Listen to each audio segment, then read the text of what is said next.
Ryu Hanbin, a young man, finds himself fighting a beast in a deserted terrain of a world called Fel Harathna Latna. He has no recollection of how he got there. The only thing he is conscious about is his survival. In a confrontation with a beast dog, he uses a rock thinking it would kill the beast. However, the beast again stands on its ground and continues to dominate the one-sided fight. When he is about to be pushed off the cliff, the system displays the information on the Hell Dog, revealing it as the lowest level monster in Fel Halatna. It possesses strength similar to an unequipped adult human male. The system also indicates that the player may level up by slaying the Hell Dog, or the powerful monsters in general. He is confused, wondering when everything started going downhill. He even questions if he's trapped in a fantasy video game. Before we proceed further, let's have a throwback. Hanbin used to wake up every day at noon. He had just been discharged from his mandatory military service 3 months ago and felt that he had enough reasons to lay back and relax a bit. He had believed that after he finished his military service, he would be able to fit right into the society. However, the last 3 months for him were nothing but a black haze. Nothing changed about him, even in the 2 years he served in the military. On an ordinary day, while lazing around like usual, he suddenly gets summoned into a void. He hears the voice of more than one entity echoing across the void. While he is questioning his existence, the voices are chit-chatting about the Chosen Ones, implying that the few people standing before them are the Chosen Ones, among the 7 billion humans. Abruptly, one voice calls for transmitting the guidelines to all the players, but the second voice is against that idea, remarking that the idea appears to be too artificial. He wonders what the voices are talking about, and if not God, who are they? A person, the first voice responds to the second voice, commenting that it serves enough motivation and assistance in judging their situation, since that's something already tested with the previously chosen ones. The second voice then initiates the guidelines transmission. However, the second voice claims to have made a mistake in transmitting the guidelines to Hanbin, and they apparently don't care, because the error occurred around a single chosen one. After this, the chosen one, number 3, 98, was dimensionally transported to the world of Fel Halatna. After some time, Hanbin is shown to be ruthlessly striking the dead Hell Dog. He has gained 13 experience killing a level 1 monster. Still, he is shaken to the core, remembering that he was discharged 3 months ago. He wonders what would happen to him and his parents. He is just upset that he never got to date a girl. The Chosen One could have been anyone. Countless people evade military service. Why? They weren't chosen. He receives an alert from the system, notifying him that he has a less than 5% chance of survival in the Fel Halatna. With his current stats, the system gives him an alternate option, which is to end his life. He is enraged at the entities who sent him there. Seeing the alternate option, he wonders if he will be sent back home after dying. He tries to stay calm and accepts the truth that they wouldn't have sent him to this world if they had planned on returning the Chosen Ones home. He is also aware that whether he likes it or not, it's the end if he dies after grieving for a moment. He regains his will and fighting spirit and gets his strength boosted. The system prompts him to choose a skill class, which he sees as an obligatory choice, since fighting with his fists has never been an option for him. He notices the warrior class, which allows the user to fight with various martial arts routines. But since this isn't a game, he chooses to select the long-distance combat class. He chooses to be a magician, but his selection is rejected due to the lack of capability for the chosen class. Frustrated, he then goes for magic, swordsmanship, and priest respectively. But his selection is rejected both times. Despite not wanting to choose warrior class, he ultimately ends up selecting it.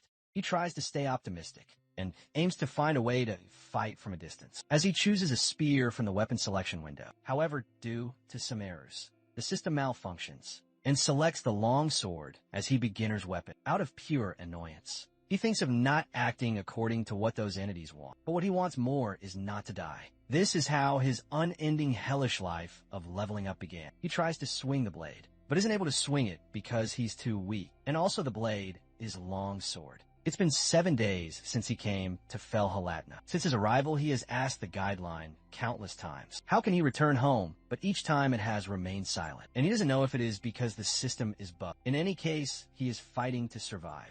The monsters he fights are always Hell Dogs. If there's one thing he has learned since coming to this world, is that the Hell Dogs also level up. He is noticing that these monsters have become wary of him, despite trying to stay alive.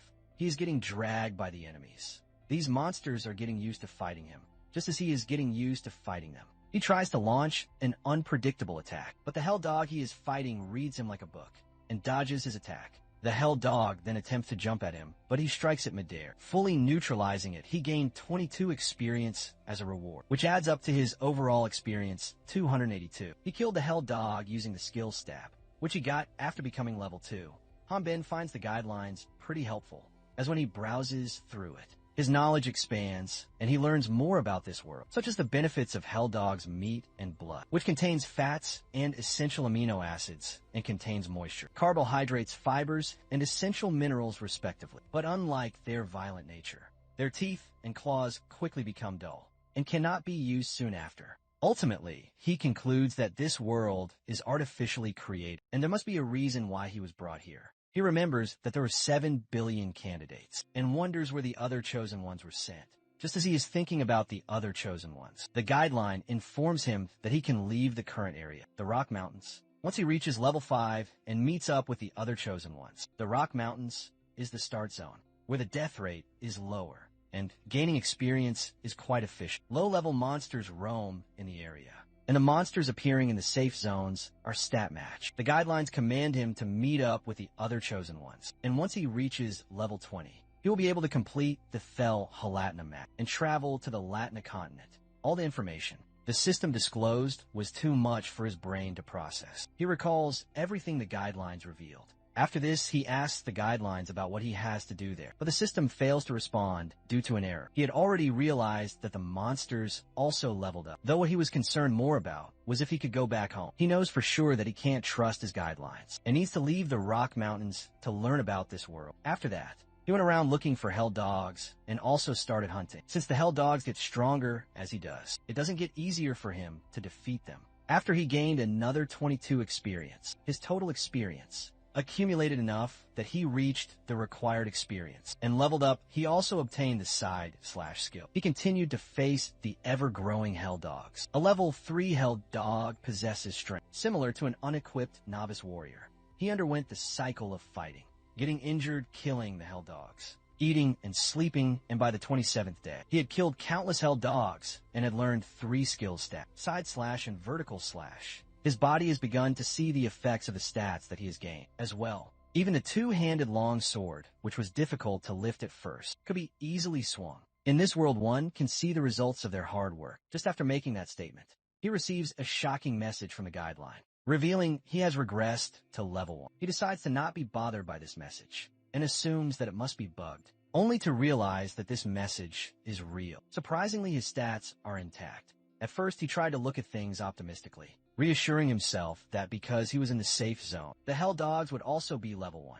He believed he could get more stats more easily. However, he was wrong. The hell dogs kept getting stronger despite their levels. He continued to put his life on the line with each fight. He believed it would work the next time. He was sure he would get it and kept on going. He kept killing the hell dogs that continued to grow stronger and kept checking his experience. By this time, he already has lived in a hell-like place for the past 7 years, running through levels 1 to 4 in an endless cycle. Chosen ones don't age, and due to their extraordinary healing ability, they will be healed of all their injuries in a single day. Returning to level 1 doesn't decrease his stats, but he couldn't learn a new skill since he couldn't get past level 4. The only skills he had were stab, side/, and vertical slash. The hell dogs got stronger as his stats continued to increase. The system places the strong monsters to help the chosen one get stronger. But to him it appears that the monsters are just there to be killed, though the same can be said about him.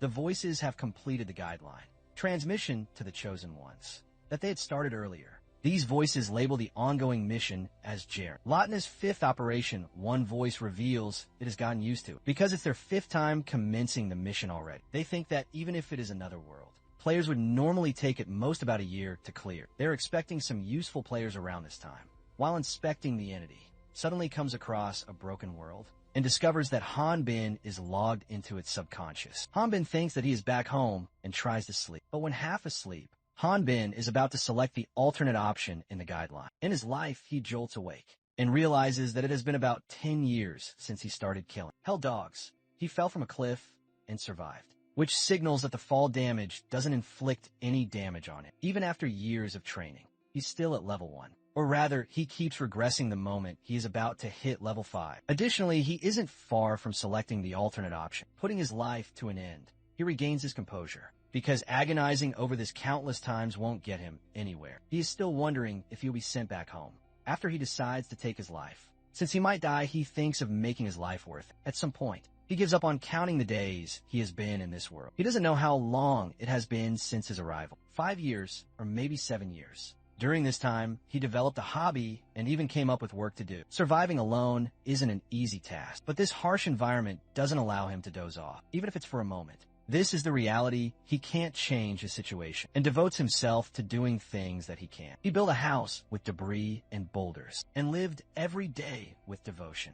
Simply, he no longer lives with rage. When a colossal hell dog destroyed his house, that took him 3 years to build. He engaged in an intense battle with it to get revenge. These giant hell dogs are loud and don't even taste good, but by constantly hunting them, he has learned the best strategy to defeat them once it starts. These hell dogs begin with a huge attack, and it's impossible to dodge their breath skill, since the area of attack is large. So he just braces his body and blocks it with his strength, surprised to see its enemy unfazed. The hell dog would then rapidly cast thunderbolts. Light and fire magic, since getting hit by these is painful. He would block them by carving up huge walls of earth, and then using the final cut. However, he wasn't extremely prolific with the blade, nor did he have any other skills, since his level won't increase. After using the 3 skills thousands of times, he has combined them into one skill called Cross Impact. It's not a real skill, but there isn't a monster that can withstand the impact of the hit. The entity that made an error, when transmitting the guidelines to the candidates, is stunned to learn that Hanbin has been stuck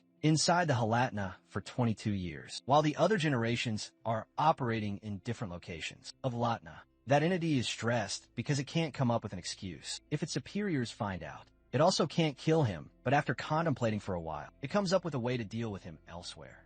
Hanbin is munching on the hell dog. He has always felt a breeze whenever he leveled up to level 4. He desires something tasty and also human interaction. Another thing he wonders about is his lifespan, despite everything. He is optimistic that there will be a day when he will get out. Unexpectedly, the entity starts punching the Thel Halatna world, even though there could be some problems. The entity wants to erase his records and the world from existence. The entity is destroying the world, mostly because it believes Hanbin is level 4 and will die soon. It doesn't have any background progress records meanwhile. Hanbin, spectating the entity destroying his world, receives a notification about the completion of Thel Halatna. Soon the system commences the transport of chosen ones to the designated level. Elsewhere, a dragon appears to be bothered by the arrival of otherworldly demons. All this time, what Hanbin saw naturally became a norm. A red sky where the sun never rises or sets, with clusters of dead tree branches on ground, and being stranded on a rock-filled mountain of hell. He can't believe his eyes. He is in south of Forest in the Grey Loot Kingdom, northern Latina continent. The man doesn't know what's going on, but knows that it's not home, though it's better than those god-forsaken mountains. He finds it weird that he suddenly became level 5 when he got there, and has got the communication skill. He remembers that to come to the Latna continent, he needed to be level 20, and wonders if the system is still bugged. Moreover, he sees a new guideline window, giving him one final mission: kill one of the 6 goddesses of Latna. If he succeeds, he will receive several rewards, such as eternal youth and immortality. Be sent back to Earth with stats intact, and get your 3 wishes fulfilled. Another window reveals a few factors to consider when participating in this mission, and also warns him to keep his identity hidden from the people of this world. The first thing he needs to do is register. At the Hunters Guild in the corporate city of Onpris, the dragon arrives, cursing him as a filthy, otherworldly demon for trespass. He tries to get into a fighting stance, but realizes that his sword is way back, on the other side of the river's shore. Since running back and grabbing the sword is risky, he opts to charge barehanded. When the punch lands on the dragon's body, it surprisingly soars through the air. Then a brief epilogue about the dragon is set forth. It is the dragon itself, describing its experiences with otherworldly humans. Long ago, a magnificent dragon soared through the skies, serving the dragon knights of the X-Rad kingdom. That dragon mount's name was Efer, and was the great pride of the knights. However, a great ordeal came upon her. It came in the form of the kingdom's prince, who whined about wanting to ride her. However, mounting a dragon was not a simple feat, and in the end, the prince accidentally fell from the dragon and died. Because of that, Efer's poor knight was executed, and she herself escaped the kingdom through the help of the other kind knights. The lonely dragon, who now lived in the forest, didn't even have time to mourn, because the forest was where many other worldly humans would frequently appear. However, despite receiving training, she was kind enough to never kill her opponents. It was then that countless other worldly hunters gathered together to hunt her.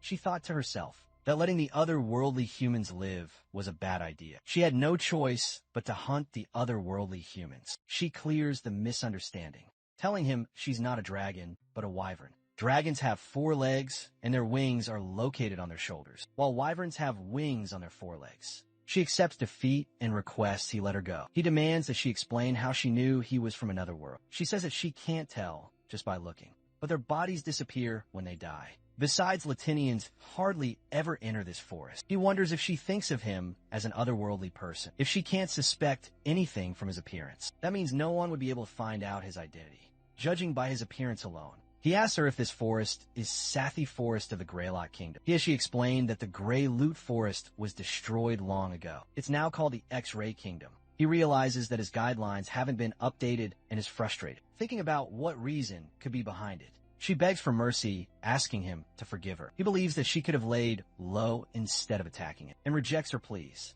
She calls him an otherworldly demon, and admits to having attacked him because of it.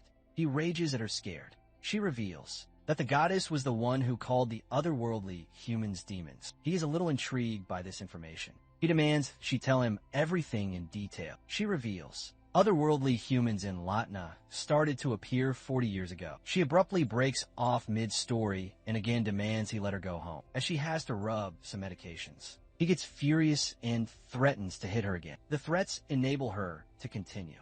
She explains that at first, the otherworldly humans and Latinians got along, but that period didn't last long, and otherworldly humans started killing Latinians, aiming to increase their levels. The more powerful ones banded together and created the Great Earth, a group to kill the goddess. She reveals otherworldly humans are strong because they can easily level up by killing their opponents, something that isn't alien to dragons. There was no way to fight against them when they were being LED'd by a leader who was level 100. So before they came, the continent's 4 heroes massacred the otherworldly humans. In an instant, these heroes were Berolt, the Sword King, Zenobia, the Archmage Garhon, the Terrible, and Holian, the Transcendentalist of life and death. After that, the 6 goddesses blessed the continent. Earthlings are otherworldly demons that have made contracts with a wicked demon god, which is why they are quickly executed. He is triggered by her bizarre speech delivery and remarks that he was kidnapped out of the blue and rotted on a rock mountain for dozens of years. When he finally gets out,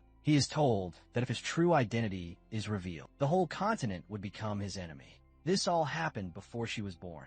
As per what she claims, he speaks out that he doesn't care whether he makes a deal with the goddess or becomes their underling, but he will kill that demon god and get back alive to Earth. He tells her that he can't let anyone know his true identity and must do something about her. She promises that she won't speak a word about it and will live as a normal wyvern, pretending not to know how to speak. Despite her pleas, he shows her no mercy. 5 days later, he leaves the Sathi Forest and heads towards a huge castle wall that stretches across the horizon. It is a city in the northern part of the X-Rad Kingdom. The city is called Empress City, which is enormous and also has a large human population. Nearby, there is the Sathi Forest and a dungeon in the Ifan Plains, where countless monsters continuously appear. There's also the Empress Hunters Guild, where many hunters try to get rich by putting their lives on the line. The people who visit this guild are either hunters, or people who aim to become hunters, or otherworldly beings. When he steps his foot inside the guild, he leaves the local hunters in awe. He ignores the gossip and heads straight to the business, telling the receptionist that he wants to become a hunter, shocking the audience. Even more flashback shows he didn't actually kill her. Instead, he struck a deal with her. He asked for her help because even if his appearance isn't suspicious, the fact that he doesn't have any clothes on or equipment of this world is likely to give him away. She was hesitant to help him because she was convinced he was going to kill her anyway. He reminds her that she has been killing people up until now and is a wanted beast, so the odds of her going outside, telling people about him being an otherworldly person, are not very high. Moreover, he was happy to have a decent conversation like this with another living being. Hanbin's words had her recall the precious memories she had shared with otherworldly humans. Before the conflict, she decided to help him by giving him some clothes, though they were a little too tight for him. She warned him to not take off his clothes anywhere. When asked about goddesses, She tells him that goddesses rarely meet people, not even the Latinians, to meet the goddesses. One either has to be one of the 4 heroes, or have done a great service, to meet with them and receive their blessing. It would be safe to say that the only way to receive blessings is to become a hunter, who hunts dungeon monsters that were created by the demon god. Ormflaws through hand gestures. He tried to point at the guideline and told her that. The guideline also mentioned he needed to be a hunter to contact the goddess. Ever wasn't able to see the guideline, which made him realize that he was the only one who could see guidelines. He explained that guidelines are a guidance system for otherworldly humans, like him. Additionally, included the fact that his guideline system is broken, leaving her confused at the present. He recalls the wyvern explaining that a hunter has a more free lifestyle, and it isn't that suspicious for them to have a high level. This is why he needs to be extra careful, since many others like him would have gone through the same method. She taught him to not act like a foreigner. He is overwhelmed by nervousness and anxiety. He can't seem to relax his body. The receptionist fetches some details, and then registers him to the Empress Hunters Guild. He is glad that he didn't follow the guidelines. When registering as a hunter, as it suggested, he should say he came from the backwoods in the west. Flashback shows that before leaving for On-Press, she told him to say he came North Campbell, because how can a person who isn't even a hunter travel across the kingdom? Assuming he is transferring from another guild to the Empress, the receptionist girl questions him. The receptionist is stunned when she learns he is just registering. She's not the only one surprised he isn't already a hunter, given his massive physique. Noticing the people becoming wary of him, he wonders if he made a mistake. When the receptionist asks him to place his hand on the measuring stone, he is thinking if he should prepare to fight, since the local hunters haven't attacked him yet. He presumes that the hunters still aren't sure that he is an otherworlder. The receptionist informs him that depending on his abilities, they can create proper verification, according to the rules of the guild. All he needs to do is place his palm on the measuring stone. He is suspicious that the measuring stone might be the receptionist's antics. He is worried that if he gets caught, he won't be able to meet the goddesses. However, he thinks that running away is the same as revealing his secret, though destroying this place may be easy to do. He places his hand on the measuring stone, hoping it would work out well. And surprisingly, it does turn out well. The receptionist reveals that his stats are at heroic levels. Here is the plot twist. He was dreaming about having heroic level stats. In reality, the measuring stone reveals him as the level 5 swordsman, which makes the whole place burst out laughing. The receptionist apologizes for her behavior and clarifies that most people who come from a backwoods to register are otherworldly humans. If his level was higher, then they without a doubt would have mistaken him for one. The local hunters reveal that the otherworlders start at level 20 and say that they want to become a hunter, even though they're already at a high rank.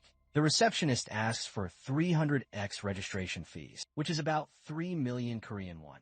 Luckily, he borrowed 400x from EFER and told her that he would pay it back, not knowing how much it was worth.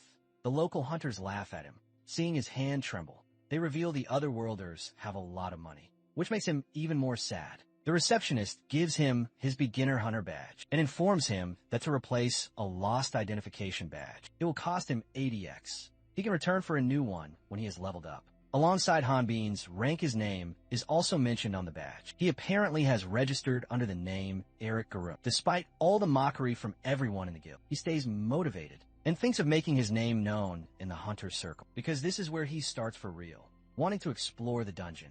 He states he wants it as a mission. Suddenly, a narcissistic man cuts in, giving Hanbin a piece of advice, that he'd better stay put if he's planning on going to be monster food with his level 5. The receptionist calls this adventure Luda. Through the receptionist's questions, he learns the dungeon monsters that are increasing in number and attacking nearby houses. He does not feel easy about sending useless hunters to do the job, and opts to go since his level is high.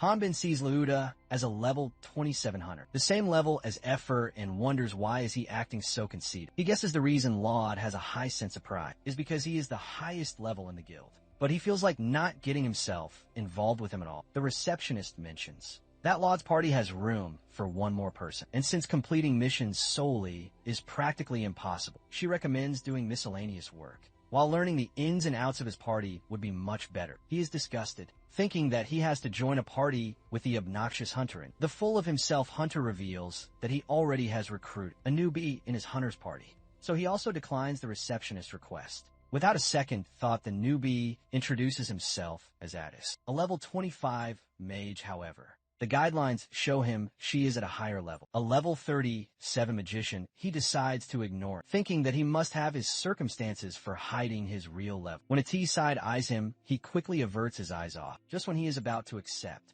that he won't be accepted in a Loud's party. The prideful hunter remarks that if it's a special request from Saguri, the receptionist, to take care of a level 5 insect. Then initially finds Loud his comments slightly irritating, but he keeps his cool. The prideful magician steps over his boundaries by ridiculing him, and then attempts to snatch the sword that is attached to his back, though he isn't even able to budge. Hanbin finally reacts by equipping his sword in his hand. As he is confronting Loudy, someone is watching him. Hanbin is effortlessly carrying the weight of Loudy as he is holding on to his sword. The person who is watching Hanbin approaches him and tells him that he will be able to take care of level 10s. With his physique, Loudy calls that person by the name Berkman and tells him to not butt in. The man pays no attention to his comments and continues to speak with Hanbin while pointing at his long sword, which is wrecking the guild because of its massive size. Berkman warns him that if he continues to wreck the guild, he will have to fight everyone there, though this is his friendly warning. Fearing that he will get kicked out if he gets into the fight, he quickly clears the misunderstanding of not wanting to fight anyone. Lottie is intimidated, seeing him carelessly swinging his sword. He lets him know that no one will take a level 5 like him, and their party's inside.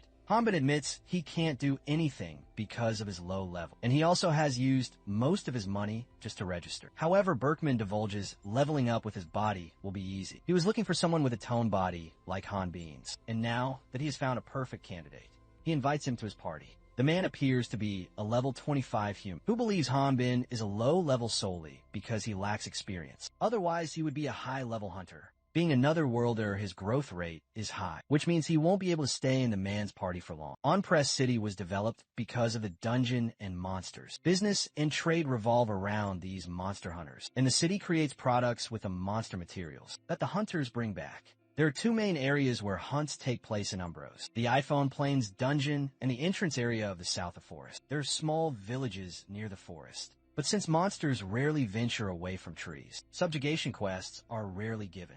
However, there have been a great number of monsters attacking the vicinity of the forest lately. This is why many hunters have joined the subjugation quest. Soon after, the Berkman and his party are fighting Devoke, a high-level monster that habitats the South of Forest. Devoke have slow movements, but their grips are strong enough to crush a rock, and they utilize their weight to create decisive attacks. Berkman Rowe Paul, the strongest tank in On-Press, demonstrates incredible strength fighting Devoke. When a Devoke uses a pincer attack, he blocks its attack, which extinguishes Devoke's mobility, allowing his teammate, level 21 Spearman Amberbond, to strike after saving Berkman from the Devoke. She ridicules him for being pushed back by a Devoke, remarking that he should retire. Amber panics when she notices a grave wound on his arm that came from the devil's attack earlier. He calms her down since this is nothing to be concerned about. He, acting all cool, makes her blush as they're sharing a tender moment. His younger sister and party's healer, Erwin, arrives and heals him. Suddenly a Devoke comes behind her, but before it can harm her, Hubert Krutaz, a supporter operating from the rear, saves her with a special attack called Firehammer. Berkman's party is the #1 party when it comes to a well-balanced, coordinated team. They don't solely focus on offense and can be labeled as the most reliable party in Empress. Unfortunately, Hanbin has been lowered to the role of porter. While everyone is fighting, he is just spectating. He has been left out of the main fight since his level is low, but Berkman's party is generous enough to split the profits equally with him when he is peacefully waiting for the main fight to conclude. Lord Devoke, level 25 monster, appears and spots him. However, he gets rid of Lord Devoke in an instant with a stone bullet. He gets a little upset when the system doesn't give him any experience because the monster's level is too low. He thinks of asking the party to let him hunt stronger monsters. Next time, he is informed that the party is finished hunting and it's time for gathering.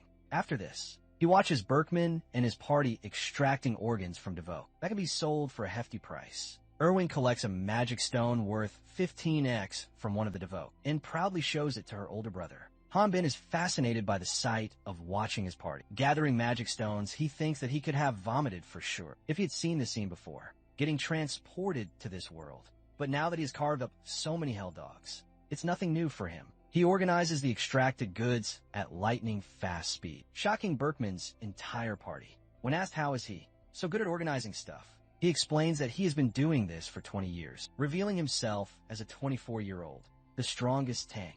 And others are shocked to learn that Hanbin has been doing labor ever since he was a 4-year-old. Perplexed, they question him about his parents and learn that he was kidnapped 20 years ago and doesn't remember what they look like. Berkman calls him a part of his family now. The party then consoles him, making him realize that these people are nice. He reveals that he is thankful to Berkman for allowing such a low-level hunter like him to join his party. The tank drops a bombshell by claiming that level doesn't actually matter.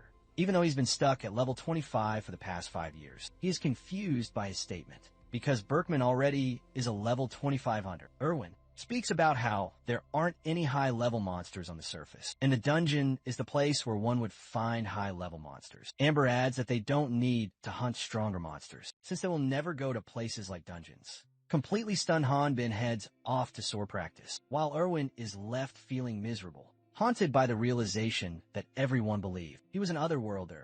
Hubert goes after him because he is worried about sending him alone. Berkman approves of that idea, as one doesn't know when a monster could appear nearby. Hubert tries to look for him in the forest, but doesn't find him. Meanwhile, he is wandering around, desperately looking for monsters that could give him experience, as every monster he passes by is low level. He recalls being enlightened that there aren't many strong monsters in, say, the forest by the wyvern. Now that he has explored the forest, he is convinced to him. It makes sense that monsters with similar levels as Zephyr didn't give him enough experience. As he plans on leaving, he hears a strange howling sound, which doesn't sound like a regular monster. He rushes toward that direction, hoping if he gets to hunt the monster, then he has a chance of leveling up. After making a flamboyant entry, he prepares for the fight, but finds an unknown person with orange hair, stripped naked in the forest. Hanbin soon realizes that this person is AIDS, the maid from Lauda's party. He wonders why is he naked in the Sada forest. He then marvels at the fact that he hasn't found the monster that was making those sounds yet,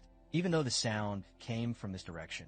He apologizes and then attempts to leave, but is stopped by a tease, who calls him suspicious, because this isn't the place where level 5 like him should be. Hanbin reveals how he heard a loud sound while passing through, and thought that would be a big monster. He attempts to evade by bringing his party, but is stopped again as a tease demands he answers truthfully. He inquires Hanbin if he saw the monster, and then threatens him with his magic to tell the details. Hanbin gets slightly bit serious and grabs his magic wand. Furious, he questions a tease on why is he doing this, and what's his and Loudest deal. He also thinks the prideful hunter's party member is looking down on him. Atiz admits that being harsh with his words wasn't his intention. He got carried a bit away by his emotions, just when things are about to settle down. Laudy appears and starts talking smack about Hanbin. He reveals being furious at him because he initially humiliated Sagiri, and now has planned on laying his hand on the party's female member. Addis presumes that Lauda is misunderstanding something. He also thinks that it might be a good idea to stay away from it. He respects him because the prideful hunter is a pretty strong swordsman, and the pose he is demonstrating shows that he's getting ready to execute a technique. Both of them indicate through their actions that they don't care how embarrassing or strong attacks. Lauda demonstrates being ignored makes him extremely angry, and the anger fuels his desire to demonstrate incredible strength. Lauda uses Thunder Lightning Sword, hoping this attack will kill the Hanbin. However, since Hanbin doesn't want to make this tiny matter a big thing, he bows down to apologize and unknowingly gets hit on his back, which creates a big explosion. Later, Erwin treats the hunter, while Berkman reassures Hanbin that what happened wasn't his fault. Hanbin knows it's not a pain he can be forgiven for. The tank suggests they should wait for the results. After treating the injured Lauda, Erwin reveals that his life isn't in danger anymore because Hanbin brought him to her quickly. But there seems to be another problem. All the men that stood there fell silent. The blame may have fallen on Lauda himself, but the pain and suffering he was going through was something that no one could comfort him from. Due to this accident, Lauda received a major hit on his privates. That morning, ATIS took him back to Empress City after he learned the truth about Adiz's gender. He had a hard time facing him again. The monster who made that sound couldn't be found, and Hanbin also forgot about it after spending 3 months at Berkman's party. At present, the Berkman's party has set a camp in front of Sada Forest. The tank himself and his party members are shocked to learn that Lauda went inside a dungeon. All alone, Amber also feels that going alone inside the dungeon at Lauda's level is the same as committing suicide. However, Hanbin thought the prideful hunter's level was pretty high. She discloses that Berkman has been used to fighting indigenous monsters. Those monsters were hunted for them to survive, so it helped him naturally raise his level. Hanbin remembers that Efer and the Lord Devoke are unique monsters. He wonders, how different are these dungeon monsters compared to normal ones? Amber reveals that those monsters are not originally from this world. She explains, they are created by the dungeons that were set up by the evil god, Ormfloss, and it's common to see monsters over level 30 or even higher levels. Hanbin believes that if they certainly are level 30 or above, then it might help him to level up. He decides to go to the dungeon, even if he has to go in secret. Berkman reveals that monsters aren't the only problem. Many other worlders also go hunting there secretly. Hanbin remembers that screening for dungeon entry is rigorous, so he thinks of forgetting about going there. He has Berkman reveal that Leuda may be hoping to find a healing artifact. The tank further explains that the sources that are placed within those dungeons are artifacts. They come in various shapes and all have different abilities. According to rumors, one of those artifacts can heal any type of wound, and Leuda is most likely looking for that artifact. Hanbin perceives dungeons and artifacts like a pot of gold at the end of a rainbow. He thinks that it's his only option. Berkman turns off the lights, as there have been many monsters creeping out of South Forest. As of late, he hopes it isn't a bad omen. When he falls asleep, Hanbin sneaks out and proceeds inside the dense Sata forest. He finds the forest very spooky, calling it a suitable place for a huge monster to appear. He also thinks of saying hello to Efer as she lives nearby, but ends up bumping into a unique monster. The monster he has bumped into is a level 31 Tatyero that can nullify attacks from a sword with its body, which is entirely encased in a carapace. Though it's weak to magic, Tatyeros usually dwell in the dungeons. He knows that these monsters are a bad match for him to face. Unexpectedly, another Tatyero monster surrounds him, and they start enunciating human language. Comprehensible, but not clear. He seems to be having unwavering confidence about this fight, which terrifies Tatharos. The monsters claim knives don't hurt them, and they eat knife holders. He approaches the monster, questioning why it's mentioning the other Tatharos, when its kins have already withdrawn from the fight. He quickly catches up to the running Tatyero. The running Tatyero tries to use a portal underneath a tree. This portal connects to iPhone Plain Dungeon, but he plucks out the tree like it's a small plant from the soil. Hanbin wonders if the dungeon monsters that escaped from this portal caused the native monsters to be pushed out. He is a little discombobulated, as he has never heard of something like this appearing in the dungeons. He presses the Tatyero to reveal who created this portal, but even the Tatyero doesn't know anything. He threatens to destroy the portal, forcing Tatyero to speak up. Tatyero mentions that no one should go inside the portal, as it's a direct order from that person's order.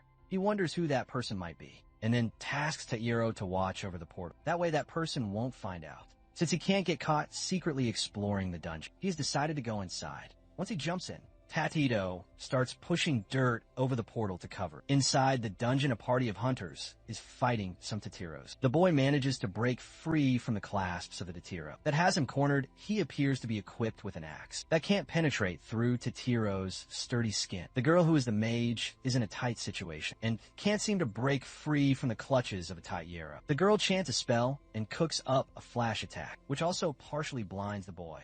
He is barely able to see with one of his eyes. He asks for Runul, the party's healer, for help. However, he discovers that Runul is dead in the mage. Alicia's life is also in jeopardy. The boy has given up on fighting and desperately screams for help. He receives help from Luda, who beheads Tatyero with lightning speed, much to the boy's surprise, who tried attacking Tatyero's head earlier, but missed because Tatyero impressively protected its head with bladed arms. Moreover, the space to pierce the neck is extremely small. However, he noticed that Luda impressively made the enemy lower its arms and then cut off its head. This technique can only be done by a dual-wielding magic sword. The proudful hunter discovers the hunters he has just saved are from Emperor's Hunter's Guild. The boy recognizes Luda and calls him by his given name. The boy marvels at his bravery and has even heard about him coming to hunt inside the dungeon a few months ago and calls him amazing. In reality, Luda has been trying to survive in the dungeon for the past 70 days. He recalls getting drunk in a local tavern in Empress City. He woke up in the dungeon and didn't know how he got there. He doesn't remember coming inside the dungeon and couldn't leave, since he hadn't seen another person up until now. But now he can go home, Alicia recalls. The prideful hunter had been searching for a healing artifact. Laudy notices the injury on her leg and shows concern, but she assures him that she is okay. The bleeding has stopped and it's all right. He pulls out a healing potion which is extremely rare to get and casually hand it to Alicia. Alicia briefly wonders if he's trying to flirt with her, but he quickly shuts it down, firmly stating he'd never do something like that. He explains he gave her the high potion, simply because it wouldn't work on his own injury. His motivation behind giving her the potion was healing her wounds, because in her current condition, it would be difficult to leave. Alicia will repay this debt after leaving this dungeon. Loud instructs everyone that they should be heading back. Alicia wonders if they're turning back after making it this far. Just because of her, she introduces herself as a hunter, so he won't look down on her, while he's more focused on getting out of the dungeon. In actuality, he is suffering from irritable bowel syndrome. He can't hold on much longer. Abruptly, the entire dungeon starts to shake. Surprising the hunters, the boy assumes it was an earthquake. However, Alicia explains that dungeons are a part of a different dimension, so earthquakes don't happen here. Lude orders the hunters to use the side path quickly. He braces for a battle, even while being unaware of the enemy, lurking behind the unexpected tremors. He doesn't want to show weakness in front of a woman, even if he dies. When they hear the sound of multiple monsters closing in, Alicia is left in disbelief, questioning how Laud could take on so many at once. The prideful hunter insists they should hurry and leave. The boy lifts Alicia into his arms and takes off. Running toward the exit, Alicia wants to help Leuda, but the boy feels that they are going to be a burden to him, and they can't let his last efforts be in vain. Meanwhile, Leuda is sweating as he didn't expect the boy to also leave. He tries to stay fired up, because he leveled up while hunting in the dungeon. He feels that he should be able to handle a few Taieros. However, when a great deal of Taiero charges toward him, he starts running for his life. The Taieros pass by Leuda without harming him. He hears the Tatiros chanting words like run and danger, and wonders what is happening. On the opposite side of the dungeon, Hanbin is toying with Tatiros. He had high expectations since it was a dungeon, but he isn't getting any experience. Plus, he can't even swing his sword properly, as he is afraid it might make the cave collapse. Him adjusting his strength when he was in Berkman's party was too tiring, terrified of his strength. Tatiros help each other escape, but the remaining few sacrifice themselves for their allies. After annihilating Tatiros, he finds an artifact, a fireball bracelet. Magic source, he is delighted, but wonders why there isn't any boss guarding crazy items like these. Unaware that he already had killed the level 40 Tyro King, he is aware that if he takes the artifact, then the nearby monsters will disappear. If they don't disappear, he won't be able to level up. He feels uneasy thinking about taking the artifact for various trivial reasons. Among those many reasons is the quality of the artifact. It appears to be a mid-source artifact. The guidelines show him that. The wearer of the bracelet can throw fireball magic by yelling. Fireball, it also says the bracelet has 30 uses left. Hanbin, without a second thought, takes the bracelet thinking it's every man's dream. After this, he tries to test the fireball and looks around the dungeon to ascertain that no one is there. How do monsters keep responding in the dungeon? The answer to that was discovered by hunters who previously explored them. Shockingly, dungeon monsters don't breed. Instead, they are manufactured in a special zone, and that special zone is the place where the magic rests. Hanbin has no idea why magic sources are in the shape of items. The hunters call these items artifacts, as they are condensed with magical powers. His attempt to use the fireball attack fails. The system tells him that the user must be level 31 to use it. Unlike regular tools, artifacts have a level requirement to use. However, if that player can get that far, then they should not have any problems using it.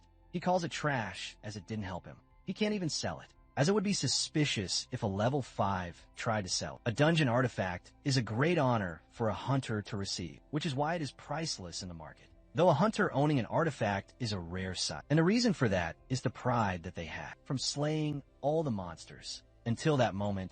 But the moment they got their hands on an artifact, the very opportunity it presented became their downfall. He finds a passage that leads to the boss's room and decides to continue going forward. He makes it to the boss's room. He plans on doing a quick exploration and then returning before Berkman wakes up. This boss room is located in the middle of the dungeon. He wishes for the boss to appear so that he can go back. However, he finds the boss's room empty. He wonders where all the monsters went, leaving behind the most important magic source there for the take. He tries calling out the monsters by shouting that he is going to take the magic source, hoping he will hear a response. He continues to intentionally provoke the monsters in the room by loudly declaring that he's taking the artifact. Suddenly, he finds his arms roped by tentacles. He faces up only to find the dungeon boss, the level 45 tentacle beholder. He assumes this monster might give him some experience. However, his arms and legs are all caught by the tentacles. Monster in his current position It will be over if he gets hit by its attack. Laudi comes out from the door in the far middle door of the room, much to Hanbin's astonishment, who is occupied, calculating the odds of him winning against the monster. Hanbin starts sweating buckets, thinking he just got caught and there's no coming back now. He tries to come up with an excuse,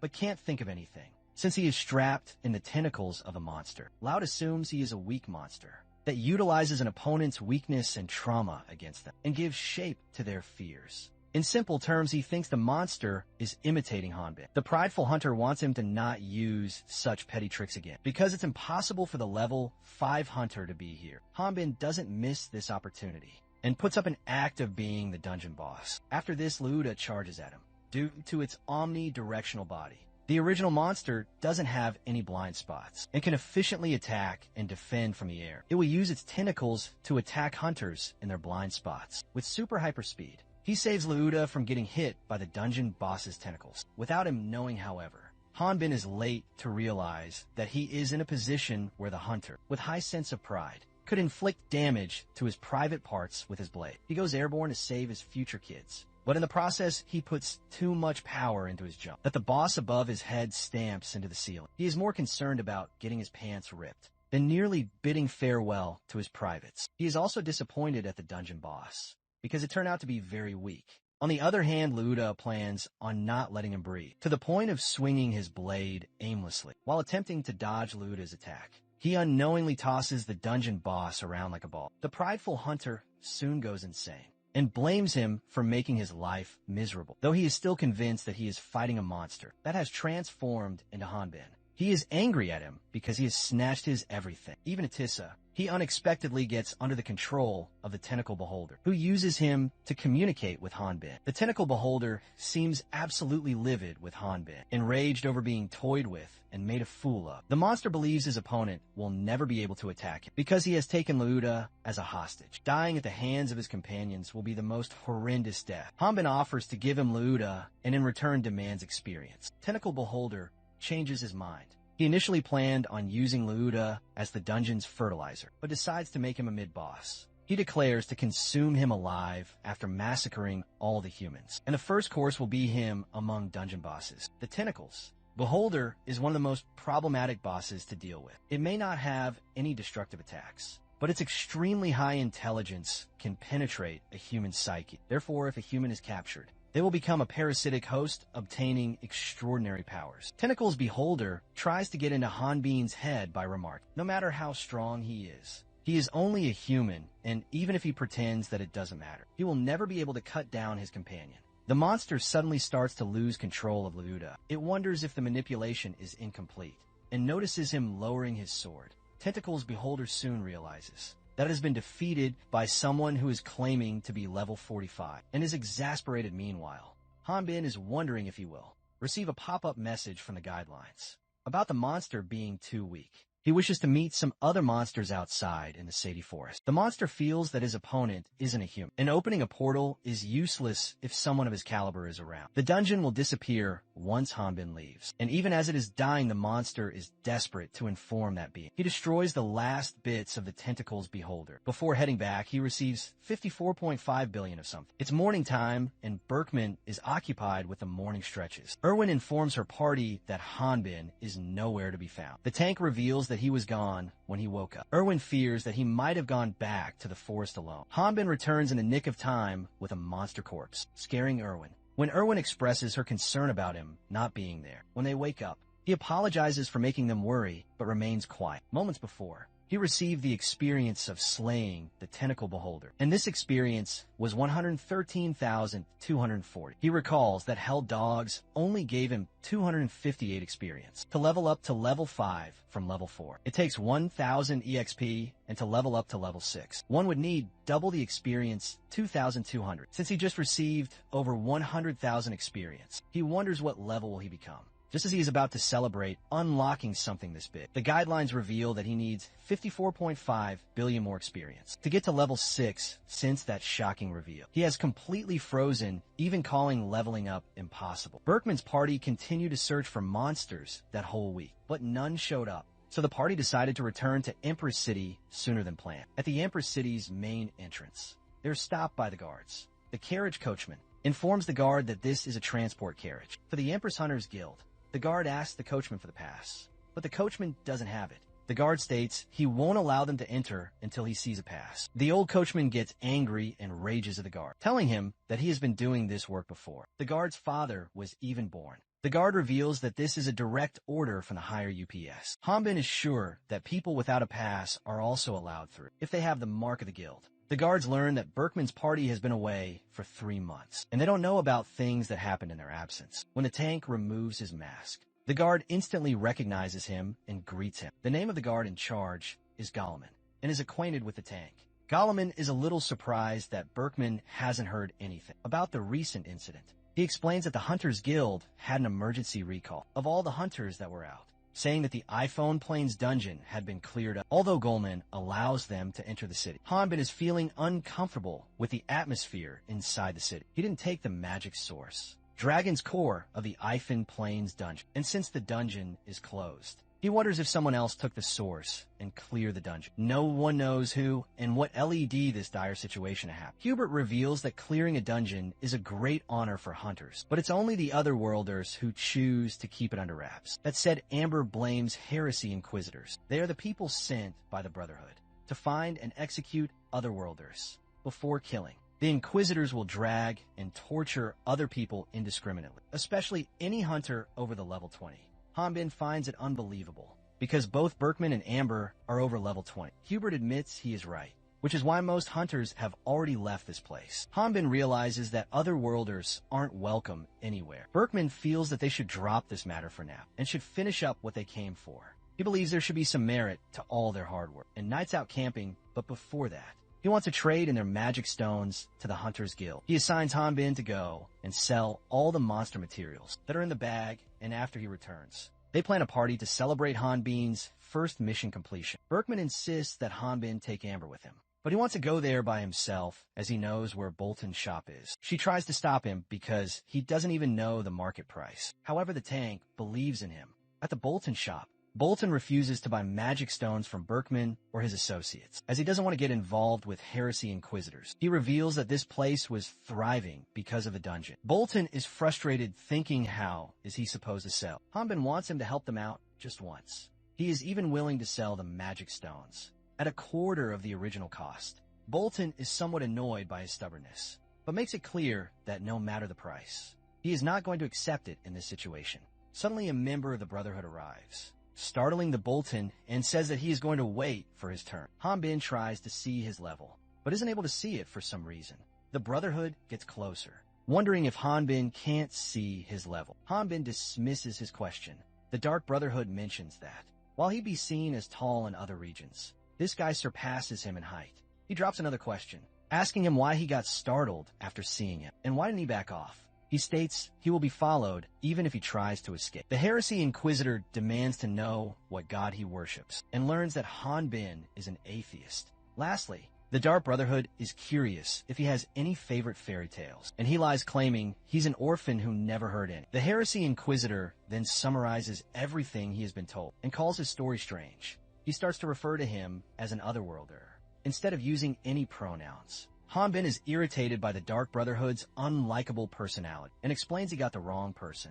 The enemy doesn't believe Hum words and checks his level, only to find out that he was telling the truth all along. He is baffled. He expected someone with his physique to be very strong. Hanbin wants to finish what he came for and faces Bolton, who is impressed at how daring he is around the Heresy Inquisitor. The Inquisitor admits that he was at fault and proceeds to walk straight, leaving. Hanbin finally took a much-needed breather after nearly pissing his pants. He initially thought it would be okay because he is a low level, but feels that his heart is about to explode.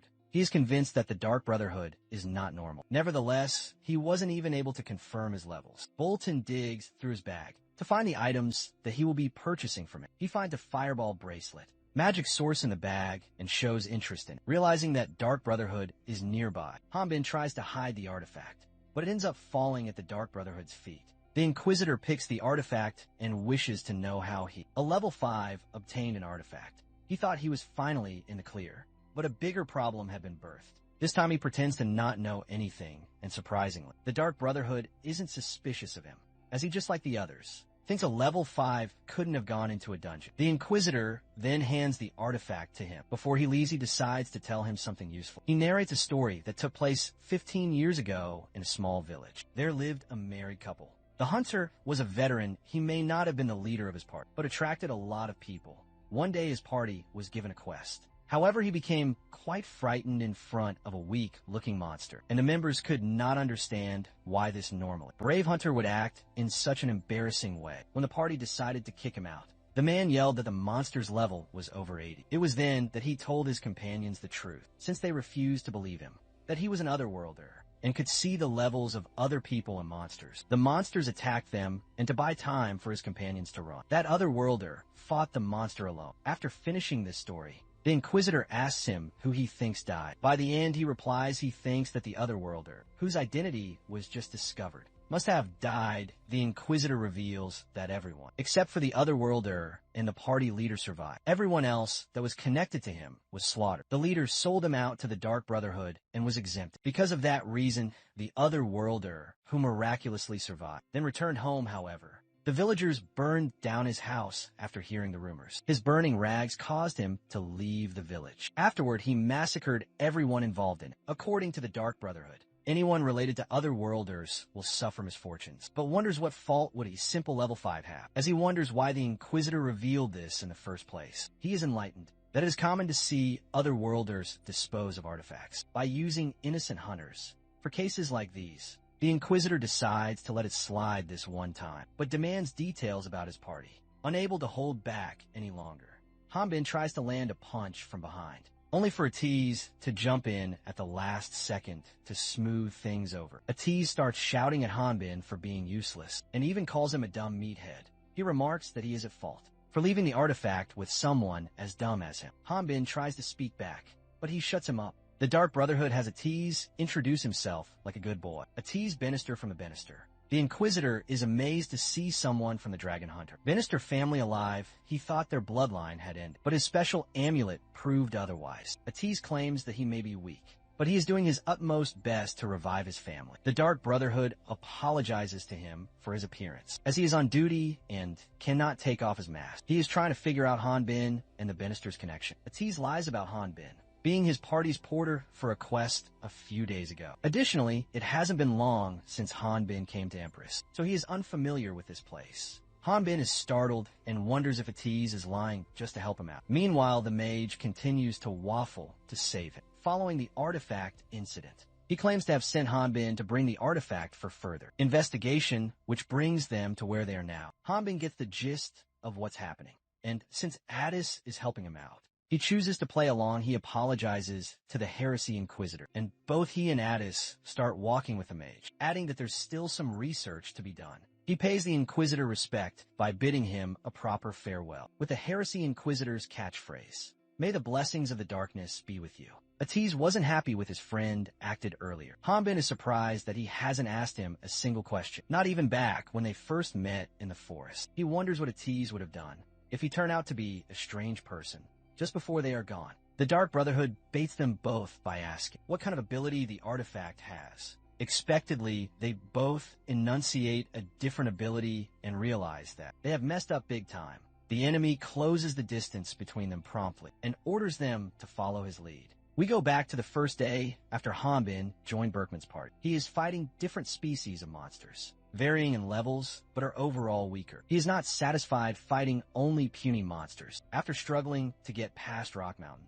he's taking out his frustration on the monsters and feels that even the Hell Dogs are better than them. He is desperate to level up and appears to be going insane. Abruptly, he hears Berkman calling him, and when he snaps back to reality, he finds himself in the company of his old friend. The tank reassures him that this may be his first time joining a party, but there's nothing to worry about. He offers Hanbin a special dish prepared by Amber as a welcome gift, though he can't guarantee the taste, which makes her angry. She advises him that once he steps out onto the field, he should think of it as a war, even though Berkman has accepted him. She also states that they don't need a brat that will complain about the food. He wonders if the tank's party members messed with his food, but is confident that it wouldn't be worse than Hell Dog's meat. Upon reflection, he realizes that it has been a few decades since he had something other than the Hell Dog. Hanging out with his new party was a feeling of not being alone. Back to the present. The Dark Brotherhood is prepared to take Hanbin and Eights with him. Hanbin assumes he is using wind magic, but Eights refuses to believe that, because the Inquisitor isn't exerting any mana. He believes it's healing winds, something that only high-leveled spiritualists can pull off, implying their opponent is a formidable priest. Hanbin isn't confident about fighting a priest. Under the current circumstances, he can win if he starts fighting seriously, but then his identity will be revealed. Their limbs may get cut off fighting the Dark Brotherhood, but won't be lethal, as long as they stay inside his healing winds barrier. He prefers if they both quietly follow him. Hanbin believes that there is no choice but to surrender. He approaches the Dark Brother and asks if they will leave everyone else if they find out who cleared the dungeon.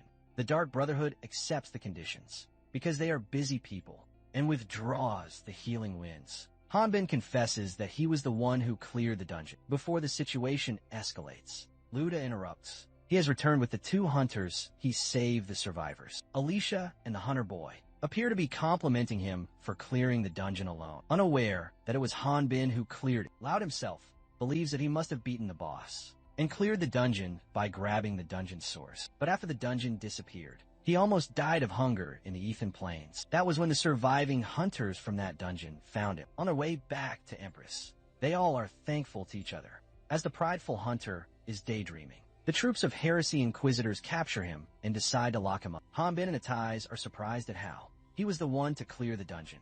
Hanbin thought he would turn into a complete monster. A member of the Heresy Inquisitors apologizes to them for the Dark Brotherhood's behavior. When Atiz inquires about what would happen to Luda, the Inquisitor keeps the location undisclosed, but mentions his friend will be imprisoned and investigated thoroughly. They will verify his testimony, and if there are no problems, he will be released, while Hanbin prefers Luda to rot in the cell. The mage is glad that the prideful hunter will be free soon, though he doesn't genuinely hate him because things turned out okay. Thanks to his intervention, the Dark Brother decides to compensate for not letting him sell his magic stone, and writes a check in the name of Bannister. Assuming Hanbin is a country bumpkin who doesn't have a bank, before handing him the check, he asks for Hanbin's signature. Hanbin recalls his mother's advice to not sign something carelessly when he shows signs of nervousness. The Dark Brotherhood assures him that they don't use underhanded tricks, though no promises can be made about the order of life. He hands him something to look at once. The signing is done and then leaves. He goes blank for a moment and turns to Atiz for a favor. At the Empress Hunters Guild, the receptionist, Sigiri, apologizes to Berkman because his party didn't get the notice. Moreover, the guild master of Empress has run away, and Sigiri appears to be taking the blame for his share too. Being a kind man, the tank reassures her that it's not her fault that the guild master ran away, and understands that everyone must have been busy. He finds it amazing that she is still protecting this place. Meanwhile, Amber, who has just returned after selling all her magic stones, brings up that the guild's entire fund only has 5 coins left. She explains that the guild master ran off with all the money, and knew that Berkman's party wouldn't sit still, which is why he never bothered notifying them. She's devastated, but he, in contrast, is savoring the beer he received from the guild. She shouts at him for drinking at a time like this. She thinks their future as hunters is finished, since the guild is destroyed, and is worried about how they'll make money moving forward. He brings up how 20 years ago, he stubbornly proclaimed to protect the village, back when Empress didn't even have a guild or dungeon. She recalls the moment, and mentions having saved him more than 100 times. Entering his romantic mode, he insists that it doesn't matter if there's a guild or not, because since the day he met her, his heart has never changed. She mentions that this is the reason she's still single, but upon realizing her words, she starts stuttering and tries to think of a way to explain herself. In the heat of the moment, he makes a romantic move, but Hubert interrupts and nearly gets injured by Amber's coin attack. She seems angry for some reason, and suggests they continue their talk after the party. Quite scared, Berkman agrees to follow her lead, while they relish their moment of peace and free will. Someone approaches through the guild's main entrance. Atiz appears from the door, carrying Hanbin's bag. He asks for help before collapsing. Later, when he wakes up, he gives Hanbin his flowers for carrying such a heavy bag. Berkman is surprised to see him carrying Hanbin's bag, wondering where the actual man rushed off to. Erwin reveals that the material inside is not there. Even at ease, doesn't know where he is. The only thing he knows is he is doing this as a favor to him. Amber checks out the bag and finds some money inside. The money appears to be in 10 bags of 1000X. Berkman has many questions, but even if he sold everything, the money Eric's friend has delivered exceeds the market price. Atiz gives the tank Hanbin's hunter badge, signifying that he has retired. The tank wants him to speak if he knows the reason for his exit. However, he only gave a tease this information, but had an expression of fear on his face. Flashback shows. The Dark Brotherhood showed him the official badge of Great Earth, who were believed to have been wiped out by 4 heroes 20 years ago. Hanbin pretends to not know what it is. The Inquisitor is sure that a level 5 like him wouldn't know anything about it, but in case a level 5 like him, though it would be an impossibility, becomes an otherworlder and recognizes them. Then he would want him to remember that story he narrated. At present, Hanbin is frustrated and thinks that he doesn't have a single good thing going on. He looks around and finds some thugs staring at him. Back at the Hunters Guild of Empress City, everyone is startled by his sudden exit. Hubert is angry at Hum because he didn't come to talk to them. He thinks they should have at least tried to convince him to stay. But Berkman quickly shuts him down. He reminds him that their work requires them to put their lives on the line. Therefore, they shouldn't pressure someone to risk the same. Berkman asks Atiz to let Hanbin know. He's more than welcome to take over as their bag boy. Whenever he wants, he agrees to pass on this message. Inside, he thinks that he doesn't know what Hanbin's reasons are, but he feels a little jealous seeing some people care about it. Meanwhile, Hanbin finds himself tied to a chair. He opens his eyes to some thugs and wonders where he is. One thug comments that he's never seen him before and figures he must be a hunter. The thug says that he has heard. Hanbin has broken the arms and legs of his men. Moreover, he slept in their territory and ruined their stuff. The culprit apologizes for the damage done to his men, but points out that it was their arms and legs that broke when they hit him, not the other way around. And since he didn't have anywhere to sleep, he just slept in an abandoned house that he found. The other thugs are surprised over. How can a person's body be as strong as a wall? They are convinced Hanbin is using some kind of magic. He reveals he doesn't use magic, encouraging thugs to even test magic on it. If the thug boss is not tempted to hit him, just like the thugs behind, does that make him a chicken? When they refuse to admit to saying something this outrageous, he calls them liars in rage. Aged one of the thugs punches him in the face. However, this doesn't end well for the thug, as his hand gets broken. Since he has ignited the flame by fighting the thug's boss, he wonders how will he be able to break out of there. The thugs are playing a guessing game and trying to guess his profession. Hanbin feels that it would be easy to break out of here, but nothing good will come from causing a bigger mess. The chairman of the thugs arrives and learns that only a single hunter has been caught, and unlike other thugs, he isn't scared and even calls him a dog, pissing him off to the core. Surprisingly, he seems to be aware that he is from Rockmount, probably because of his bad temper. He orders his man to let him go, because if he wanted to, he would have cooked them easily. Hanbin is quite astonished. The chairman agrees to reveal how he knows about Rockmount, only if he works for him 6 months after the dungeon disappeared. In a residential area in the eastern castle wall of Empress City, the bandits are forcefully collecting the possessions of a resident, whether it's kitchenware or furniture. They have collected everything that appears to be valuable. The owner of one of those houses, a woman, pleads they do not take their property. The bandits claim they have told the man of the house that they will be dealing with everything the man of the house. The woman's husband comes rushing and jumps at the bandits. However, the man in charge of the bandits asks him to not make a fuss and commands his men to bring the hammer. The man of the house, equipped with some good armor, is stunned to see a huge man carrying a giant hammer. To protect his house, the man points his sword at Hanbin. The man attempts to stab him in the chest, but the sword fails to penetrate his skin. He first moves him out of the way and then crushes his house with a single hit.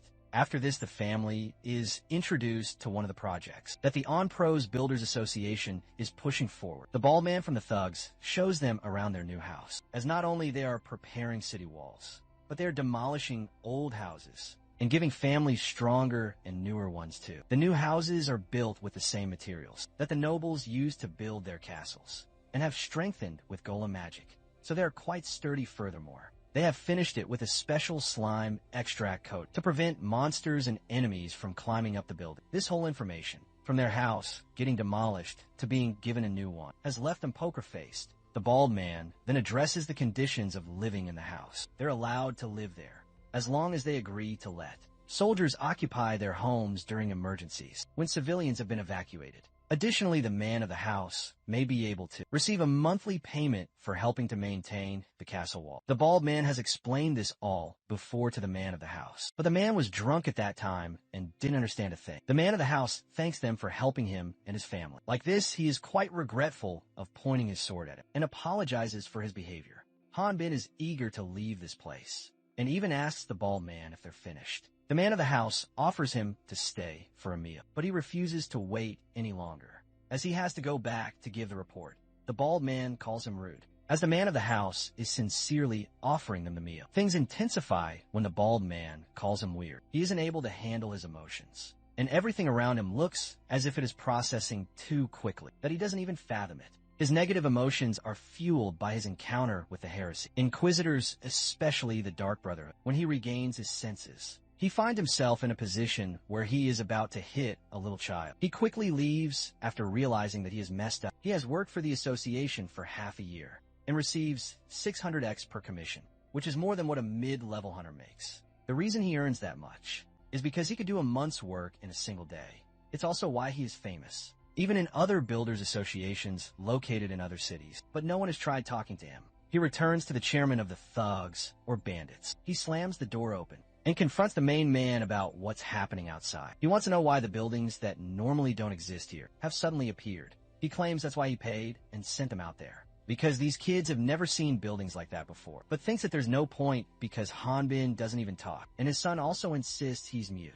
Hanbin gets worked up, as he has done everything he was asked to for 5 months. He smashes the table apart with his bare hands out of rage, while asking his motivations. The chairman questions whether he is done with his tantrum, then goes on to mention that they had all lived a normal life, up until 40 years ago. The second time, he emphasizes the words US and Otherworlder, indicating that both the humans of this world and Otherworlders had lived peaceful life for some time. Hanbin had a hunch that the man he served already knew. The chairman wonders if Hanbin knows why he can't get a good night's sleep, why he has to eat in hiding, and why he can't talk to anyone. Hanbin feels that maybe it's because he is an Otherworlder. The chairman thinks that is not the main reason. This is because he can't live like other people. People only have seen Otherworlders work as hunters. It's been 40 years since the first Otherworlders appeared. There are actually more people who work in other jobs, compared to how many hunters are there. But in return, quite several other world technologies and cultures are integrated. If he doesn't fight and live a normal life, no one will think anything of it. The chairman gives him a piece of advice: to not get involved with hunters after finishing this task, if he wants to live like a normal person. This task is a hunter's commission, exclusively requested for Hanbin. He believes that he has no reason to accept this, and he won't even be of any help. The chairman points in the direction of the door, revealing that one begs to differ and requests it must be Hanbin. He turns his head back and finds Atiz, surprised to see his old friend. He is guessing how he found him with all his body covered. He is told to not stress too much, as everyone already knows. He reveals that the man kept nagging him, so he thought they at least heard him out. The chairman reassures him that this guest won't bother him anymore. Hanbin feels sorry for Atiz, but he doesn't want anyone to get involved with him. The mage introduces himself to the chairman, but the man refuses to hand Hanbin over to him, since he works for the Builders Association. So this technically makes him their family angry at the guest. The chairman bangs his hand on the table. He assumes that Ease came to take Hanbin back on Empress Guild's orders, and sees it as an insult to his strength. The mage reveals this as his favor. The guild doesn't have anything to do here. The chairman learns that the guest and his man were in different parties, and weren't particularly close. But Hanbin protected him when he was discovered by his party member. He doesn't quite understand Atiss's explanation, and asks if there is a problem for members of different parties to meet. The mage clarifies he was naked at that time, but can't say much more, while visualizing what might have happened. Chairman says that he gets it, since Hanbin has spent quite some time with the chairman. He can see what's going through his head, and tells him that he is misunderstanding it. He calls Hanbin a scoundrel. Meanwhile, Atissa feels his old friend was suffering from guilt after the incident with Lao Dai. Before leaving the city, he was in an extremely difficult situation, and had him deliver a check of 1 million X to the guild before he quit being a hunter. In that instant, everyone goes silent for a moment, waiting for the chairman's response. Unexpectedly, the man himself kicks Hanbin out of his room and shouts at him that if he's a man, he should go and take responsibility for his actions, and shouldn't even think about coming back without finishing his job. Atiz is relieved that he permitted Hanbin to help him. Hanbin shouts at him, as he doesn't give the proper details of the incident. The mage is sure that the situation with heresy, Inquisitors, is a bit touchy. Hanbin believes he's in an even worse situation now. He argues that it's already been 5 months since he quit being a hunter. Atiz reminds him of his quest to explore and collect samples from Sada Forest, and so it won't be dangerous. He promises to protect him if things do go south. Additionally, he prefers him to not to speak formally. Sometime later in the Sada Forest, both of them are walking toward their destination. Hanbin is pondering why it has to be him. Why didn't Atiz choose someone else? He remembers. The chairman told him that nothing would appear suspicious, as long as he acted normal. He finds a small species of low-level monster that inhabits, say the forest called Kellogg. He tries to play with it, but ends up getting bitten. Atiz, on the other hand, ruthlessly uses his fireball magic to exterminate Kellogg. He comes running to him and gives him some potion, in case poison starts to take over his body moreover. He wipes his arm where he is bitten. However, since Hanbin's skin is too thick to be penetrated, the monster wasn't able to leave any poison in his body. Atiz shows him a sample of some portion, wanting him to inform her when he finds something similar. Hanbin wonders if his friend has blue blood. Asking someone if they have blue blood is like asking the person if they are not human, or don't have any emotions, such as sympathy after this. They continued their exploration. However, Atiz burned everything that was in the way. They were passing through. This forest has quite a large number of dangerous monsters. Hanbin wishes to forbid him from using fire magic. Atiz wants him to not worry because if he stops his magic, then the fire will die out. Hanbin insists it's banned. Later, the mage reveals Liuda's party was the first party that he joined. It was a bit awkward for him to be with Liuda, so he ended up going solo. And he also didn't have much experience working with people. It was his first time camping out too. Hanbin asked him why he joined the Hunters Guild. He thought it would be fun to collect and research materials by himself. Rich people and mages can level up just by doing magical research, so they don't need to go out in the field. While laughing, Hanbin asks him, how can a dragon hunt dragons at home? He reveals he doesn't have anything to do with his family business. Besides, dragons are nearly extinct. Hanbin wonders why there aren't any dragons around anymore. Atiz isn't certain why, but he's starting to get the feeling that his teammate has a thing for dragons. He believes he can level up if he gets to encounter one, and lies to Atiz that there are no dragons where he is from. They are rare monsters which makes them difficult to see. The mage describes the dragons as a fearsome monster that flies in the sky, with wingspans as wide as castle walls. They can burn up earth with their limitless mana. But the real reason why one must fear them is that their levels increase with each enemy they defeat. Like an otherworlder, they are an intelligent species of monsters that can verbally communicate with others. Dragons may be secretly surviving by hiding out and living solitary lives.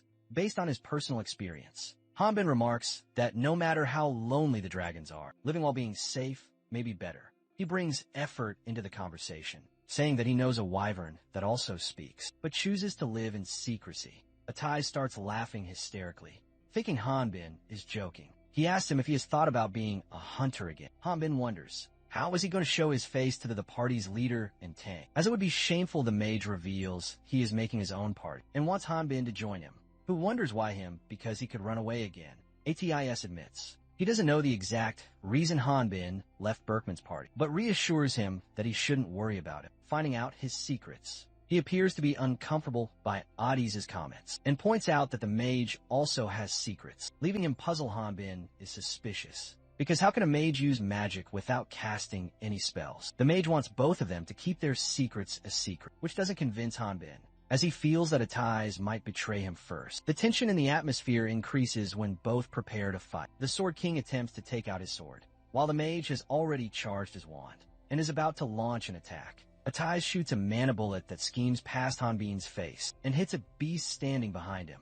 Hanbin, who believed he would get hit by the mana bullet, is stunned. The mage explains that he shot a mana bullet down the beast's throat and ignited his lungs. It will likely die of suffocation. Hanbin is enlightened that the monster could have alerted others. If it had made a noise, he is convinced that Atiz is on another level. Compared to the mage from Berkman's party, he is genuinely surprised at how quickly he was able to make a decision. He had thought that the mage was a delicate, young master who had stayed home and researched. Atise thinks it would be nice if he could persuade Hanbin to join his party, but now's not the time for that. He instructs Hanbin to open the monster's stomach. While he goes to check on the net, he opens up to Hanbin about how the monsters, that normally don't approach humans, have come out on the open areas and have attacked them. It doesn't seem strange to Hanbin. After all, his friend burned everything.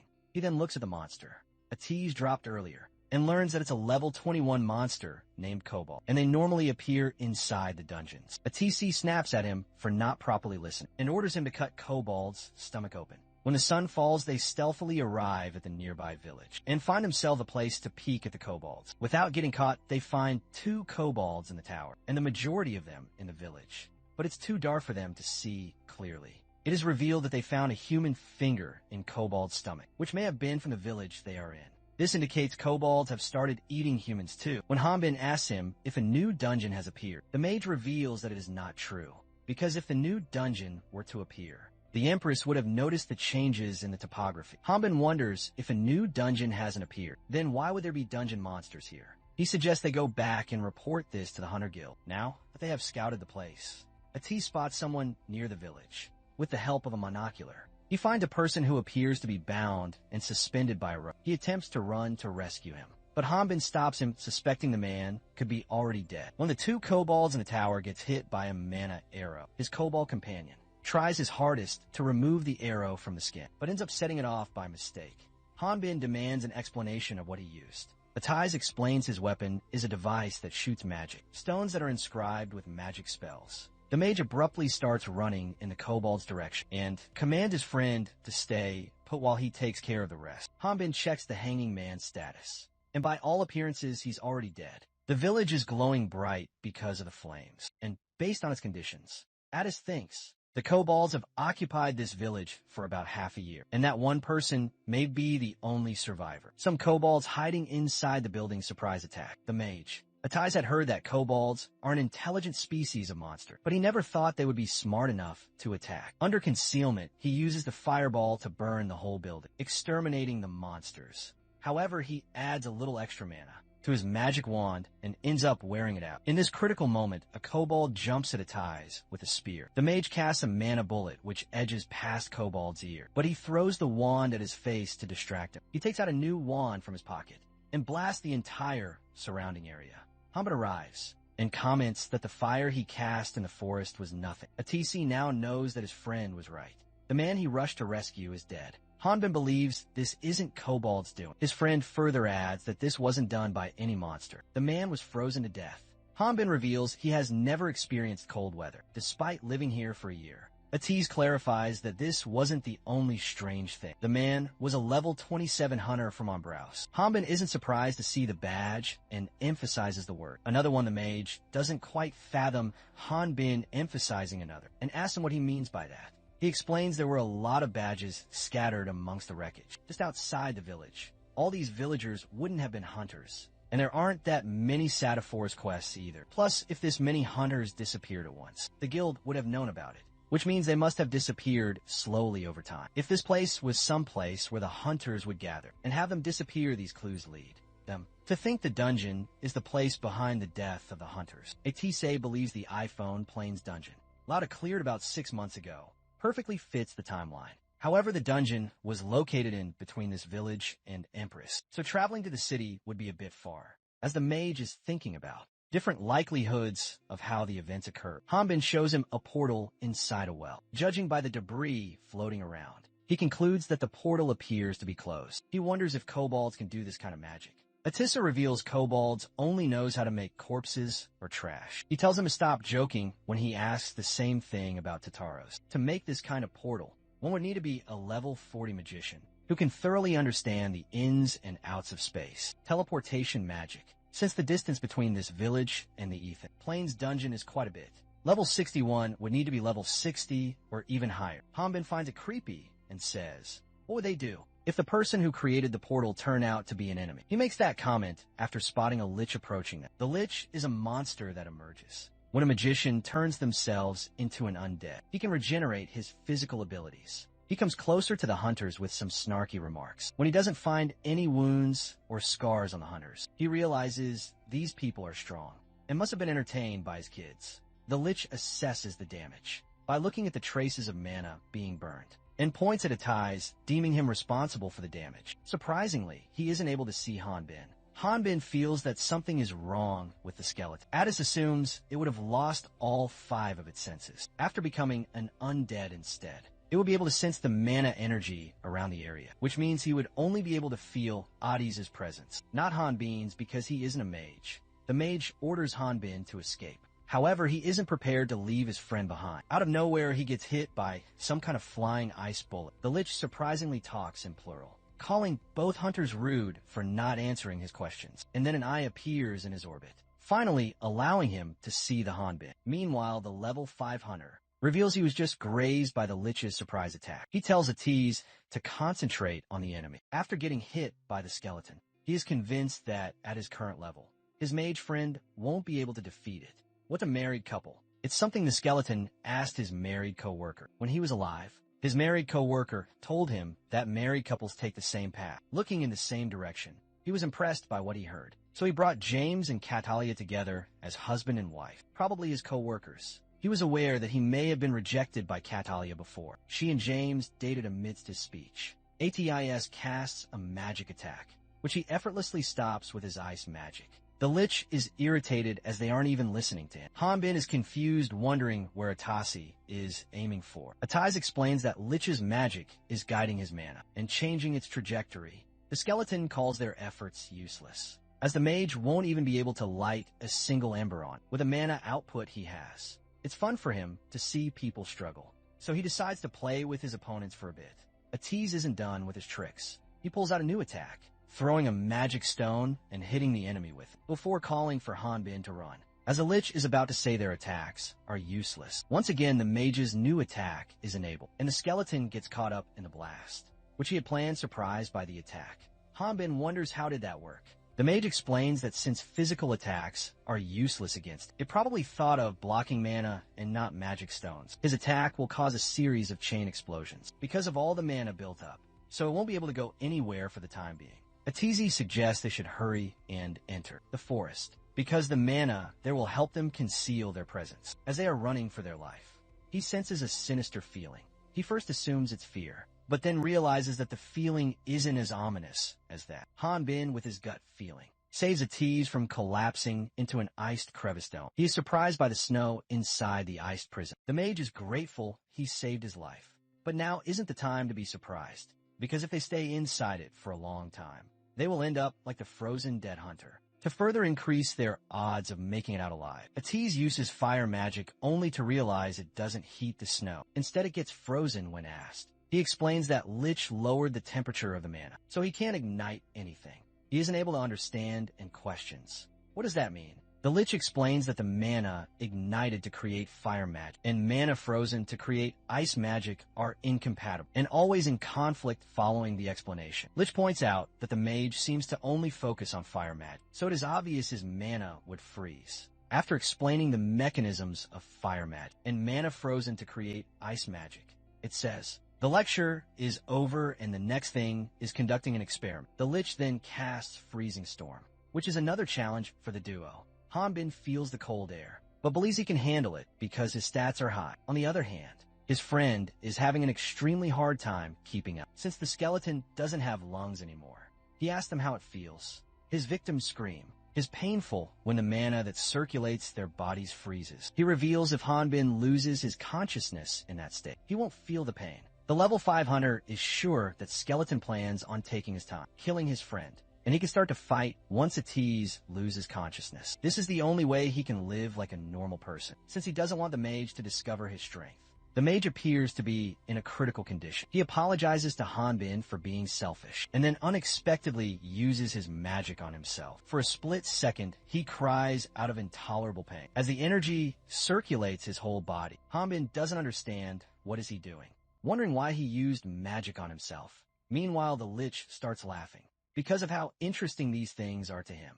He's impressed at Atase, but wonders how long will he be able to last with just that, knowing this is their last chance. The mage wants Hanbin to pay attention. He wants him to run towards a hole as soon as he summons it, thinking Atis is devising a plan where he would be an inevitable sacrifice. He demands an explanation. The magician interrupts and insists that he make a promise, which he reluctantly agrees to under pressure. The Lich is curious about what the mage is cooking up next. Atis wants him to guess, and then instantly throws several of his wands in the air, which causes an explosion. The skeleton avoids the damage by quickly getting out of range. After this, he attempts to understand the magician's chain explosion that was created using the magic stones on the wand. The skeleton believes the magic wand explosions are too weak to cause a hole in the ice wall, and wonders was Atisa's attack a suicide bomb, though he hopes it's not something dull. It activates magic perception to scan the area. The mage's magic stone has turned into dust and is now causing too much noise.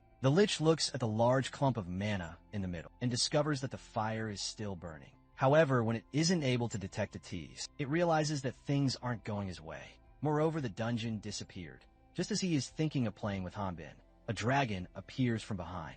Hanbin finally understands the reason behind the sound. He heard in the forest when he encountered a tease naked, and why he was there in the first place. He solves the puzzle, and discovers that his friend was a dragon all along. Addis, now in dragon's form, asks his companion to trust him, and can't explain anything because of shortage of time. The Lich is stunned to see a young dragon, just 100 years old, which seems unbelievable to him, which explains how he was able to use fire magic without casting. The black dragons are believed to have the ability to breathe fire. As soon as they learn to fly, the dragon shuts him off for claiming to understand Dragon's base, solely on rumors they have heard. The Lich admits it doesn't know much about dragons, but is going to learn by fighting one.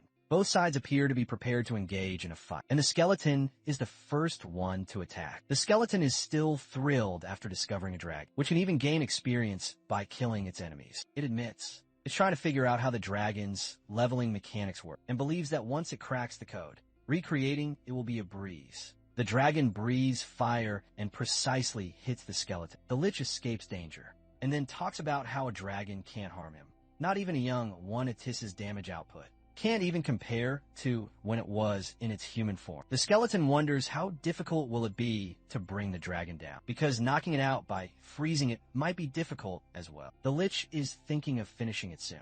Meanwhile, Hanbin is noticing that the tremendous heat is melting the enemies. Snow and frost, turning it into rain, but still. Atis's level is not that high. Even in his dragon form, he is only level 52. The mage wants Hanbin to hold on for a little longer, as he is preparing to attack the Lich. Using a particle cannon made of superheated compressed mana, the evil skeleton casually dodges the dragon's heavy attack by shifting the trajectory of his legs midair. The skeleton reminds Addis that this area is surrounded by its cold mana, so his magic from that distance won't break the ice. Furthermore, he is fighting while protecting Hanbin. He informs him that their plan to melt the ice wall has failed, and regardless of that, he doesn't want him to be stressed. Hanbin wants him to focus on the enemy, because he can protect himself inside. He thinks Atis's resistance has increased, to the point where even the enemy won't be able to go easy anymore. The skeleton suddenly switches targets to Hanbin. However, the dragon uses his massive hand to shield him. He isn't convinced about whether his friend can take care of himself. However, Hanbin insists that Atis focuses on his target. The Lich is speechless. The dragon is surrounded by flames and could easily counter this level of ice magic, but chooses not to focus entirely on shielding Hanbin. He even guesses that the dragon might be brainwashed, because a dragon protecting a human is a rare sight. Atis once again surrounds Hanbin, creating a full body shield that keeps him alive. His original body may not have gotten to level 70, but even so, he has to give it his all to at least save his hunter friend, and secretly insinuates his wand into the ice wall. The skeleton makes a weird guess that Hanbin is Atis' snack, and the reason he is fighting back is because he fears someone is going to snatch it from him. The mage calls him a repulsive human and throws a chain of fireballs. The skeleton realizes that his opponent, despite being a dragon, talks like a human. The Lich wonders why beings as powerful as himself are forced to live in secrecy among humans. Instead, they should be worshipped by the humans. Atis throws a punch at Lich, something the skeleton itself had expected the least. However, Lich regains its footing and impales ice crystals into the dragon's thighs. The skeleton casually floats into the air, looking relaxed, and comments that it's a pity. If only the dragon's levels were a bit higher. Atizi asks Hanbin if he's afraid of him. After all, he is a dragon, while having a smirk on his face. The Sword King says that he once saw a monster much larger than him. His friend would be cute compared to them. Atissa giggles and reminds him that he claimed there were no dragons in his hometown. He shows interest in his story, but can't hear more about it since their time is up. He demands an answer on whether Hanbin will keep the promise that he made to him. Before Hanbin can speak a word, the ice wall explodes from the inside. Adaji commands him to run before the ice wall is reconstructed. Hanbin isn't ready to abandon his friend, but the mage says that he has to stop the Lich, and reminds him that they made a promise that he would leave. He is convinced that Tease will fight to the death if he doesn't escape. He decides to leave and quickly returns with a plan. The Lich is astonished by the dragon's good act. He speaks up about how the magic he prepared would go to waste if Hanbin left at that moment. Wide-ranged ice magic begins showering over him from the sky. He makes it even worse by using Blade Squall, which triggers the movement in ice magic, and they start descending. Hanbin wonders where it all went wrong. Was it when he thought he could block it? When he hid the fact that the man in the well was dead? Well, he didn't stop him knowing the Lich's level. Was it all because he wanted normal level 5 life? Atiz once again shields him with his massive body and takes all the hits. Hanbin wanted to live like a normal person, but got caught up in this mess. The Lich sums up what he has seen with just a single word: ridiculous. He is baffled to see a dragon dying for a mere human. Hanbin checks on his to see if he's okay. Atiz doesn't want him to worry because dragons have strong bodies, despite that he isn't sure how long his friend will last. All the ice that pierced his body has melted and is causing a huge amount of blood loss. He wonders if will his friends still be alive after he finishes fighting the Lich. He can't heal Atiz's massive body with a number of potions they have, and revealing his identity isn't an option for him to fancy. Addis feels that it would have been better if he was stronger, even though he promised to protect him. Hanbin is devastated to learn that his friend did this, all because of a promise. The Lich apprehends that the dragon has taken a liking to humans. He wants to know Adiz's perspective on whether he thinks it is righteous for the strong to protect the weak, and whether is it honorable. The skeleton thinks it's an illusion made by the weak majority. It's something they use to make the strong minority protect them. He summons a colossal sword, easily several times bigger than Adiz, and gets ready to obliterate both his opponents. He figures he can't risk leaving Hanbin alive, since there's no guarantee he wouldn't spill the beans if he survives. Abruptly, he offers a teaser deal. If he kills his companion, then he will be accepted as a comrade. Atiz reflects that in the eyes of humans, beings like him and the Lich are seen as nothing more than monsters. But instead of giving up living like a human and becoming something like it, even if that means dying today, he'd still rather live like a human. After hearing Atiz's verdict, the Lich launches the giant snow-carved sword at the hunters, while having a smile on his face. Hanbin acknowledges that his friend indeed lives a hard life and feels the promise wasn't that big of a deal. Living like a human isn't easy for sure, as is keeping promises suddenly. He starts sprinting toward the sword, and by concentrating his raw strength on his feet, he jumps into the air at ease. Isn't able to process what Hanbin is doing, who then reveals that he felt he should live like a human too. The Lich is sure that Hanbin will die first, regardless of the magic he is using. In that moment, Hanbin changes everything. He uses one of his only 3 skills, Side Slash, which not only eradicates the enemy, but also shatters the crevice dome. He adds too much force into his swing, that the shattered pieces and debris end up on the mountains, on the farther side of the forest. Atiz found Hanbin's strength jaw-dropping. The ice walls that barely cracked with explosions completely crumbled with one swing of his sword. Not only that, the Lich also took the most damage. The last time he checked his level with some measuring stone. Hanbin was a low-level hunter. Hanbin brushes off the past, calling a long story, but still asks Addis not to be angry with him. Meanwhile, the mage felt that he used some magic that could trick the measuring stone, as they are having a banter. The skeleton revives its body and enables the Gehenna's entanglement, an ability that allows it to summon tentacles and manipulate them to capture its opponents. The Lich never intended to use this skill, but now is forced to these tentacles. Get stronger by absorbing the energies of their victims, and they will never let go of them until they die.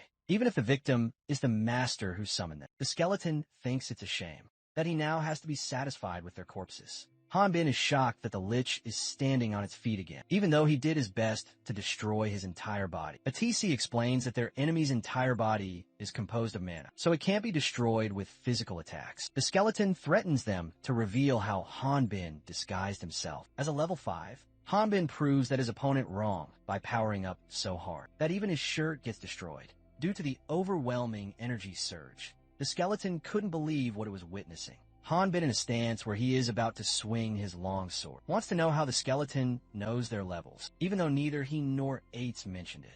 The Lich recalls not being sad when he learned that he had died the first time, because his life was already hell anyway. He was more careful with his second life, since he couldn't afford to die once more. It took him meticulous planning to steal the scroll of the undead. He conquered them both death and fear, or at least this is what he expected. Atiz thinks that no matter how many times he sees his friend is incredibly powerful. He finds his feat of destroying Gehenna's tentacles just by striking the ground unbelievable. Hanbin is sure he had shattered Lich's bones, but it appears that it had already stitched itself up. After stitching itself, the skeleton turns to Hanbin and seriously questions his identity. Hanbin also wanted to ask him the same thing, because up until now, Not even one person he met guessed his level perfectly. He thinks the Lich either is a gifted fortune teller, or an otherworlder the skeleton attempts to escape. Right after Hanbin reveals what he is thinking, it tries to guess maybe Hanbin came to hunt him, knowing that he was an otherworlder. The skeleton admits underestimating him, thinking he was nothing more than a country bumpkin. Hanbin appears before it even though it is flying at hypersonic speed, and hits it with his long sword, using it like a baseball bat, just after making contact with the ground. The monster once again starts running for its life. Hanbin expresses frustration about how many good people like him are suffering because of evil people. Like the Lich, the evil skeleton summons Ice Puppet Frost Knight, intending to retaliate, however. The Sword King goes past its defense and smashes its face with his long sword. Meanwhile, Addis, spectating their fight from the distance, thinks his friend's power level doesn't compare to a normal human, though he feels that something is off. He speculates that Hanbin is most likely an aura user, because a sword of that capability can't be equipped by a normal human. Back to Hanbin in the Lich's battle. The Sword King wonders just how much his enemy can regenerate. The skeleton thinks his opponent isn't using aura, because he is planning to turn him over to the Inquisitor for the bounty money. He offers him triple the reward money to let him leave. Hanbin proceeds to throw a stone shotgun before question. What is it babbling about? The stone shotgun puts countless holes in the Lich's body. Hanbin finds the enemy's regenerative abilities annoying. A tease from a distance shouts that Hanbin should use his aura, and explains that the skeleton's body is composed of mana. So if he severs its mana connection with his aura, then he can neutralize it. Hanbin asserts that he knows he is supposed to use energy skills, like mana aura, prana, or force. And these skills can be used up as the swordsmen are leveling up. However, the thing is, he can't use any of them because he is level 5. The mage explains that aura is often described as the life energy from an image in one's mind, a moment pasas. Before a tease, and the Lich fully process what the man just said. Their faces go utterly blank as the realization sinks in. The enemy doesn't wait any moment. After learning that the Sword King can't use magic, and throws magic crystals at him, when Hanbin dismisses his attacks as useless, he disagrees, saying that they are still decisive, compared to his oralies and ineffective attacks, and they would work just fine on someone like. A tease taking Hanbin by surprise. He looks back and confirms that the Lich's attacks are indeed going to hit his friend, and takes a leap back to protect him. The dragon reveals that the enemy plans to increase the distance between them. Now that Hanbin has taken a step back, the skeleton produces some ice slabs and puts them together to create a weapon. The evil skeleton believes Hanbin can't use aura because of his normal human body, even if he can block liquids from magic. He doesn't have any protection from the mana itself. The Lich reveals it is going to super compress the mana energy and will vaporize it in the critical moment. The Sword King digs up the frozen ground with just sheer strength and creates a shield. However, the mana level is too great, that even it won't shield them for very long. A tease once again wants him to leave because if he can't use aura, there's no way to kill the Lich. Hanbin points out that the skeleton looks dirtier than they saw. At first he decides to take a closer look, and in an instant, pierces through everything the skeleton had set on the path. To cover itself, Hanbin grabs the skeleton from its cervical vertebrae, while smiling like a maniac.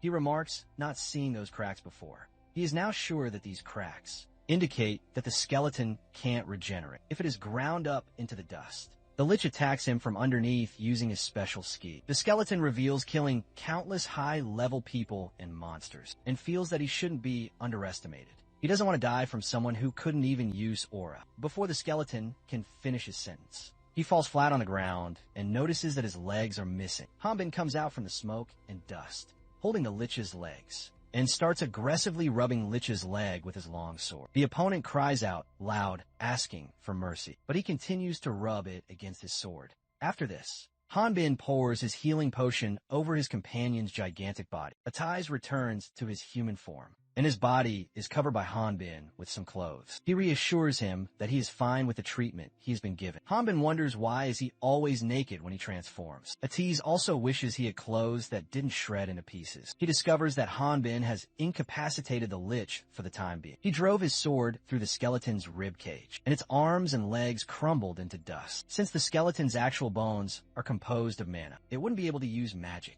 Stopping the undead's movement is the best he could do. When a magician spots that the lich is still alive, Hanbin admits that its core frame was much tougher than he anticipated, which is why he had to resort to more extreme measures. Atiz chuckles and tells him to not talk in circles. Also, it's not easy capturing an enemy while killing it. The same applies to Hanbin.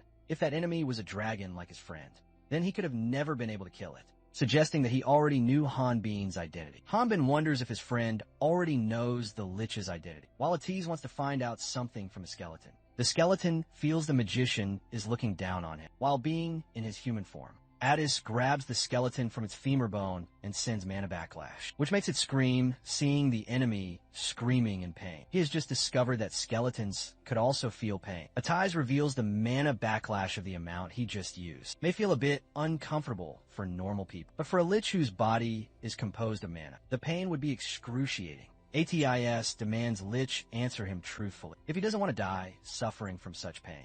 The question is, who were the comrades that it mentioned before, and why was it going around killing innocent hunters? Suddenly, aqua-colored smoke started coming out from the skeleton's mouth. A moment later, the skeleton expelled the Great Earth symbol, a round coin-shaped badge. In its last breath, the Lich remarks, "A young dragon like Atiz wouldn't understand how the world works. A 500-year dragon would have already figured it out by now, since they have already joined them, a mysterious organization." The magician is perplexed by Lich's use of the plural pronoun. Hanbin enunciates the Great Earth while checking out the symbol. The skeleton self-destructs by releasing all the mana stored in his teeth. Elsewhere, Efer is packing her stuff, planning to leave her old home. She has packed 2 comfy blankets, a brush and nail file, and more, and is thinking, has she forgotten something? It was pretty difficult for her to decide what important items she needed. With the stuff she has loaded in her bag, she has finished packing and is ready to move. However, her bag is overfilled and she isn't able to carry it, leaving her with no choice but to leave some of her stuff behind. She gets emotional while hugging her bag, signifying that she doesn't want to leave any of her belongings behind. The strange things that happened around the place where Ethel lives have forced her to leave her home and find a new shelter. These strange things include the unexpected appearance of a forest fire, which made the embers burn up her garden when she turned off her light to sleep. A huge chunk of ice crashed down from the sky. This doesn't end here. There was such a great earthquake that it seemed the continent itself would split apart. And because of that, she couldn't sleep.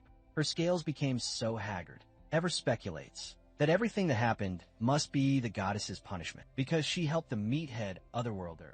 While she's recalling her encounters with Hanbin, she takes notice of someone standing at the entrance of the cave. But when she takes a look at the cave's entrance, she doesn't find anyone. She decides to hurry and leave, because her gut is telling her that something bad is about to happen. Abruptly, a man appears before the Efer and is astonished to see a talking wyvern. She is startled, wondering when the man appeared there. She thinks he caught her speaking to herself.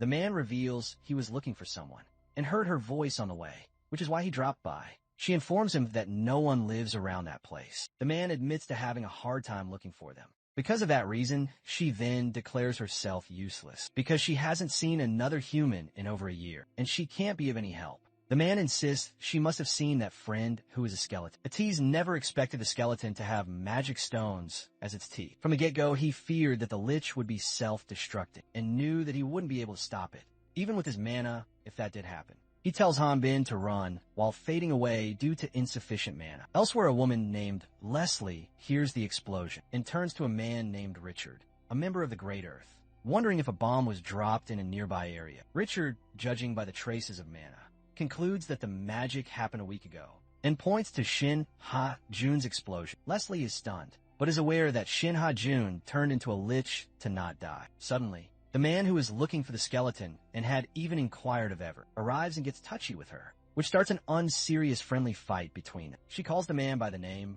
Alejandro, who is also known as the Chosen One, reminding him that she had warned him to keep his hands off her. The Chosen One remarks that if she uses her magic on it, she'll be getting her hands sliced to bits before the quarrel turns into a full-blown fight. Richard intervenes and stops them. He shows Alejandro the place where Shin Ha-jun died in battle. He knows that the lich initiated an explosion that exceeded its healing abilities, and as expected, not a trace of the enemy was found. He brings this up as a reason for Alejandro to maintain a shred of respect. The Chosen One thinks it's weird that the skeleton self-destructed. Leslie also agrees because it's unbelievable that there is someone who could push a level 72 opponent. To self-destruct, Alejandro clarifies that he's not questioning that, but rather why the skeleton exploded in that spot, which isn't too far from them.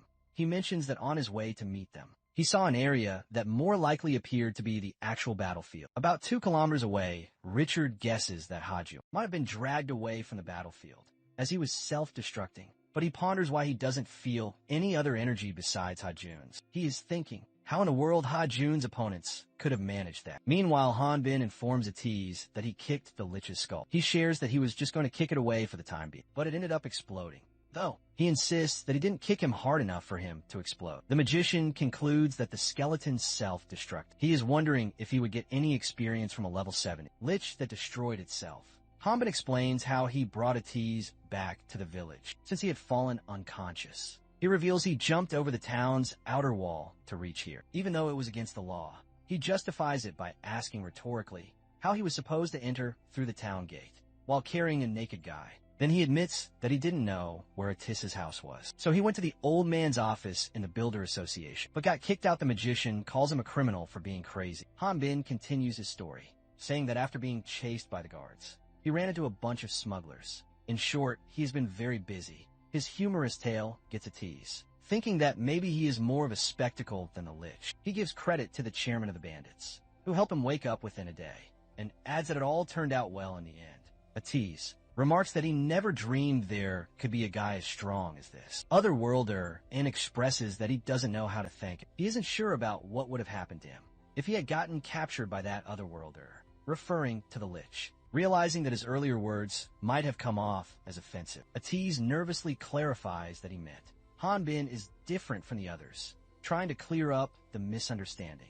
Hanbin isn't offended, and assures him that he knows his friend didn't mean anything bad. He adds that in the world he lived in, there were plenty of murderers, still with ORM Flaw's mission of infiltrating the lot in a continent and killing the goddesses. Hanbin states that he would rather live the life of a normal folk, adapting to this world than become a crazy killer. Atiz then inquires whether Hanbin is saying that the majority of other worlders are normal humans. The Sword King acknowledges that they were, at least in the beginning. But in reality, a lot of them became killers. He adds that if there's one thing that differentiates him from the Otherworlders, it's that he had a defective guideline implanted in it. The mage already seems to know what a guideline is. Hanbin states that being able to see levels is one of those powers, and believes there is also a hidden ability that the user isn't aware of.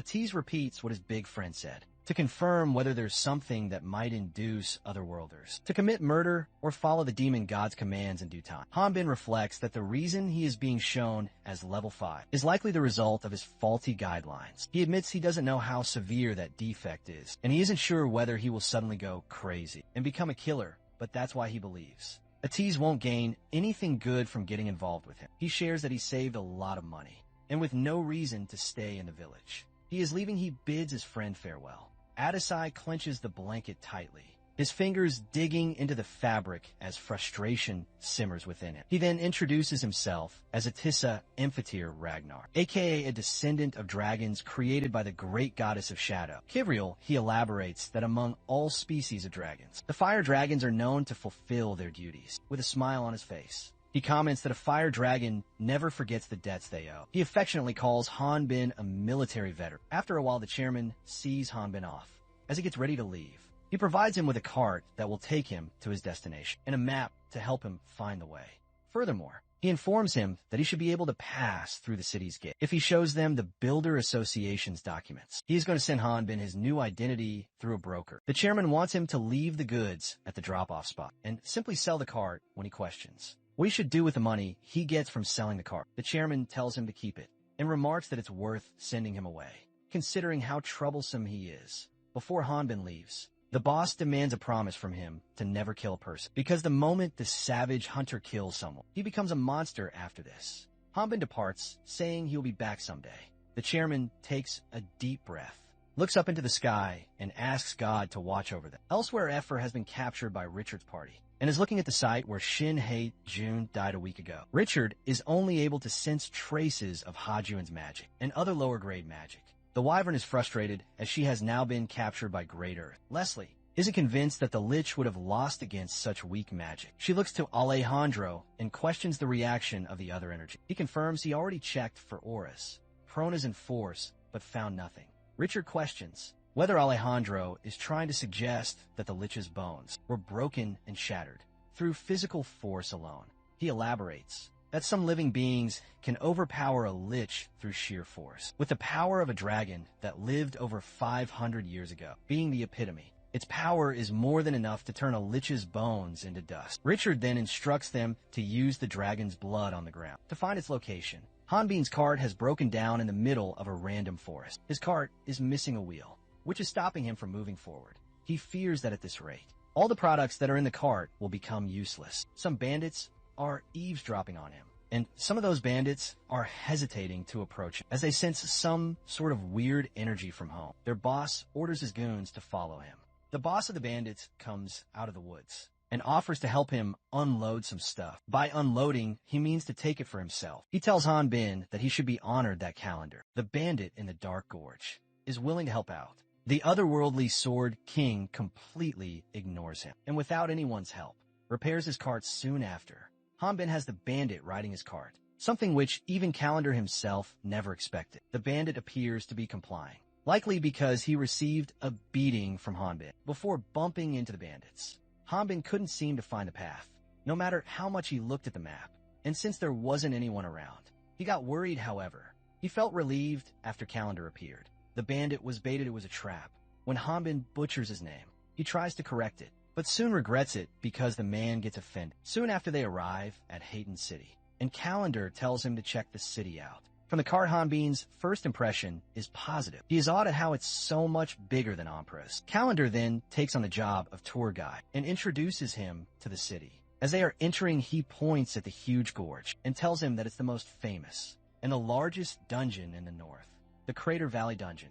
Hanbin thinks it's dangerous to build a city right smack in the middle, but Calendar reveals the entrance is at the base of the gorge, so it's rare to see monsters climb up to the top. Though it's true that, as a hunter, staying closer to the dungeon is more convenient when commuting. Hanbin thinks that being closer is nice, but climbing down that gorge to secretly enter the dungeon won't be easy for him. Calendar informs him that they have arrived, but there's quite a traffic jam there. Passing through will be more difficult since the city is so enormous. Seeing him distracted, the bandit attempts to run away because at the city's entrance, he will be checked and will be punished for his actions. Hanbin orders him to be quiet. He doesn't speak back because this is the Sword King's first time in the city, and he wouldn't know what this place is like. Calendar reveals there's a prison camp at the end of Crater Valley, where all the criminals from the north are placed. It's swarmed with ruthless criminals who are no ordinary humans, and claim that a small-time bandit like him wouldn't last long in that place. It would still be somewhat better if those monsters were the only problem. Recently they caught and locked an otherworlder too. Even the inmates are terrified of him. Hanbin repeats the word otherworlder in disbelief. Calendar says that the demon will tear him apart, just as he is begging Hanbin to let him go. An officer approaches them. Hanbin gives him a pouch of money and tells the officer that the man, Calendar, was ditching his work, so he was just scolding him. He shows the officer his card. The bandit wants to know why he received this money. When Hanbin started his new life, it was difficult with just the clothes on his back, so he gave him this money because he knew its value. He further gives the man advice to look for a different career. Calendar says that he will make sure to put the gold coins to good use. When he realizes that he has given the bandit the wrong coins, he tries to call him, but it's already too late. The bandit has already left. In the bustling streets of Haytan City, Hanbin realizes he's screwed big time. He won't be able to last long with the money he has. Even though he doesn't want to, he thinks he might have to go to the Builders Association and do construction work again.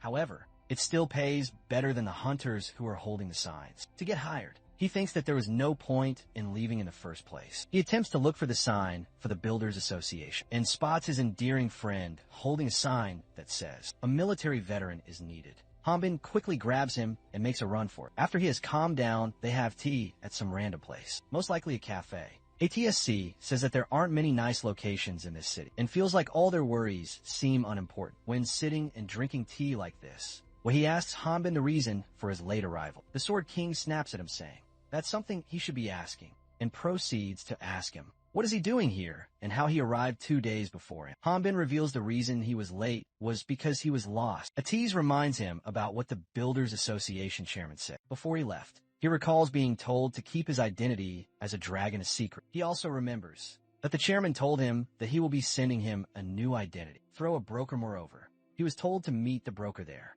but this slipped away from his mind. After calming down, he tells Atiz he is grateful and wants to recruit him to his party, but getting involved with him won't lead to anything good. Atiz says that he wasted money buying this house. They are chilling and Hanbin asks him who will be the leader. He argues how can he become the leader when they have him. Hanbin says how can he become a leader? He's just a level 5. He says that if in any case he becomes famous because of that, then there's no way he would get the chance to meet the goddess. Atis believes he's right.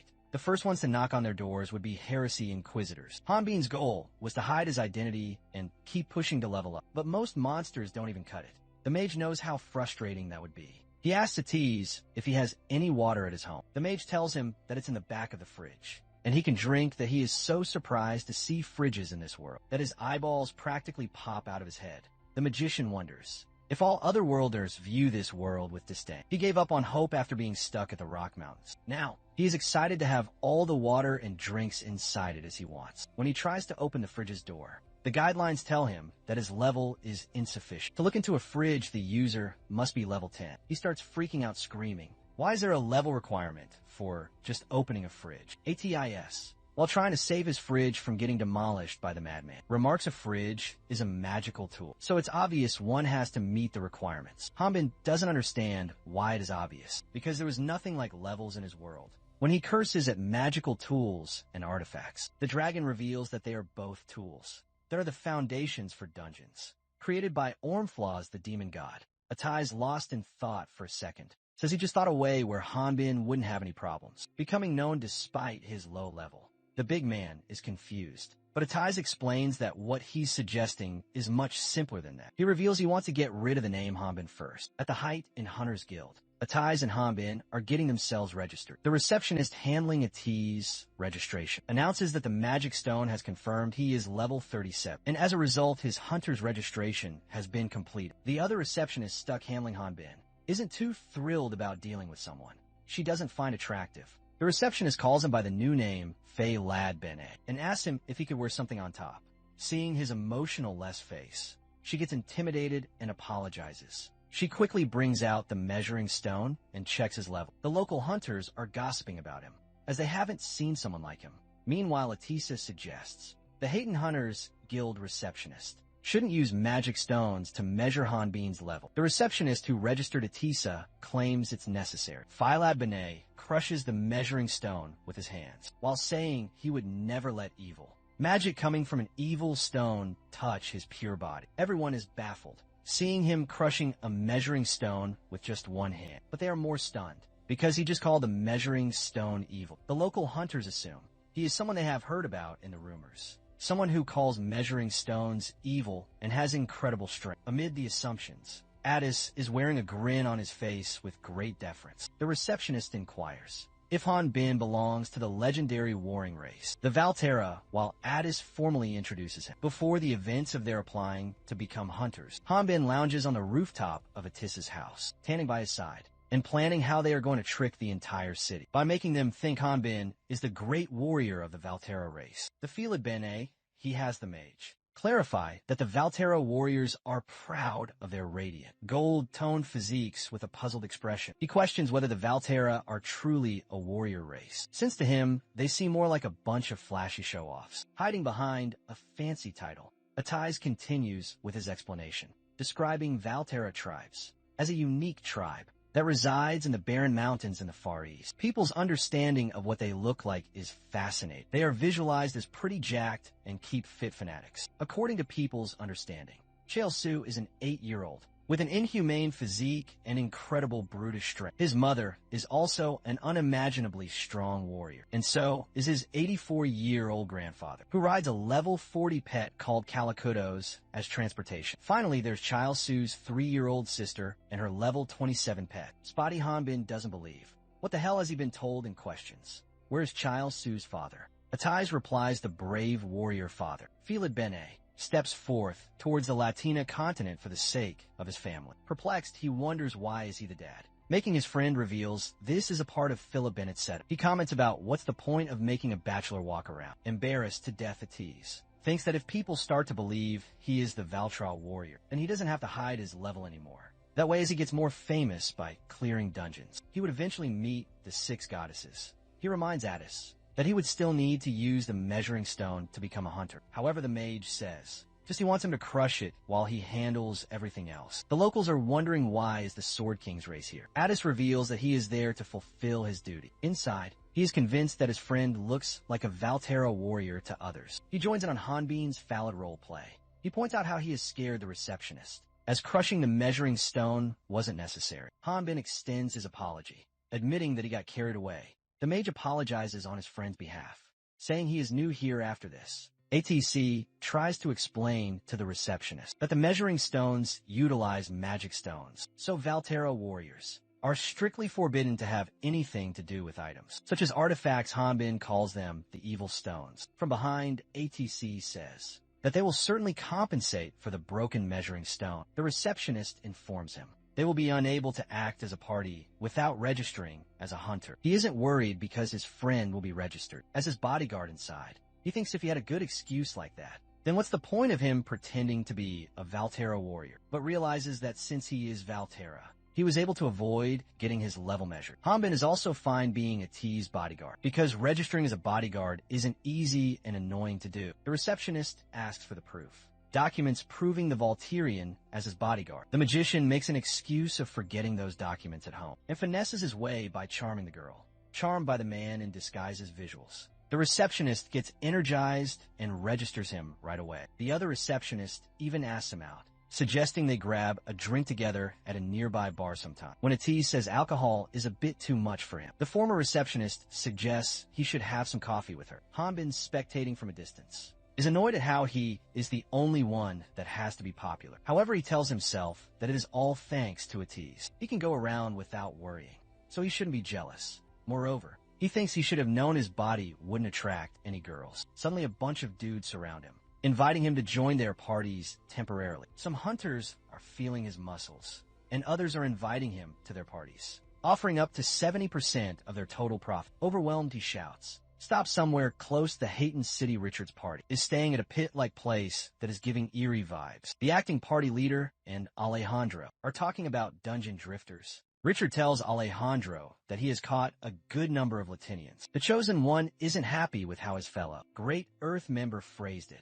He replies he only brought in wandering drifters. Alejandro thinks that from the perspective of a territory ruler, hunters who gather around the crater dungeon are more profitable than normal citizens. Plus, they only accepted selected Latinians as citizens, because no one follows orders as easily as poor scavengers do. Leslie concludes that Alejandro hasn't done anything, based on his reasonings. She reminds him that the place they are at was given to them, as proof of their alliance with the greater dungeons. He explains that it's because of his efforts that they were able to gather this many people. Richard mentions every dragon over the age of 500 years has joined them, and if there's a traitor among them, then they would need to think carefully about what their goal is. Alejandro feels relieved that Atiz ran here in the heightened city. He won't be able to live anywhere else in his human form, except in dungeon cities. Leslie feels that it's a shame the dragon's blood has dried up, and they can't use location spells anymore. With a smug grin, she thinks Alejandro will have to start putting in the work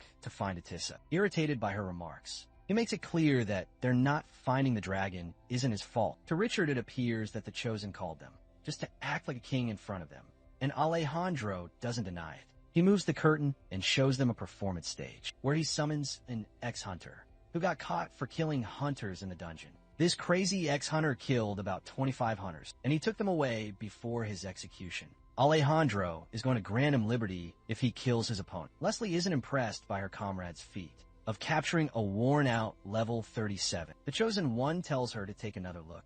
This time she notices a patch on his neck, which indicates he has artificial guidelines implanted. Leslie is shocked to the bone. She thought no one survived after having those artificial guidelines implanted in them. He reveals they have changed the method from the dungeon extraction technique to the human extraction technique. Richard initially assumes Alejandro minimized the side effects of the implant, though he knows that even by doing that, it still won't meet the expectations of that person. The Chosen One compliments him for understanding everything right away. He then reveals that it's a matter of sacrifice, and this sacrifice is a human girl. The girl wielding 2 swords tells Effer that she is a kind wyvern, so there's no reason for her to feel sorry because it isn't her fault. The former hunter is eager to kill the girl. Quickly, Alejandro allows him to play with the girl as they are celebrating his release. The game now begins. The former reveals he was anxious at first, but the more he used the guideline, the more he began to like it.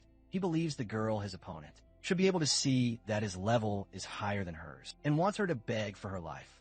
She knows that doing something like that would be useless, and isn't scared to fight.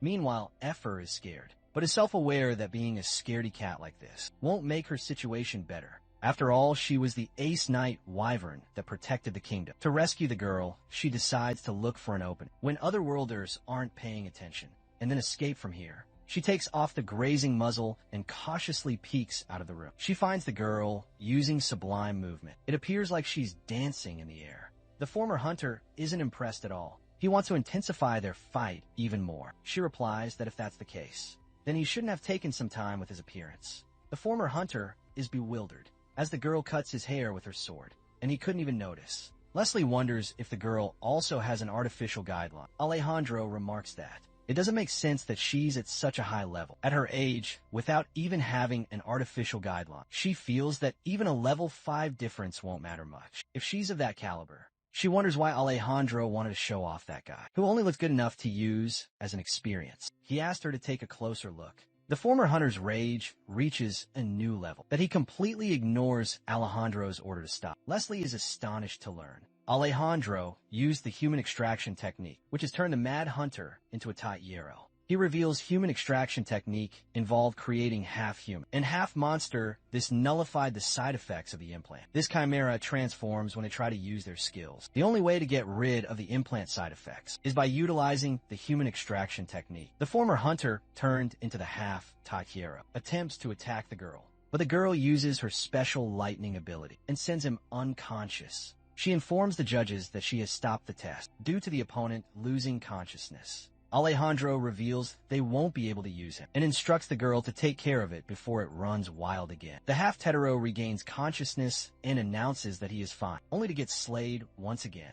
Effer was spectating from the get-go and witnessed the girl, who was being kind to her, kill the former hunter. Even though the former hunter looked like a monster, he was still a Latinian moreover. The girl followed Alejandro's order without a second thought. Richard remembers Alejandro mentioned that the girl was blind and presumes that the magic, swordsman skills, and sword skills must have been executed using the guideline. The Chosen One reveals the girl's senses are extremely heightened. Richard wonders if that means the artificial guideline is a success, and he's curious why Alejandro hasn't reported it to that being yet. The Chosen One reveals that when a person with an artificial guideline implanted in them kills an opponent, they can't gain any experience. Leslie concludes that it's a guideline that can't absorb experience. But before she can share her opinion, Richard intervenes and remarks, absorbing experience points from defeated opponents to level up isn't only possible for Earthlings, but also dungeon monsters. Alejandro adds, this is why they've tried to experiment on dungeon monsters as well. But as they can see, there are still side effects. Richard claims that ability originates from another source. Alejandro assumes he is referring to the Dragon's Core, since they agreed with the greater dragons.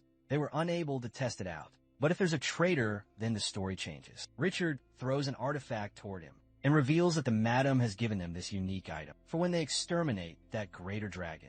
Leslie reminds them that this item dealt with Lich and wonders if he would be able to handle it with his level. Alejandro calls him generous because being given an artifact is great, but to be given a unique item is a paramount feeling. Richard plans to inform that, being that they are close to completing the artificial guideline. He and Leslie leave since they have some work to do. Before leaving, she reveals feeling jealous because Alejandro gets to catch a greater dragon. Plus, if he ends up making the artificial guideline, then his popularity would skyrocket. He, now all alone in the room, is thinking of the potential risks behind what he has been given. If he doesn't find it, then he will be responsible. He admits to becoming a pushover. Alejandro is thinking about how to find a dragon in human form without any location skills. He commands the girl Ellie to tell the wyvern to come out and clean up the corpse. He then also leaves. She opens the door to the small room where Effort was kept, but finds no one inside. Meanwhile, the wyvern is running for her life. She surprisingly had heard everything from Richard, Alejandro, and Leslie. Additionally, she also found out that the girl is also Alejandro's subordinate. She thinks everyone is crazy and is aware that if she stays here any longer. So she attempts to get out of the city as quickly as possible. Just as she's at the door that leads outside, she bumps into the girl from earlier who stops her. Ellie closes the distance between them and hits her with lightning magic.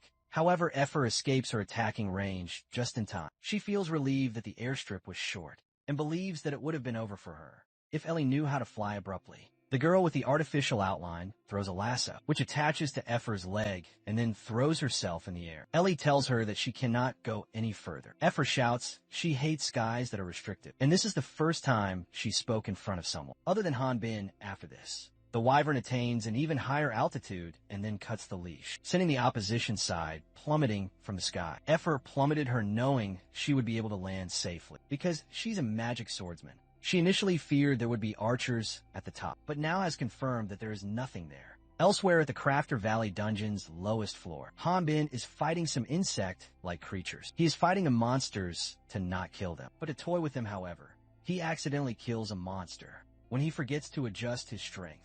In a matter of moments, he is surrounded by several more insect-like creatures. He is aware that this isn't the time to take care of them one by one, as they are enormous and in large numbers. Han Bin is forced to use Passing Through, a skill where he holds his weapon high up and passes underneath tall monsters. Subduing them, it's weak to kill them, but he thinks that's one of its advantages. He has cleverly piled up the dead bodies without physically straining himself and leaves the rest to Atiz. The magician arrives and starts burning the life force of the monsters. Han Bin is surprised because he has never seen anything like that before. He wonders how his dear friend is feeling.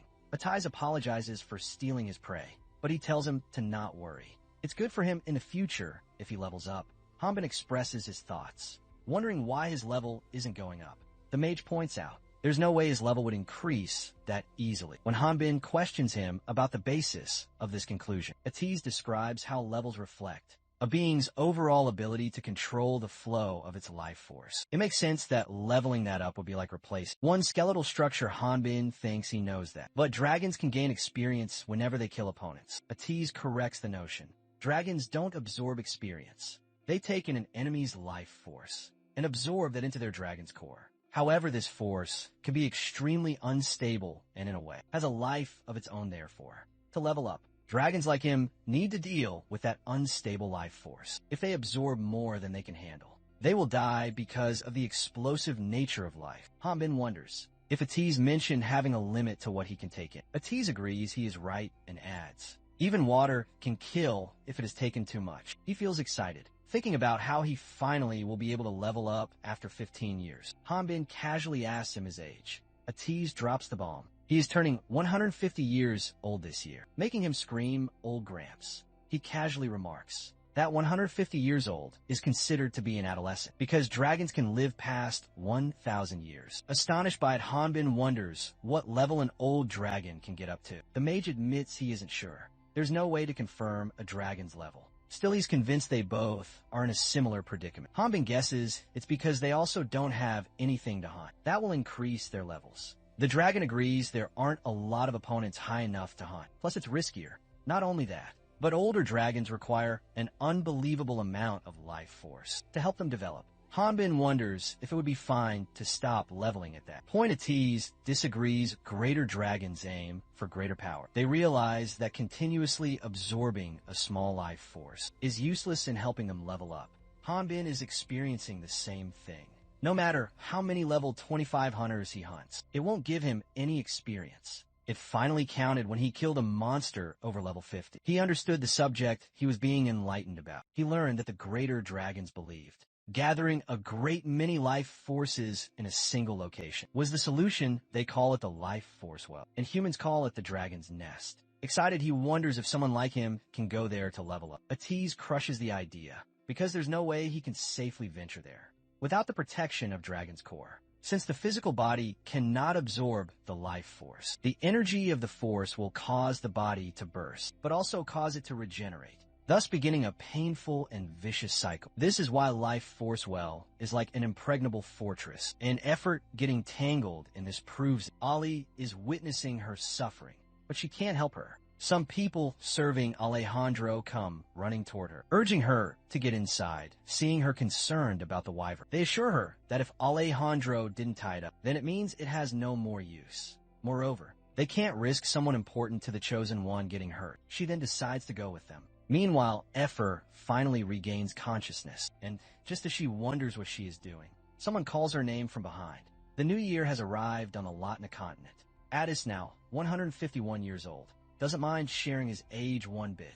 Over in Empress City, Berkman and his crew are ringing in the new year with a Korean-style barbecue feast. The celebration extends everywhere, from the Dark Brotherhood to the Valtora family. And even in Hayton, the voice Effer just heard reminds her of the other worlders who raised her. She recalls being named Effer by those hunters, especially the captain of the party. Even though it was a controversial decision, she liked her name at present. The person who rescued her is Captain Baldy of her previous party. Captain Baldy asks her to not call him Baldy, as he is the captain of the Sky Dragon Knights. She gets emotional seeing the captain of the Sky Dragon Knights alive. He wonders aloud, why is the party's ace crying? She dismisses his question with a silly answer, and then asks him about the location of the other hunters. Captain reveals it's not the members' time to come out yet. The crime of not being able to protect the prince, and the punishment for that crime was executing the entire Sky Dragon Knight squadron, including its captain. She suddenly finds a muzzle strapped over her face. Bewildered, she blurts out to no one in particular that the captain is innocent. The captain tells her that she's a smart kid and has a lot of knowledge, but she's also suspicious of others. The captain gives her a piece of advice: to trust people sometimes, because if some dust particles get into her eyes, someone besides her needs to wipe those tears away, even if it's just metaphorically. She starts falling from the sky. But at the right moment, Ellie steps in and saves her. She rushes to check on Effer and is relieved when she finds out she is awake. The friendly wyvern received a mass amount of life force, which caused her force to be in a state of chaos. But for now, she suggests they should heal her outer injuries. Ellie asks a worker to bring a potion on it, but Alejandro himself arrives, refusing to let her use the potion on Effer, thinking they would just waste it. He reveals he was halfway out, but returned when he saw a flash in the sky.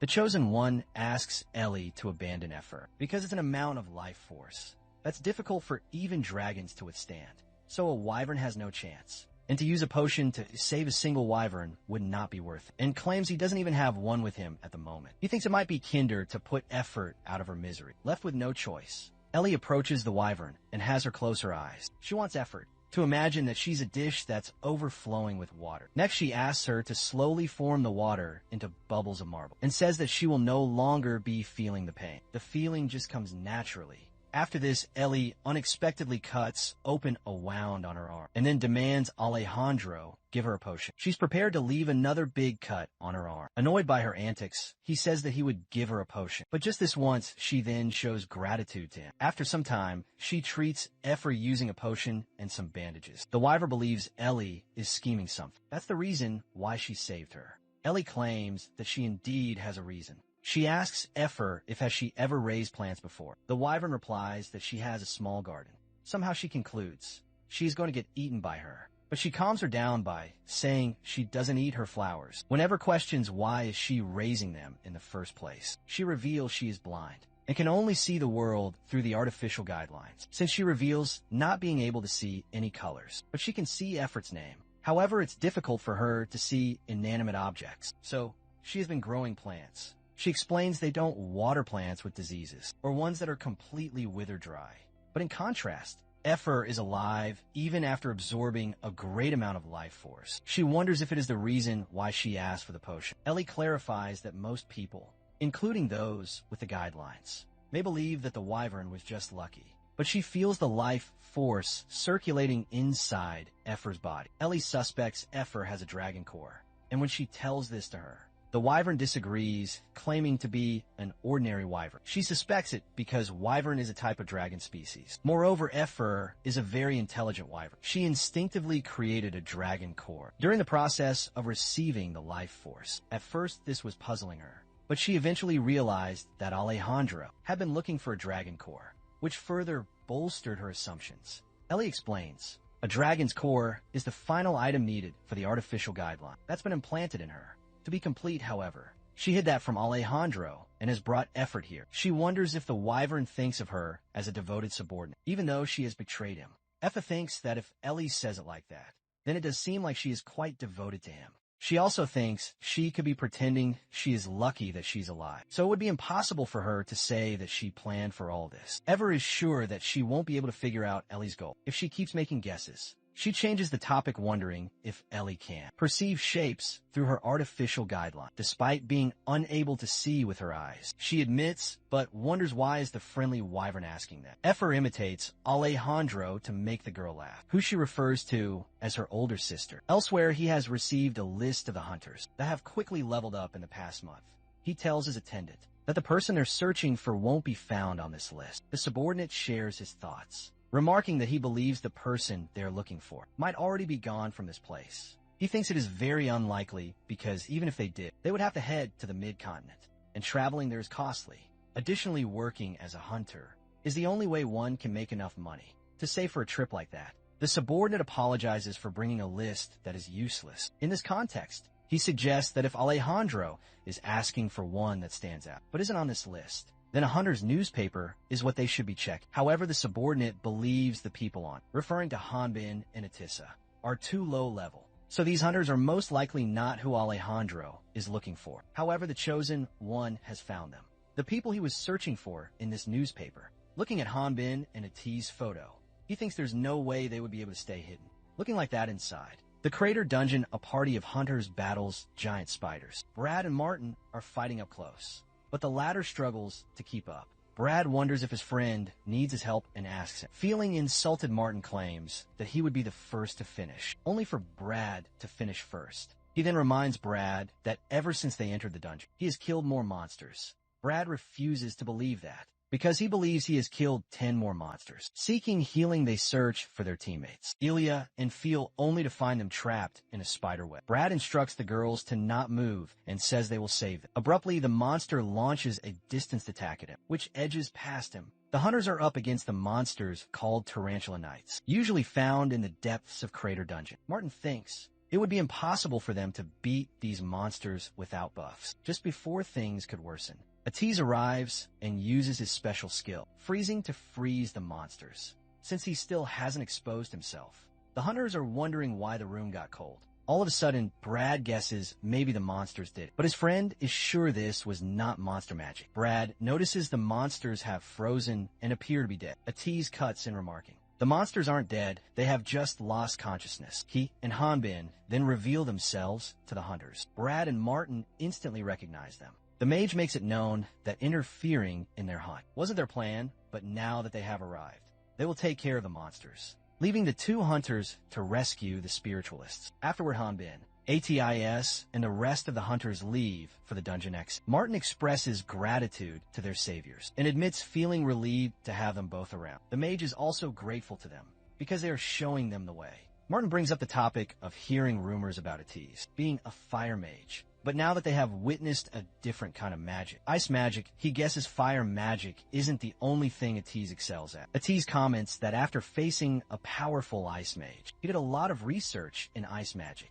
The maidens Elja and Phil are fawning over our drag. They introduce themselves as the party spiritualists. Martin wonders aloud if Hanbin, or more accurately, Valterra, is thinking of joining any parties, indirectly inviting him to their party. However, the Sword King refuses without any hesitation. Elia doesn't understand why he doesn't want to join them, even though they have extensive knowledge about the dungeons. Seeing Hanbin persistently rejecting, the magician informs them that his friend doesn't like being distracted in his training, which is why they have refused all party invitations. Elja knows the importance of training, but believes cooperating as a team is more important. Elja invites Hanbin to drinks, but he respectfully declines.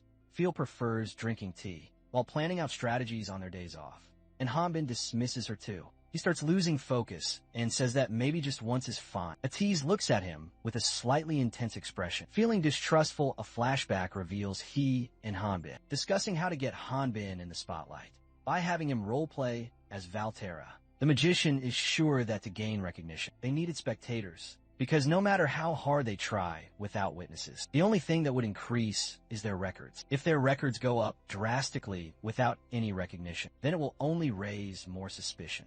From what Atais had seen, he expressed that the best way to increase the public's opinion of something is through rumors and one's image. Atais had decided to exhibit Hanbin's overwhelming power by cooperating with other parties. By doing this, they will be able to convince others of his identity as a Volturian hero. This will also increase Hanbin's chances of meeting the goddesses. The Sword King believed that, at the same time, he would need to maintain a certain level of mystery to decrease the chances of his identity being exposed. Fortunately, the magician informed him that there was already a line of people requesting to cooperate with the Valterra warrior. As Hanbin is calculating the odds of success, Atais plans to make him the most famous hunter in the city. At present, he admits everything his dragon friend said came true, but there's one thing that didn't come true, and it's his popularity with girls. The girls want to hang out with Atissa, thinking Valterra will train on his own. But the dragon declines because he is busy with his magic research. Brad has a strong opinion that the job of a hunter is one where they sacrifice their free time to fight monsters. In a never-ending battle the girls clock that he is a bit jealous and inform him that a jealous man isn't popular with ladies. Overwhelmed by jealousy and negative feelings, Brad calls Atais unqualified as a hunter. Hanbin confronts him on his friend's behalf.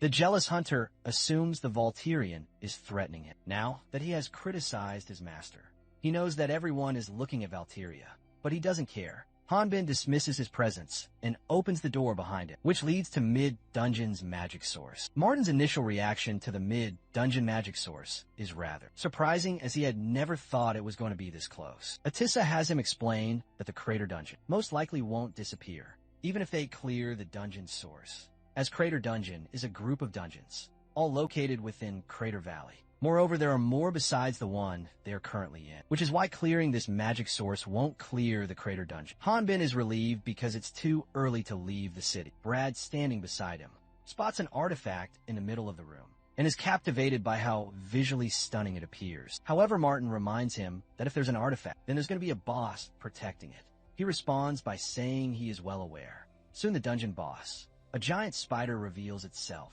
Martin reveals the monster is the type to spit poison from a distance and suggests they should attack its legs together. Brad is told to protect the ladies with a tease until they give him a signal. However, he doesn't like staying put and decides to rush things and starts running toward the monster, while remarking he will never let another group take his prize, since someone has to protect the spiritualists. Martin gets Hanbin to stay behind with a tease to protect the ladies, while he and his comrade take the offense. Unlike Brad, the Sword King listens to Martin and decides to follow his orders. Meanwhile, Atais, he senses that something is off, but Hanbin is just going to observe for now. Brad is planning to use the blitz tactics they have discussed before. However, Martin is against that idea and is irritated by how impatient his friend is. Brad then proceeds to make this a game, stating that whoever kills the monster first wins. Martin thinks now is not the time to be saying such idiotic things. Meanwhile, Fowl and Elia are exploiting their spiritual energy to cast a protective wall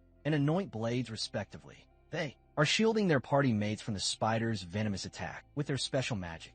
Addis is surprised at how outstanding spiritualists these girls are, as they perfectly place the wall at the spot and on time, and were incredible with supporter buffs. Their support is making a big difference, as they have made the monster unable to use long-range attacks. The two hunters in front think of targeting its leg before going for the head, seeing them putting up a spectacular performance. Addis knows these hunters can't hold a candle to his earthling friend, but they do seem like seasoned veterans.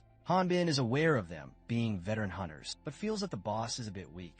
The spiritualist girls are happy now that they as a party have cleared the dungeon. Brad mentions that this is their first time completing a dungeon. He stretches his arm toward Martin for a fist bump, and then asks if he's up for heading to the 4th district, since that's their ticket to becoming top-ranked hunters. In the blink of an eye, the strategist of the party, Martin suddenly vanishes into the thin air, taking Brad and others out by surprise. Brad lifts his head and finds a giant level 50 spider, the Tarantula Queen, which is about the size of the entire platform they are standing on, and is in fact the real boss. The death rate in dungeons is actually not as high as hunters think. That's because hunters take commission according to the level of monsters they are required to subjugate. However, since hunters don't have any means of measuring a monster's level, surviving hunters would return and report every detail after facing them. Therefore, the more monsters are discovered, the more information that's available. In other words, this method is useless for unique creatures. This is why most hunters are killed by dungeon bosses. Brad is devastated after losing Martin. No one ever said anything like that in the Crater Dungeon. The Tarantula Queen attempts to use a beam attack to neutralize Brad, but Addis jumps in at the right moment to save him. Brad is stunned to see the magician who, despite being on the same level as him, is protecting him with his magic. Addis explains that he once had to deal with reflective magic, which sums up why he can withstand the monster's beamed attack. He reveals he doesn't have any more wands left. Shocked, the jealous hunter wonders just what kind of mage would sacrifice their magic wand. Moreover, the monster they are facing doesn't only deploy magic attacks. The Tarantula Queen takes a swing aimed at Atiz and Brad. The latter hunter courageously steps forward, hoping he will absorb the impact of the hit and save him before things could go wrong.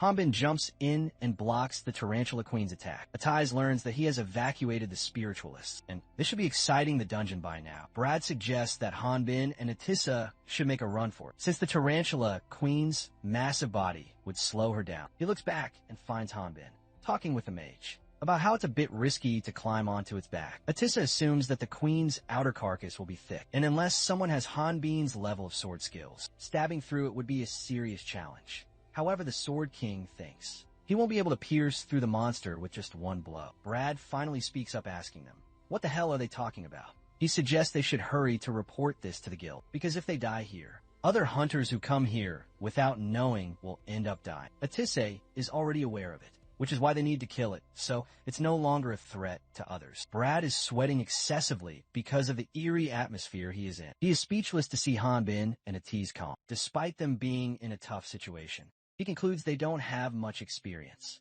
and tries to tell them that the monster they are facing isn't an average dungeon boss. Hanbin abruptly tells them to cover their ears, before throwing his sword like a projectile. Atiz quickly covers his ears with his hands. However, Brad gets sent flying by the projectile's impact. Hanbin's sword impales the Tarantula Queen, much to Brad's surprise, who thought of him and Atiz as some inexperienced hunters. He initially assumes Hanbin used a spear to penetrate the monster's thick skin, but soon notices that it is a broadsword, not a spear, as the sword begins to glow. Brad deduces the monster is about to strike and attempts to warn him. However, his jaw drops when he witnesses the monster explode. The explosion's impact causes Hanbin's long sword, and Atiz wand to drop before the jealous hunter. He realizes that they stuck a wand on the sword and triggered an explosion. He is baffled by how creative their way of defeating monsters is. The Volturian warrior gains 238,110, an experience which adds up to his total of 351,250. Looking at his guideline notification,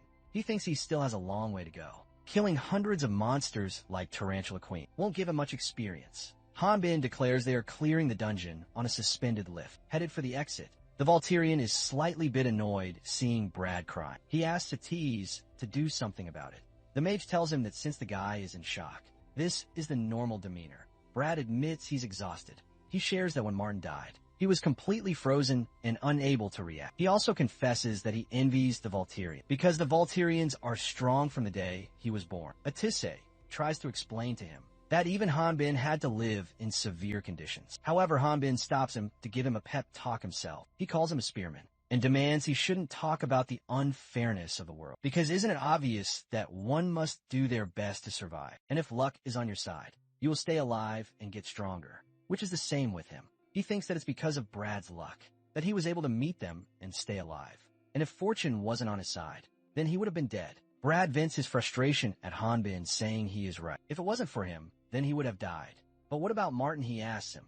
Was he trying to say that his friend was unlucky, so he died? The suspended lift reaches the designated destination, where Martin and the spiritualists are waiting for them, seeing their teammate being disrespectful to their saviors. His teammates start beating him. The Sword King realizes that they forgot to tell Brad that they saved Martin too. Martin explains that Hanbin grabbed him as he was thrown out and cushioned the blow as they crashed against the wall, which is why he was lucky and lived. Brad wonders if is that even possible. Martin replies that whether it is or not doesn't matter, realizing that he stepped beyond his boundaries. The rude guy apologizes, and the entire party say a heartfelt thank you. Hanbin acknowledges their appreciation and then decides to leave. Martin nags his friend for angering their savior, but Brad doesn't know how to deal with this situation now. ATC tells him that they have an offer for him. He discloses that they can't use the artifact they got from the Carter dungeon and are planning to sell it. But since his companion suggested checking with Brad first, he wants to see if they're on board. Atiz further says that they will offer it for half price, since he will be doing them a favor by buying it from them, without having to go through any hassle. When Brad asks the mage, why is the Volturian offering this expensive weapon? To him, he reveals that it is also because of good fortune. Brad and the rest of the party are excited to finally have one artifact, and they are eager to check what abilities it has. Hanbin, who gave off the impression of being angry at first, has a big smile on his face. He feels that it would be saddening if the hunters died after being saved by them. Besides, Hanbin wouldn't have been able to use it because it has a level restriction. As the Sword King is recollecting what he had just experienced, a coachman and an unknown man appear to be watching him from their cart. The mysterious man hopes they will be willing to cooperate. The party of hunters asks Addis to pass on their gratitude to the Volturian. Hanbin, who's listening in from the outside, is glad that he did good work and got his fame increased. He feels like he killed 2 birds with 1 stone. His goal is to become famous, enough to catch the attention of the goddesses. Once he earns their trust by helping them out, his contribution level will rise. Eventually, he plans to team up with them and get his revenge on the demon god. Atiz is approached by the strange man from the cart. The man gets the mage to hop onto the cart. While Hanbin assumes his companions has already left, the cart suddenly starts moving, and Atiz, confused, asks why. Since he only hopped on because the man said he wanted to talk, the mysterious man replies that he also didn't think it would be this easy to escort him, making Atiz question who is he. The mage is in a tough situation. He has used up all his magic wands, even the backup ones. He got careless because this was a densely populated city. The man calls him wise for not taking out his wand and tells him that he looks like his older sister, Adora Benister, surprising Atiz. The man replies that he knows about Adora, even though there isn't much information available about her. She fought the evil greater dragons with the 4 heroes 10 years ago. As a result, this created Upper Draconia, an organization that keeps an eye on the greater dragons. If she was alive today, she also would have received the blessings of the goddesses. Atis demands he stop talking about his sister, to grab his attention and get to the point. The man apologizes, explaining that he was simply concerned after hearing rumors that the current head of the Benister family had been living in seclusion for the past 10 years, following his sister's death. However, seeing Atiz in person has reassured him. The dragon is confused, wondering what is he talking about. The mysterious man cuts in and remarks they have arrived. He reveals he has selected a location where there hardly are any humans, and states why don't they head inside to talk. About the details, Adesai pops out his head and realizes that they have arrived at his house. The mysterious man's face indicates that, even though he wasn't expecting the coachman to stop at Adesai's house, because he had selected a different location. He pans his face toward the coachman, intending to curse him. However, he finds Hanbin standing beside the unconscious coachman and immediately realizes that he is at a disadvantage. The Sword King remarks the driver was going in the wrong direction, so he thought he should take a nice break.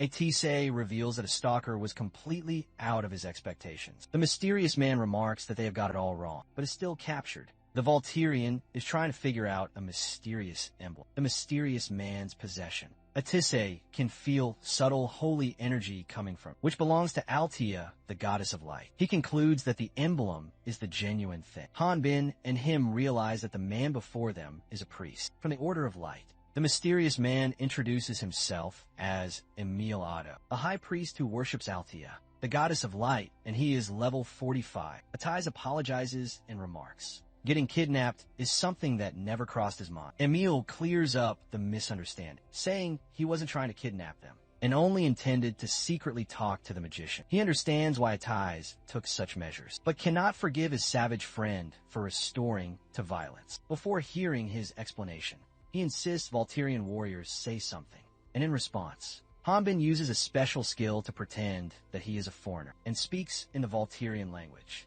but still fails to convince Emil. Atiz is quite baffled that the Order is looking for him, rather than the powerful Valterra. He asks Emil if he came looking for him in secret and wonders, does that mean this is some kind of confidential mission? Emil praises him for being sharp inside. He is thinking that with most of the greater dragons gone, now he's looking down on this young inexperienced head of the dragon hunter's family. However, he admits that this may be his mistake, seeing as how Addis can take leadership over the savage Valterra. He can't believe the mage is just 17 years old. In his human form, Emil makes it clear that he is going to trust Addis, and formally asks for his cooperation with the Order of Light. He asks him to be attentive to the information that he will now reveal, as they are classified as top secret. Emil informs them that he is currently investigating a man named Alejandro in the refugee villages surrounding Crater Valley. He shows them the suspicious man's picture, but both hunters don't recognize him. Atiz wonders if the man in the picture is running a criminal organization and using the refugee villages as his base. Emil claims that it would be a lot simpler if that was true. Emil starts explaining about the refugee villages first. The refugees were originally not citizens of this city, but due to the appearance of Crater Dungeon and the sudden inflow of hunters, they were forced to live outside of the city due to the sharp increase in resident taxes by the ruling lord. A flashback shows a breadwinner returning to his family. After making some bread and butter, his family greets him warmly, his wife inquiring about his trip to the city, and his daughter eager to know how much he sold. The man of the house informs his family that he didn't make much and blames his facial appearance. His wife reassures him that it's going to get better once he gets his footing, since he has just started. Since he was also searching for Hanbin while winning the bread, his wife inquires him if has he found the person who helped him in the city. He reveals seeing someone similar while requesting the monster subjugation quest. He was the famous Valtora. His wife wishes that Valtora warrior would come to their village once. Suddenly Joseph, their acquaintance, comes screaming monster. The man commands his wife to run toward the middle of the village and asks Joseph what's wrong. Joseph attempts to tell them about the toad-like monster, but before he can finish, the monster swallows him. Everyone in the village starts running for their lives. The monster that has attacked them is supposed to be nocturnal. Just as the man is preparing to fight the monster, his wife informs him that their daughter is nowhere to be found. He comments she must be inside somewhere and tells her to hurry up and look for her soon. Another man wielding an archer, acquainted with Joseph and the family man, comes forward to help. He reveals that Joseph charged into the monster's net after saying he would hunt one. The family man already instructed Joseph to wait because he was going to report the monster to Guild. But Joseph didn't wait and got annihilated based on the monster's size and strength. The archer deduces that no one would accept their quest for a small reward. Moreover, this isn't the first time they have made a request and is sure there is no backup. Suddenly, the family man's child appears at their house's entrance, shocking the family man, the father. A normal human who isn't a hunter can train all they want, but still only be below level 10. These monsters that hunters kill so easily are what normal people fear, far more than earthquakes and storms elsewhere. Emil claims that the Order cannot interfere with the management of territories, so they must resort to asking hunters for cooperation and helping out those in need. In exchange, they will increase the level of their contribution so that it would increase their chances of meeting the goddesses. Adaju wants to cooperate and can start right away. However, the Sword King intervenes and bluntly rejects Emil's proposal. Hanbin wants Emil to stop making his words sound as if they have a sense of justice. He remarks if what he just said is true, then there would be no reason for him to come and find a dragon hunter. Emil tells the Valterian that he is correct and reveals the goal of this mission is the base of Alejandro. The dragon's nest Atiz gets all worked up, calling it impossible and wants them destroyed, and even if one still existed. This isn't a matter to be handled by hunters, but by the Order or the Brotherhood themselves. Emil says that their Order wishes to go into a full investigation. Right away, however, they can't find a single fault with Alejandro, and the actions that he's been seen doing are not criminal in nature. On the contrary, the refugees actually call him a hero. Another flashback shows the family man's little daughter was rescued by Ellie and Effer. Ellie, the magic swordsman, informs family man that they came from the dragon's nest and were sent by Alejandro. The story takes an even further step back in time to reveal an earlier event. Ellie was tasked to assist the refugee town with effort. Alejandro calls it a small effort on his part for the powerless refugees. He wants the magic swordsman and Handy, a member of the refugee support team, to hunt the monsters prowling around town, and also leaves the rest to Handy. Handy reassures him that he will carry out his duties, and even thanks him for giving him such a big opportunity. However, Ellie is not very happy with Alejandro's decision to send a refugee team to support her. And Effer, she wonders what is he planning. He asks Handy to monitor the wyvern's activity, as she previously attempted to run away. He involves Ellie in the conversation, who says she's been continuously warning her.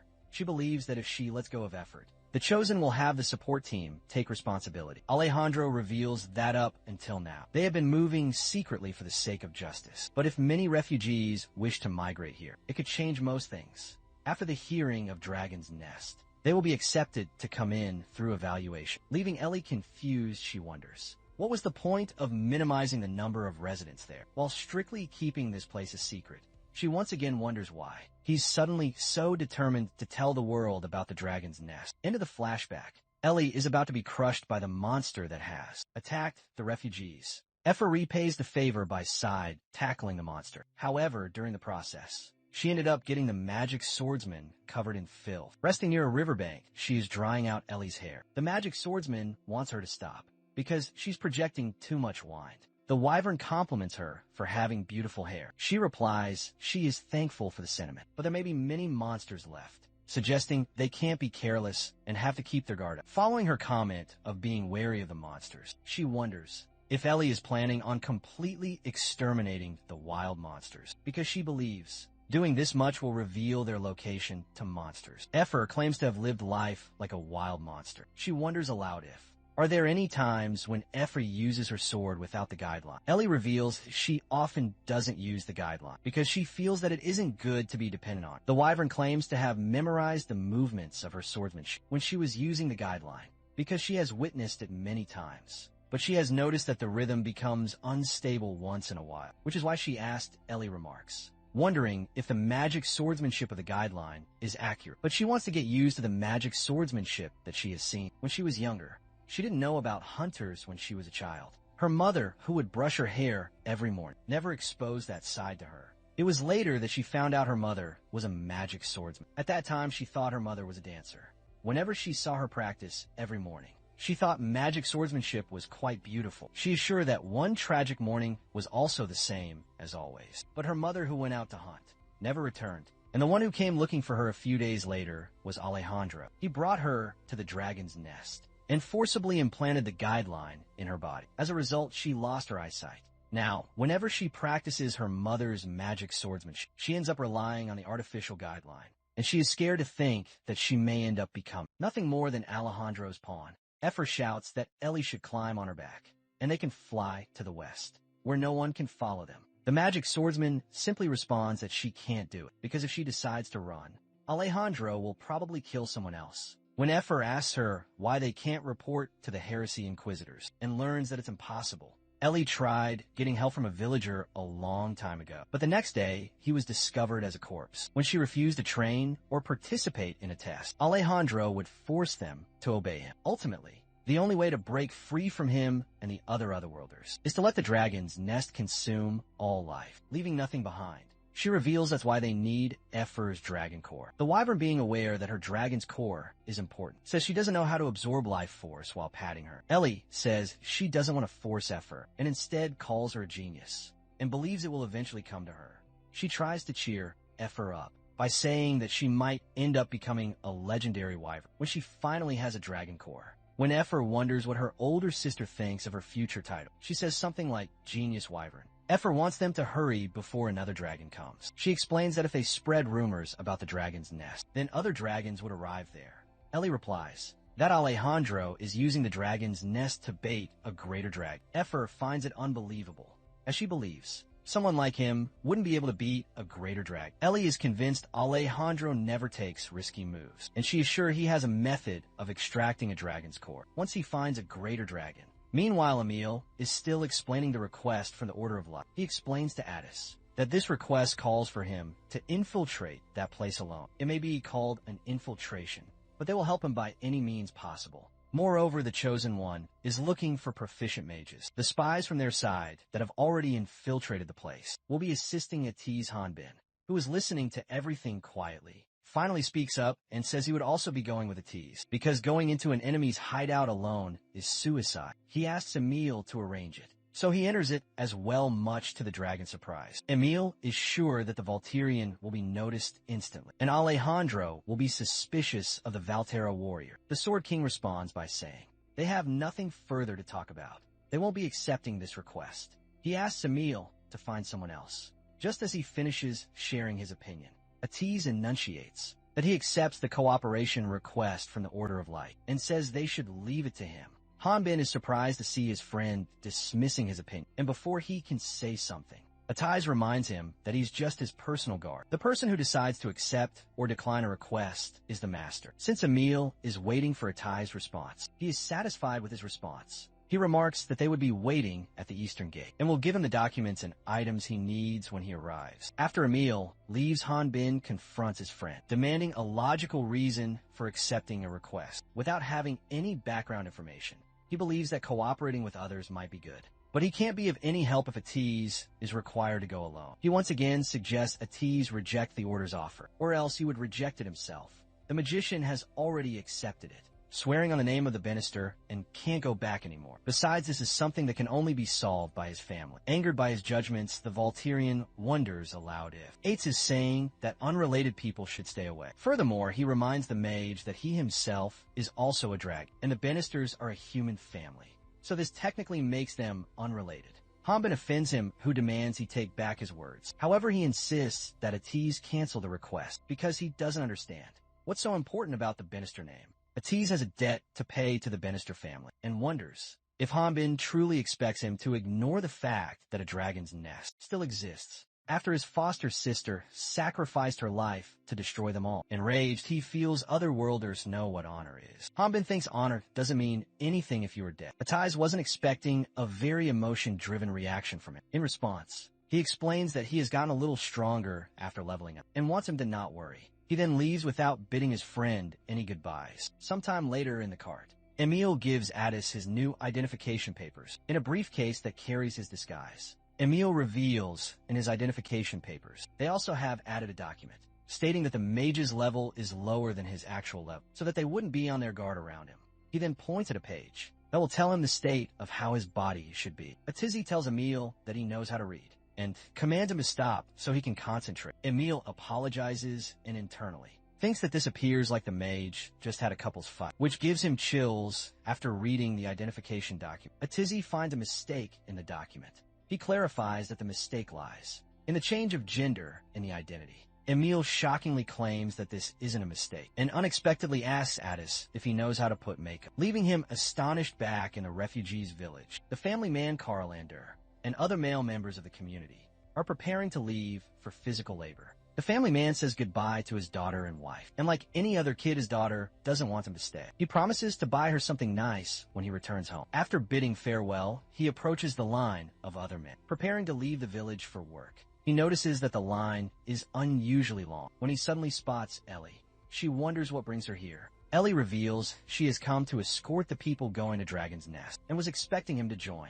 Calendar feels that doing physical labor is the only thing he knows, so he has decided to work as a construction worker. The magic swordsman reminds him that if he goes, then he won't be able to return unless the work is complete. When Ellie raises a question about Calendar's family safety, he says that monsters can't be avoided, but Alejandro is hiring some hunters through a strict selection process, so he feels reassured while he is talking with Ellie. The hunter selection process is taking place nearby. The magic swordsman noticed that the level of average participants varies from level 25 to 30, which isn't as high as she expected. Effort enlightens her that going to the dungeon is more beneficial for those of higher levels. Since Ellie can't see anything from the distance, she climbs onto the wyvern's back, and together they watch the fights from the camp rooftop. The announcer calls for contestant number 59, and to everyone's surprise, it's disguised as a girl. Emerges from the crowd, the mage introduces himself as Ariana Staya. Participant number 59, a flashback, shows Emil waiting outside the carriage for Ates to change his appearance into a girl's. Emil urges him to hurry and change, but he snaps back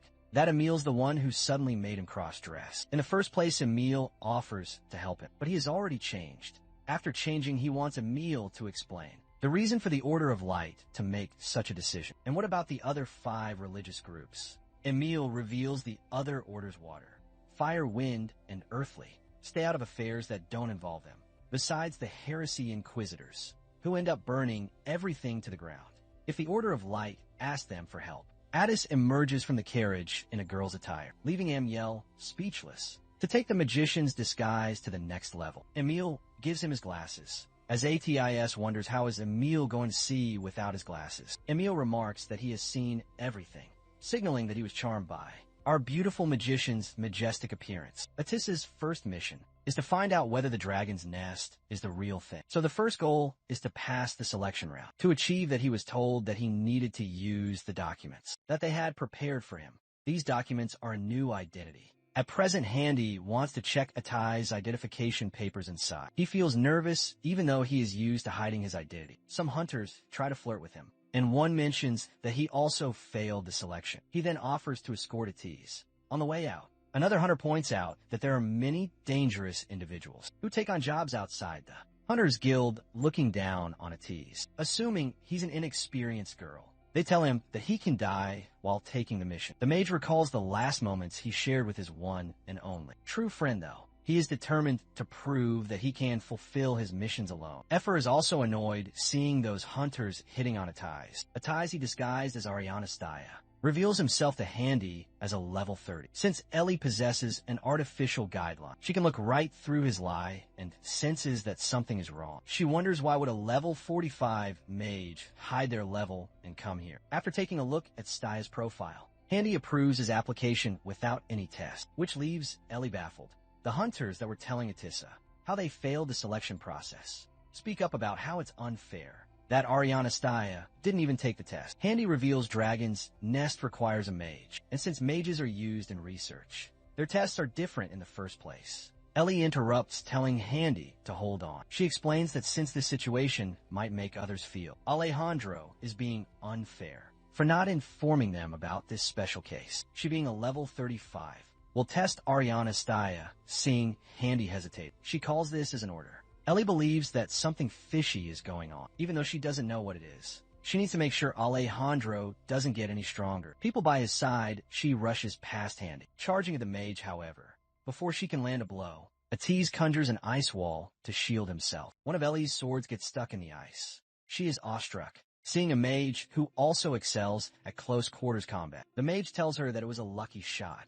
He is being careful, as he doesn't want to expose his real identity using advanced magic. He wonders if sticking to only ice magic would be a good decision. Addis notices that the magic swordsman has abandoned one of her swords, but he is confident that a magic swordsman won't be able to do anything with just one sword. Just before they are about to close the distance between them, a tall and obese man intervenes and smashes the ground with a giant mace. His attack's impact sends people in the range flying. After wreaking havoc, he demands to know if he will qualify. After killing 8 and taking his place, the refugees recognize him as the Freak Eater. The Polypork, they have heard rumors that he was recently discharged from Crater Asylum. He officially introduces himself to the people around him, revealing he is level 45. He reveals that human meat didn't taste good in Crater Asylum, so escaped to look for tasty things to eat. Polypork looks down and notices that his giant mace has been separated from the handle, and spots Atiz holding a wand lit with fire. Magic prepared for the battle. The mage wants his test to be postponed. Ellie once again wonders aloud if the magician's shot also lucky. Atiz states that the monster was using a bad weapon that relied on weight alone, and it was indeed a lucky shot. Polypork has lost interest in the lump of meat he had prepared to eat and casually swings it, hoping to kill at ease and Ellie. Suddenly, the huge meat lump slips away from Polypork's hands and hits a nearby card. It is then revealed that Handy kicked Polypork. Polypork wonders how the judge is still alive. Handy announces that they would not be accepting any more applicants for the day. Polypork assumes he has passed the trial. Handy, giving off unsettling and maniac energy, comments that he seemingly forgot to inform him beforehand. But how can a person pass if they are dead? Handy delivers a single devastating punch to his stomach, instantly killing him, or at least that's what he presumes. After killing Polypork, he creates a new record of accidental deaths and adds his name to it. Handy wasn't impressed by Polypork's strength. Atiz is convinced that Polypork isn't weak. He is sure of it because of the brutish strength Polypork displayed when he ambushed. He senses energy as red as blood from Handy and realizes that Handy is an aura user. After this, Handy suggests they should depart for Dragon's Nest. Hanbin recalls his memories of training to awaken his aura with Atiz by his side. Aura is red color energy that is emitted when one trains their body, and life force to the extreme. Once a person obtains the ability to create aura, their strength will transcend that of normal. While trying to awaken the aura stored in his body, he feels something burning, and before long, he screams, feeling something hot. He looks back and discovers that Atiz is casting fire magic, unintentionally aiming his wand directly at Hanbin. The Volturian snaps at him and points out that he may have high defense, but it still burns. The dragon apologizes and reveals he was practicing some new magic spells. Hanbin spots a scroll in Atiz's hands, which the mage always wanted to buy, and it is expensive enough to buy a house. Atiz claims the price is worth it, because this provides knowledge of mana and how to control it more efficiently. The level requirement to utilize the magic scroll is 45, and there are magic spells written on it for mages to learn. Once the otherworldly Sword King has calmed down, he remarks that Ates is lucky because he is a mage, and wonders if knows any secret tomes that can help him learn how to create aura. Ates reveals nothing like that exists. He explains whether it be aura, mana, or life force, they are all in a fixed state in the first place, and those four energies are what help to distinguish a person's special trait. They will then learn skills and become a certain job class according to those traits.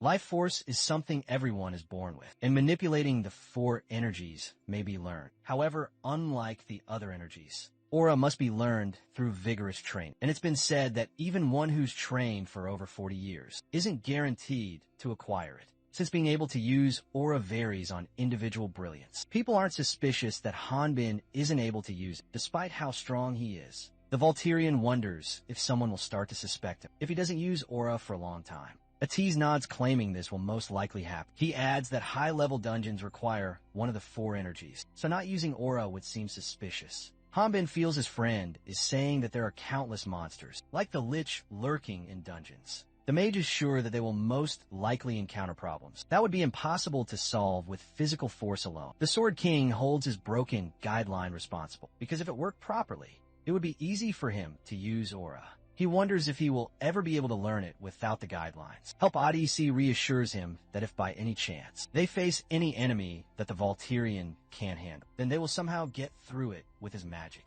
He admits that he still has a long way to go, but he will work hard to raise his level.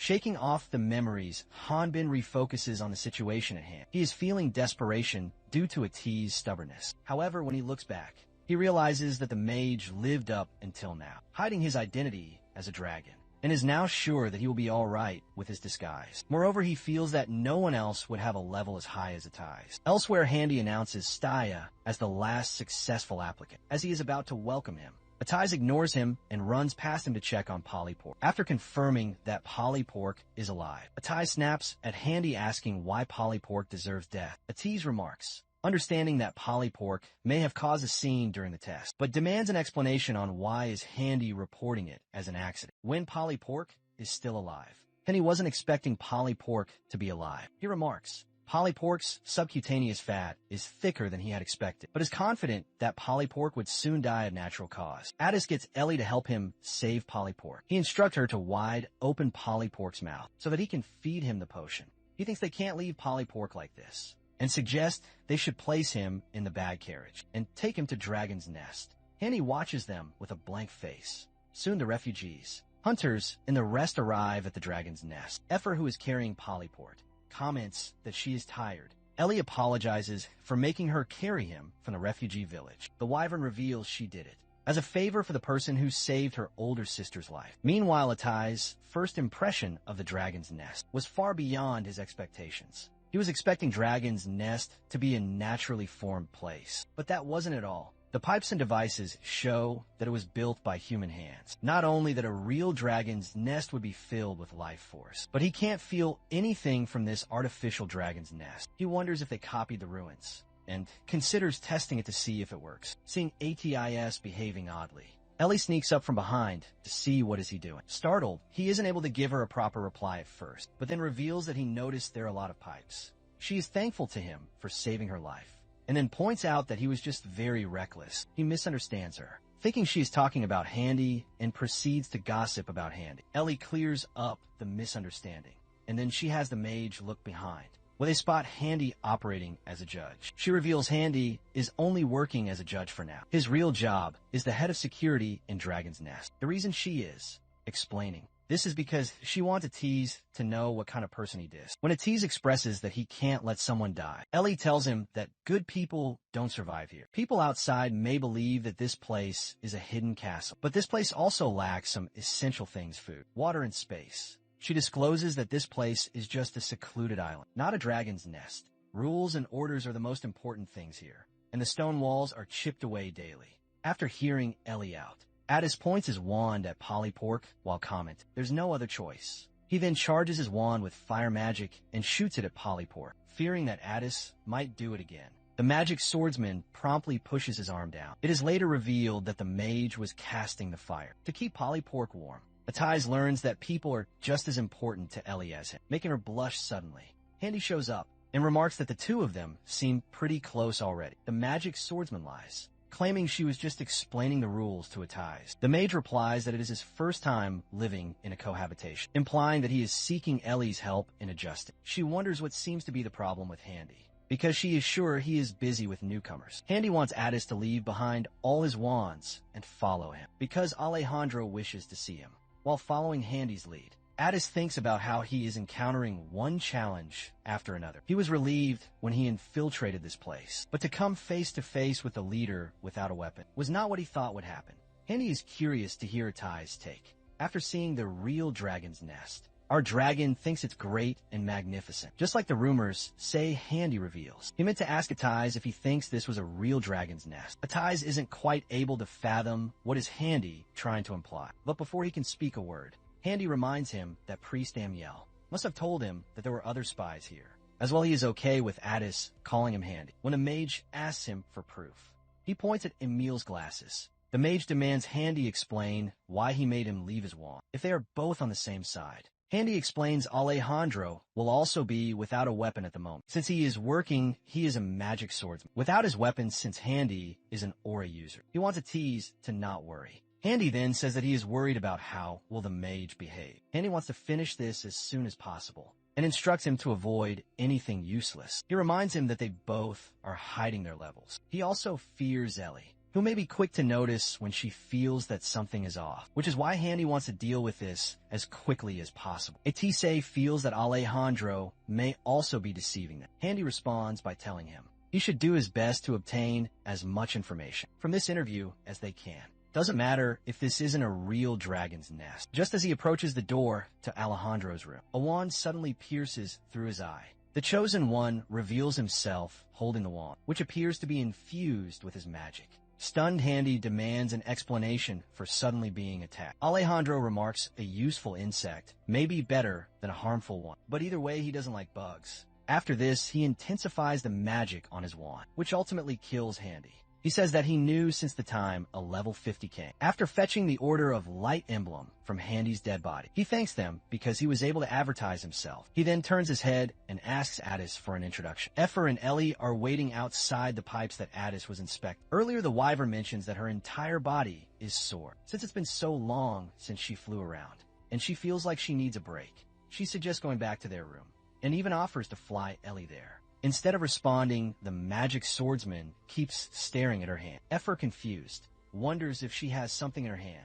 Ellie usually feels a kind of static in her hand that allows her to sense the person she's in contact with. But when she touched Atiz, the sensation felt different. Effer thinks the reason may be because that person is high level. She explains that this sensation was familiar, yet different at the same time. She feels the same sensation when she climbs onto Effer's back. She starts to suspect that if the static resembles Effer's, then the wyvern might be a dragon. Before she can even voice the thought, Effer jumps ahead and guesses that the person might be a dragon. Ellie becomes concerned that they might already be too late elsewhere. Addis is already locked in battle with the Chosen One. However, he's clearly getting cornered in this mage showdown. Without magic stones, he can't use his spells efficiently. Alejandro sees logic in the Order of Light being curious about him, wondering whether Dragon's Nest is real or not. To justify any move, the Order would need a solid reason, and sending an expert to infiltrate the place seems like a calculated step.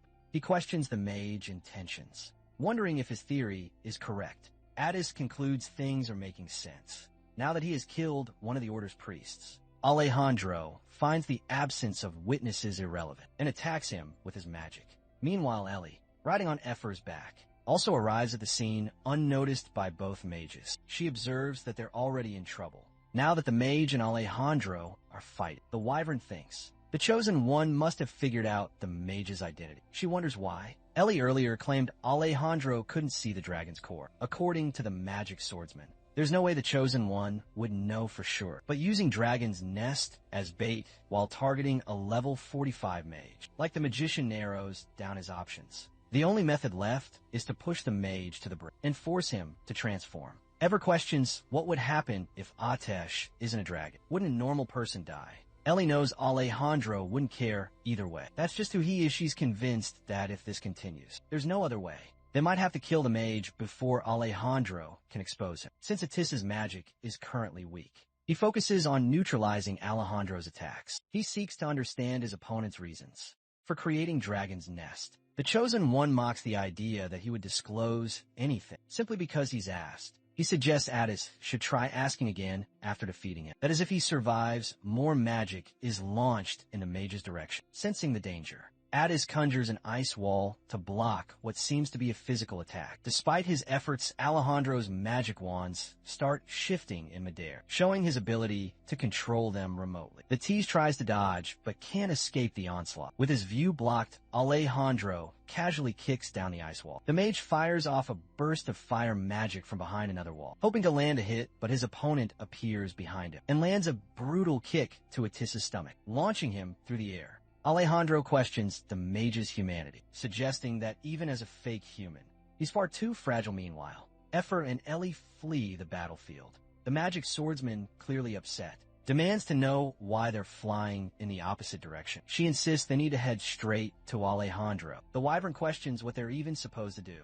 Once they get there, Ellie reasons that the Chosen One will force Atiz to transform, and if that happens, she'd rather end the dragon herself. If Alejandro's plan succeeds, everyone could die suddenly. The friendly wyvern snaps, yelling how annoying it all is. Startling Ellie, Ephro lashes out, criticizing her sister for always putting others first. She admits to being a coward. Even if someone like Atiz dies, she'd rather look away. She doesn't even know him, and the dragon surely understood the risks. But what truly stings is seeing Ellie forced to stain her hands for others, something that leaves a lasting scar.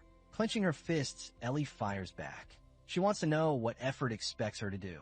Staying locked away again, scared and useless, is not an option. This is the only thing she can do now, so she'll do it back at the battlefield. Alejandro now has a teaser, restrained with magic and chained to a wall. Alejandro has grown impatient. He demands honesty, questioning whether his opponent had any hidden reasons for coming here. Atiz, barely conscious, states that this place should not exist, and Alejandro will gain nothing from it.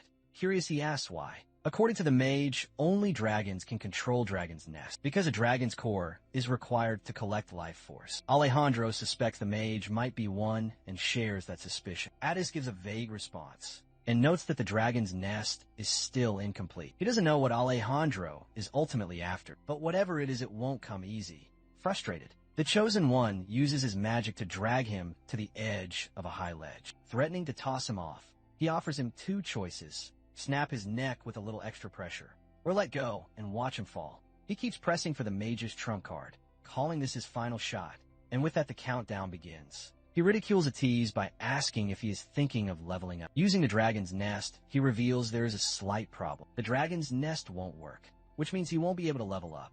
He refers to the mage as Greater Dragon. The mage clarifies that he is not the one who's gathering life force right now, as he comments that the life force is gathering elsewhere. A massive surge of energy abruptly starts gathering elsewhere. Thunderstruck, he throws Atiz back to the platform where he is standing and starts observing the energy burst. Adesai is also surprised because he had never thought there would be another dragon beside him, although he wasn't expecting it. He is glad that he was able to keep his identity safe. He wonders if was everything planned to bait a dragon, because Alejandro is a vicious schemer to create such an elaborate plan like this. Since it's dangerous, he is planning to get out and quickly inform everyone about this. However, he can't even lift a finger. Ellie comes rushing to the Chosen One to report the strange, unprecedented phenomenon, and informs him that there was a dragon that infiltrated the place on the other side of the building. She secretly whispers in Atissa's ear that she is glad that he is safe. Alejandro admits that he was wrong for thinking his opponent is a dragon.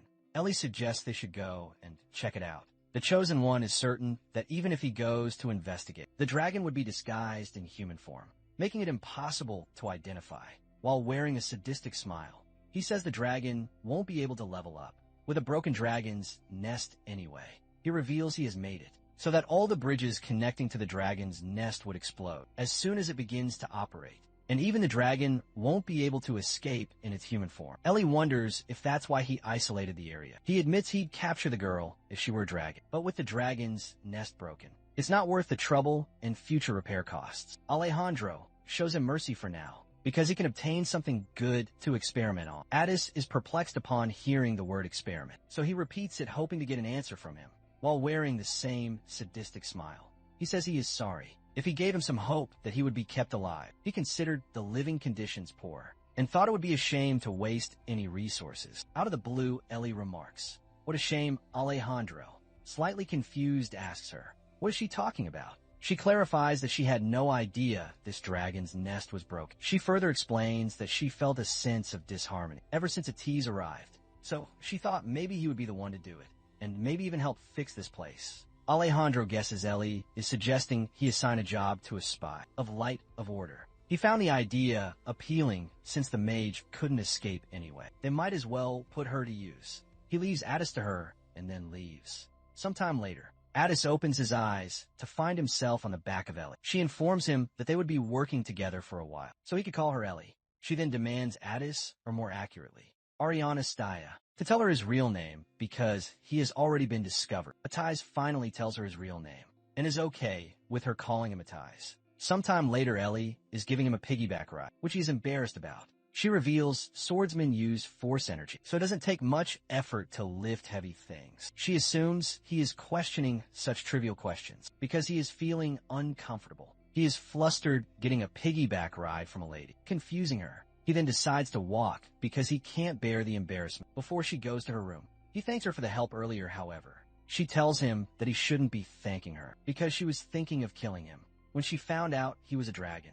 He keeps up the act of not being a dragon and points out that Ellie saw the dragon somewhere else. She tells him to stop trying to feign ignorance. She further adds that he gathered a great amount of life force. She guesses that it wasn't by normal means, which means it was gathered through the dungeons. Before he can even raise a question, Ellie reveals she can feel the subtle flow of life force, and she was able to learn more while carrying him. On the way here, he is thinking that he needs to figure out who's in charge before deciding to cooperate with her. She remarks there's no one here and the walls are thick. His level is 35 and her level is 45. And because a magic swordsman requires a magic tool to use force, she is nothing but a regular human without one. She claims she doesn't have a sword or even a piece of metal and believes that it would be easy for a wandless mage like him to kill her, but before she can elaborate, he tells her to get a hold of herself while holding her arms. He inquires her if Alejandro is making her extract information. Dragon's Nest is something evil created by greedy greater dragons. He assumes she's being tricked by the Chosen One. Ellie attempts to explain herself, but he doesn't even pay her any attention. He states that he was hiding his true identity by being in the human form, instead of keeping his secret and helping him out. They should face Alejandro. Suddenly, Effer charges at Ates, flinging him a few yards away, just because he was shouting at Ellie. He is surprised to see a dragon. She immediately concludes she must be the dragon that operated Dragon's Nest earlier, but soon realizes Effer is a wyvern looking at her wings. Meanwhile, Ellie scolds her for not listening to her, as she had instructed her to hide. But she didn't, the wyvern remarks. She rushed out because he was yelling at her older sister. Ellie points out that her threat implied she wouldn't mind if he exposed her identity. Since he shares their goal, they decide to let him in on it. The magic swordsman explains that Effer was responsible for operating Dragon's Nest and pretending to be a dragon in place of him, and thanks to her wyvern friend, Alejandro's suspicions of him have disappeared. The wyvern is proud of herself inside. She praises herself for being a genius, talking wyvern that possesses a dragon core. He suddenly starts calling Effer by her given name, and then explains that he has heard so much about her from one of his acquaintances. That person was truly grateful to her because she helped him hide his identity. That isn't all. He even heard that she loaned him a whopping sum of 300x. The terrifying memories start flooding back to her. She realizes he is talking about Hanbin. Meanwhile, the Volturian is engaged in something very intense that is making him question why things turned out this way. He is plunging something down while enunciating it to go down. It turns out he's flushing the toilet manually, since it's the high-grade automatic toilet, and flushing mechanics requires level 12. In the process, some bits of the waste splash into his eye, causing him to scream in horror. It's been 3 days since Atiz left for his mission, and since then their house has turned into a place of living hell. Nothing was going his way. The water spout wasn't working, because it required someone of at least level 8. He even destroyed the fridge to get some clean water, because to use the fridge, one has to be level 8. Hanbin was no different from a primitive man. In that place, he couldn't even cook if he wanted to, because cooking burners were also restricted for those below level 8. Moreover, he didn't even have money to go to a restaurant, because a top-grade safe required level 33 to use. And without money, he wouldn't be able to buy anything. To make money, he went straight to the Hunters Guild to accept requests, but his application was denied, because based on the Hunter Guild's rules, a personal guard cannot receive missions without the consent of their master. After rejecting his mission request, the receptionist tells him that she understands his situation, and she's looking to see if there are any jobs here for him. But their policy concerning guards is a bit strict, requiring extensive background checks and prior experience in security roles. Hanbin startles her by shaking the entire guild with his raw power, and convinces her to assign him a mission. She reveals it will be a personal favor, and the reward won't be big. He claims it doesn't matter. He wants to make money. The receptionist wants this to be a secret between them, and explains that this is something that happened a week ago. She reveals she bought some new clothes to wear for a party, but she couldn't find them. After shuffling through her whole room, she found something nasty, a golden luminous hair. He claims he can't do much with the criminal's hair. While pointing at Emil's picture, she remarks there's only one person who would barge into her room and steal her clothes, her older brother. He looks at Emil's photo and realizes that the receptionist's prime suspect is the priest, from Order of Light, Emil. The receptionist explains Emil was jabbering about some sort of secret undercover mission, and in the process, he also touched her makeup. The receptionist wants him to track down Emil, get her clothes back, and burn him up. He agrees to do what he can do. He feels relieved. Thinking he was lucky to finally get a mission, he convinces her, but remains pessimistic, wondering where in the world Emil could be. If Emil is undercover, tracking him down would be nearly impossible. He realizes he needs some sort of lead to begin the search. Suddenly, the system asks him if he would like to initiate his tracking skill, using genetic information. Hanbin stumbles upon a tracking skill he's had for ages, but never bothered to check until now, though he is thankful that his guideline is working. For now, at least he is eager to use it to find Atiz. And now, in the wilderness, he commands the guideline to start. And it starts activating tracking skills using genetic transformation. The guideline identifies the life force as prana and scans the area. Detecting 312 sources, it then filters for similar traits and narrows it down to 24 individuals. Lastly, it searches for individuals with similar genetic features and finds one individual after the tracking process is complete. The guideline fails to give him an exact location of Atiz, revealing that the mage is on the move. The wooden stick he vertically placed on the ground, hoping it would point in the right direction, ultimately fell after failing miserably. He considers giving up elsewhere in some cave. A beast man appears to be brutally assaulting Emil, demanding Emil reveal what he received from a spy. Emil, with his bruised face, claims that he doesn't know anything. The beast man wants Emil to be honest, because they've already found out about Handy being a spy. He points out that Alejandro is aware of Emil's alliance with Handy. Emil reveals that he now knows that the artificial guideline has a serious side effect, while tightly holding Emil's jaw.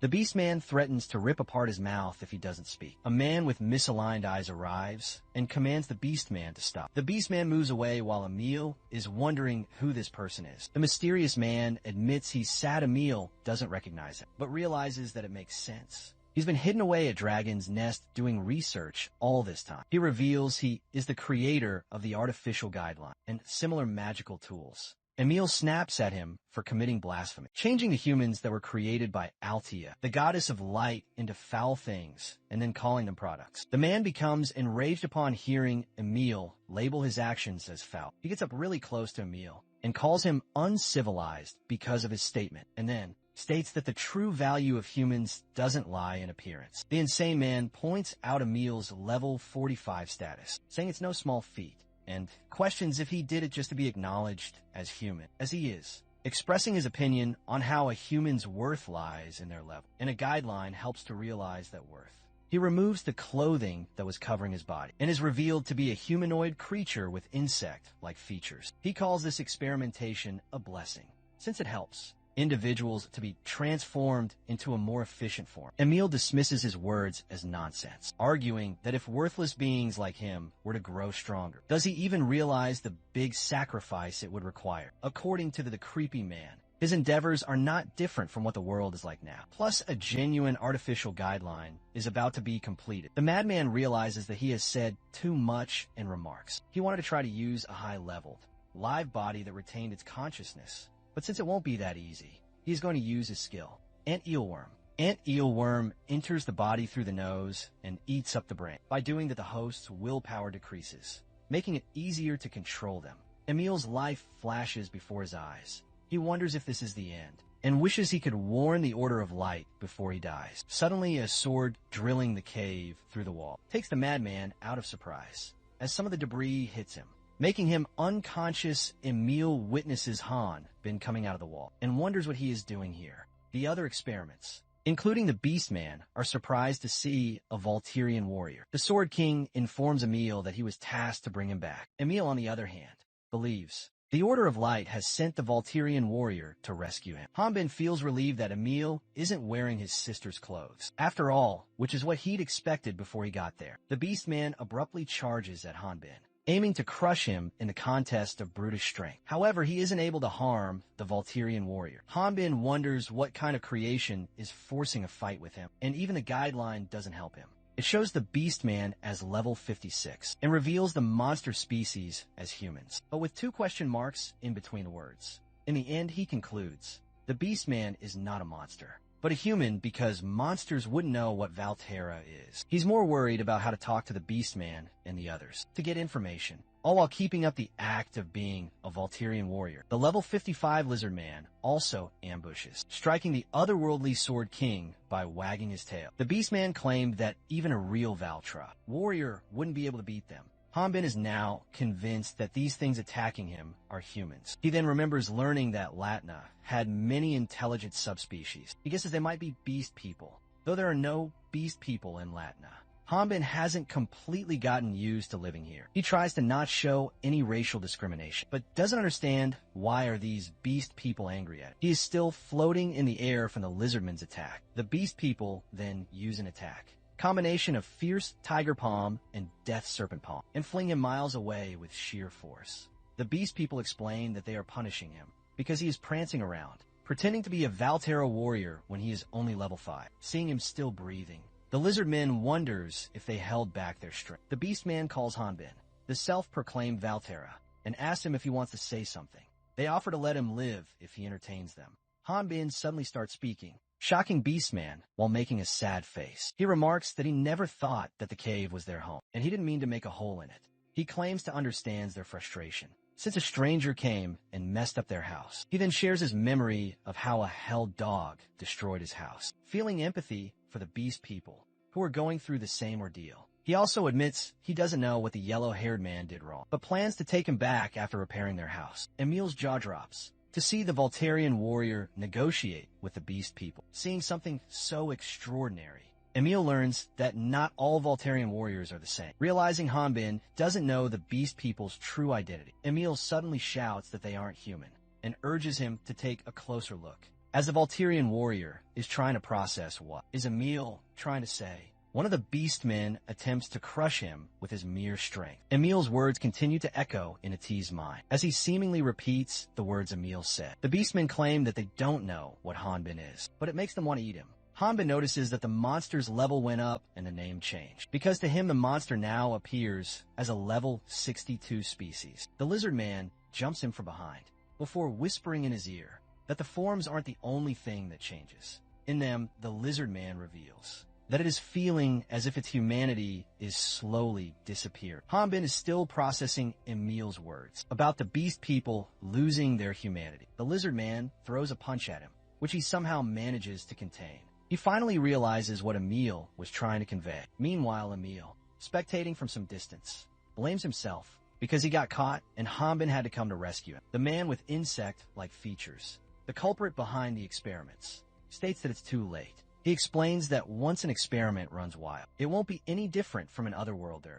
A Latnian with an artificial guideline that kills another Latnian will go berserk. They are as strong as boss monsters. The beast people transform into colossal-sized threats. However, Hanbin is calm and collected despite the discovery. He slashes his long sword with such force that the ground cracks apart in two, wiping everything in sight. Later, Hanbin places flowers and a few of his belongings at Emil's grave, believing he also got wiped. Caught in his attack, he regrets using too much force and thinks Emil could have lived if he had been a little weaker. When he hears the crashing sound, he looks behind only to find Emil and the creepy madman, who has barely escaped through an ant tunnel. Emil comes rushing to his savior, thanking his savior as he prepares to head home. Emil informs him that Alejandro found out about everything, and Atiz might be in danger right now, and Emil blames himself for it.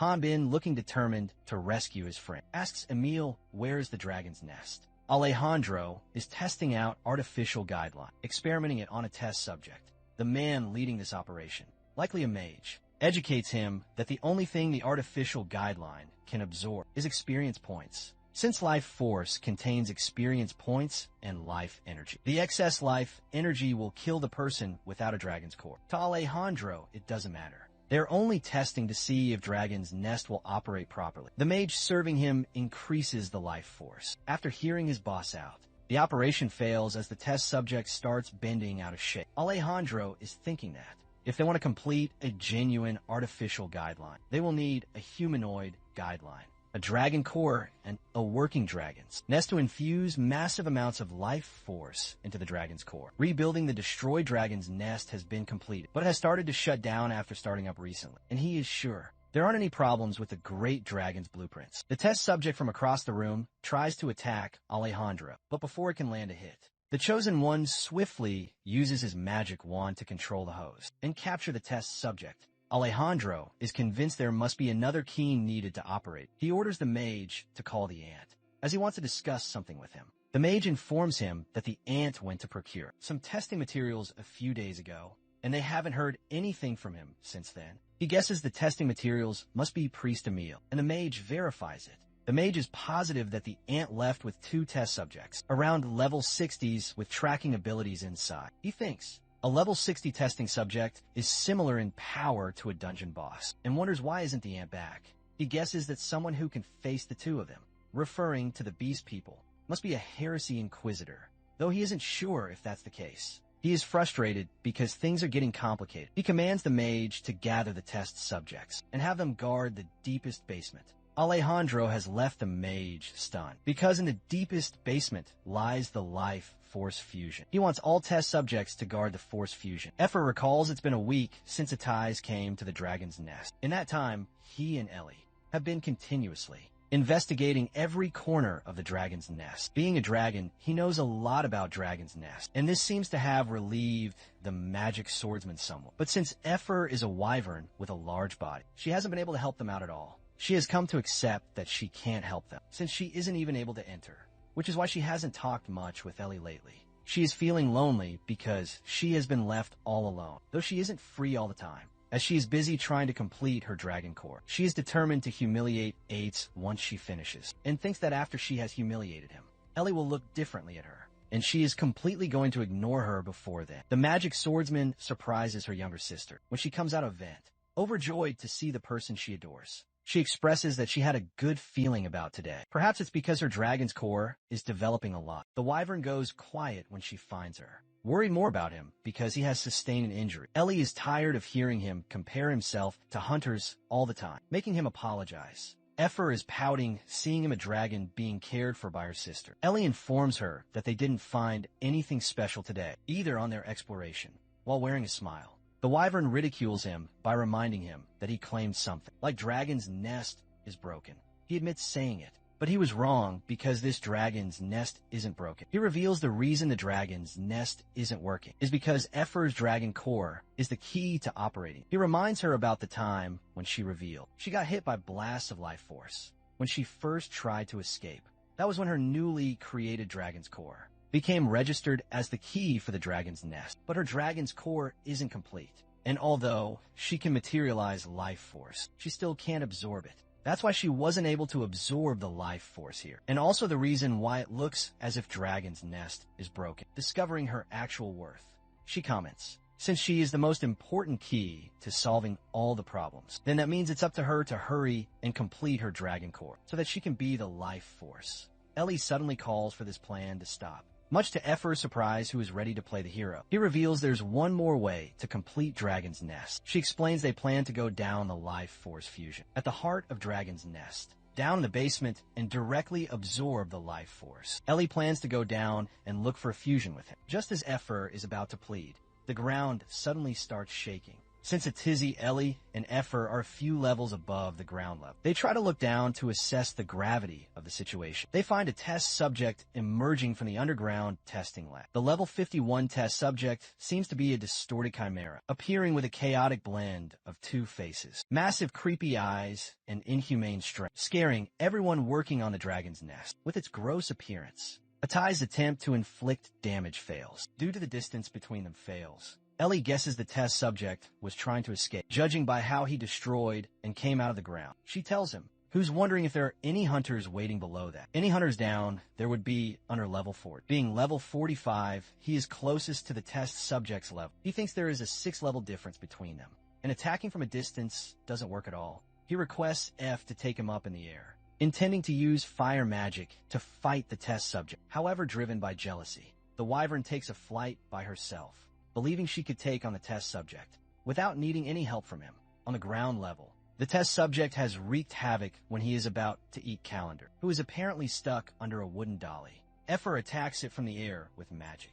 The test subject spots Effer and calls her bird meat, which makes her angry. Effer thinks that if it's about attacking the test subject from the air, then she doesn't need to tease his fire magic. She could handle it by herself, even if it's a level 51 monster.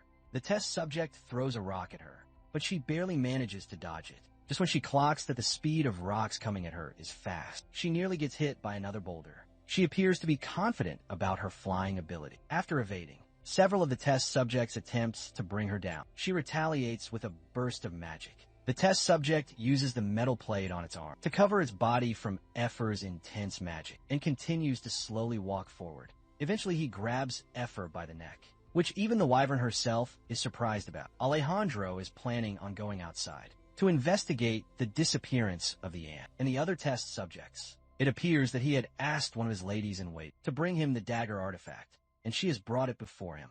The lady in waiting is surprised by the fact that he is thinking of taking the artifact, something he has never done before. He comments that one never knows what might happen. The lady in waiting is even more stunned hearing Alejandro say something like that. The Chosen One speaks up about how they have become entangled with either the Heresy, Inquisitors, or some other annoying group. He plans on taking care of them, so they won't bother him from completing their work. She demands to know, what should they do when the dragon appears while he is gone? He doesn't want her to worry, because he has already taken care of that, breathing heavily the mage from earlier storms into Alejandro's room to inform him that a test subject has appeared outside. Alejandro casually flings the dagger in the mage's stomach without even looking at him. Once the mage is down, he commands the lady in waiting to go down to the basement and check the test subjects. The lady in waiting suggests it would be better if he went down to see for himself. He wishes that he had one more body, since the situation here requires his attention as well. Meanwhile, Effer breaks free from the test subject's grasp and captures him with her claws. Ellie shouts at her to calm her down, seeing her flying straight towards the horizon. Atiz realizes that she is thinking of using Dragon's Nest. Effort soars higher, striving to alter her fate and hopefully defeat the test subject. When she reaches the Dragon's Nest's upper layer, the test subject explodes inside out, and the atmosphere turns into dust. Worried about Effort, Ellie calls her several times. The wyvern spreads her wings, revealing herself as she sweeps away the dust and smoke with a burst of wind. Overjoyed, she goes to her sister to inform her about her victory. However, out of nowhere, Ellie slaps her in the face and then instructs her to leave. The wyvern is shocked. Getting slapped by her big sister was something she had never expected. She witnesses even more surprises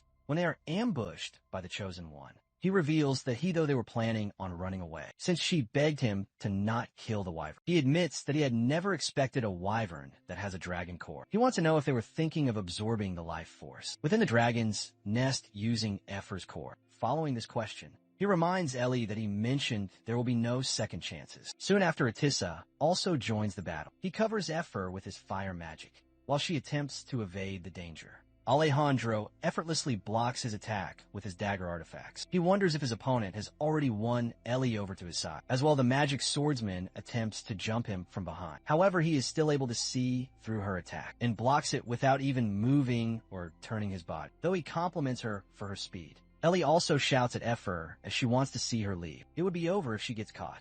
Seeing that there's no other option, initially reluctant, Effer finally decides to go with what her friends are saying. Once she is practically out of sight, Atiz and Ellie charge at Alejandro, intending to finish him once and for all. However, the Chosen One vanishes into the thin air and teleports before the wyvern. Elsewhere, Hanbin is fighting monsters in a rocky mountain terrain and is accompanied by Emil. They came all the way here because they heard Dragon's nest was in the Rocky Mountains. The problem is, all the mountains look the same to our Volturian warrior. Emil wants him to look carefully because this place, similar to Hanbin's hometown, the Sword King ridicules, because this is all because of Spy, who doesn't even know the location of the enemy. Emil reminds him of his status as a high-ranking priest. If he goes into enemy territory, then who's supposed to make the report? Besides, it couldn't be helped since he is the secret contact on the outside. Hanbin asks the ant if they are on the correct way. The ant has transformed into a complete giant ant and isn't able to understand human speech anymore. Emil feels that it would be impossible to find the dragon's nest. Like this, he suggests they should go back to the Order of Light and get some soldiers. Emil starts freaking out when he notices the Volturian warrior isn't listening to him and is relaxing feeding the ant. Hanbin believes that if it's something that reminds the ant of its home, that it might take them there. Emil reminds him that this thing was originally a human. Why the hell would eating grass remind him of his home? Emil assumes it may be true, that the ant didn't get any report of Atissa's death, but wants him to think about what the mage could be going through while he is fooling around like this. Although he tried to knock some sense into Hanbin, Emil is aware that this isn't something he should be saying, since he isn't responsible for it. After reflecting on his time with Atiz, he reveals he isn't mad at Emil. He says that he warned the mage that he could die if he went. He treated him like he was weak, though he wasn't entirely wrong. In the end, he was right. Looking back, he realizes he was making excuses, since he would be the one who would be having a hard time. If Atiz wasn't here when Emil giggles, Hanbin asks him what's so funny. Emil explains that he thought Valterius were barbarians, who loved blood and guts he never expected. That the Valterra warriors could worry about their companions. This makes the Volturian quite different from what the rumors say. Heavily panicking, he remarks on what Emil means by worry, because to him blood and guts are best. Out of the blue, they hear a loud lightning sound from a distance. Startled by the noise, Emil deduces that it must be a swordsman. He explains that if a magic swordsman's skill is visible from such a distance, it must be Alejandro. Emil thinks they can finally go back to the Order and bring back troops when he looks behind. He finds Hanbin in a crouching position. He is attempting to gain the momentum to jump to the battlefield as quickly as possible when Alejandro abruptly disappears. Atiz understands there's no turning back. Once the Chosen One finds out Effer has a dragon core. Right now, only a dragon could stand a chance against him. Eventually, the evil man takes the dragon's core from her, seeing her straining in pain. He tells her to just act like she never had a core in the first place. Adasi tries to transform into a dragon, but no matter how hard he tries, he fails. Ellie believes the evil man must have prepared countermeasures for a dragon. She speculates he likely did all this after learning who Adasi truly is. She explains that Alejandro's necklace is a rare artifact that lets dragons take on a human form. The item is a polymorph necklace, and with it, Alejandro has made it so any dragon nearby can't morph into their true form. He thinks to himself that they have no choice but to fight him. Ellie calls out to Alejandro to get his attention. When he turns her way, she tells him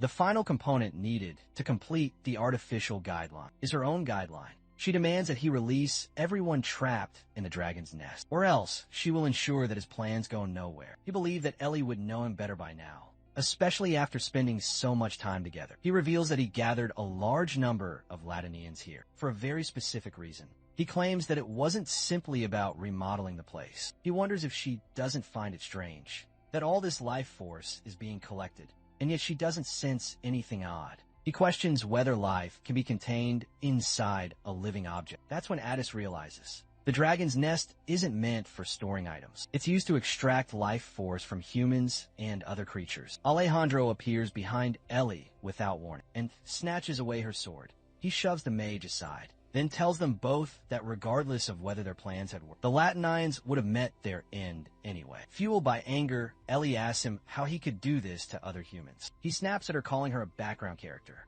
Without hesitation, he uses her own sword to stab her right in the chest. As Effort rushes to intervene, Alejandro also impales her from behind with a blade. As she falls, she begins blaming herself. The Chosen One then pulls out a recovery device and says he didn't expect to ever use it on an artificial guideline test subject. He thinks Ellie should be thankful. After all, he is helping her reunite with her dead mother. He injects the recovery device in her neck and explains that to reduce the side effects of the artificial guideline, it requires genetic material similar to one's own. He wonders if it's too difficult for a Latinian to grasp that before attempting to stab her. Just before the dagger pierces Ellie, Atiz casts a burst of fire magic to distract Alejandro. He then yells for her to take this chance and run. She listens to him and immediately jumps into the deep pit, even though she's been impaled. Effer manages to escape and dives after her friend, trying to save her as she falls. In doing so, most of her wing is torn apart. Addis wonders if they'll survive, but with Alejandro standing right in front of him, he tells himself now isn't the time to worry. He believes they'll make it through and decides to do what he can. On his end, Addis grabs several wands and channels intense fire magic. He goes all out aiming to finish Alejandro, but the attack backfires. The magic stones embedded in his wands begin to fade away. Alejandro, on the defensive, reveals he kept at ease alive, only because he seemed like a strong side character. But now he's messed with the wrong person. He shouts at him, saying if he's so eager to die, then he'll roast him with high voltage. Part of his face looks burned from the mage's earlier attack. Angry, he retaliates by unleashing his own magic. His attack shatters the stones in Atai's wands, rendering them useless, seeing the enemy's overwhelming power. The magician starts to wonder if this is where it all ends. Still, he's confident that if Ellie and Ever are alive, they'll find and destroy the fusion chamber located underground. As Addis gets closer to death, his memories of his late older sister come rushing back. He asks her if he did well as head of the Bannister family. Still, he believes that without him, Hanbin would struggle out of nowhere. The Volturian warrior crashes from sky, creating a massive shockwave. Alejandro, startled, says it felt like a bomb just dropped. He guesses something must have broken because of effort.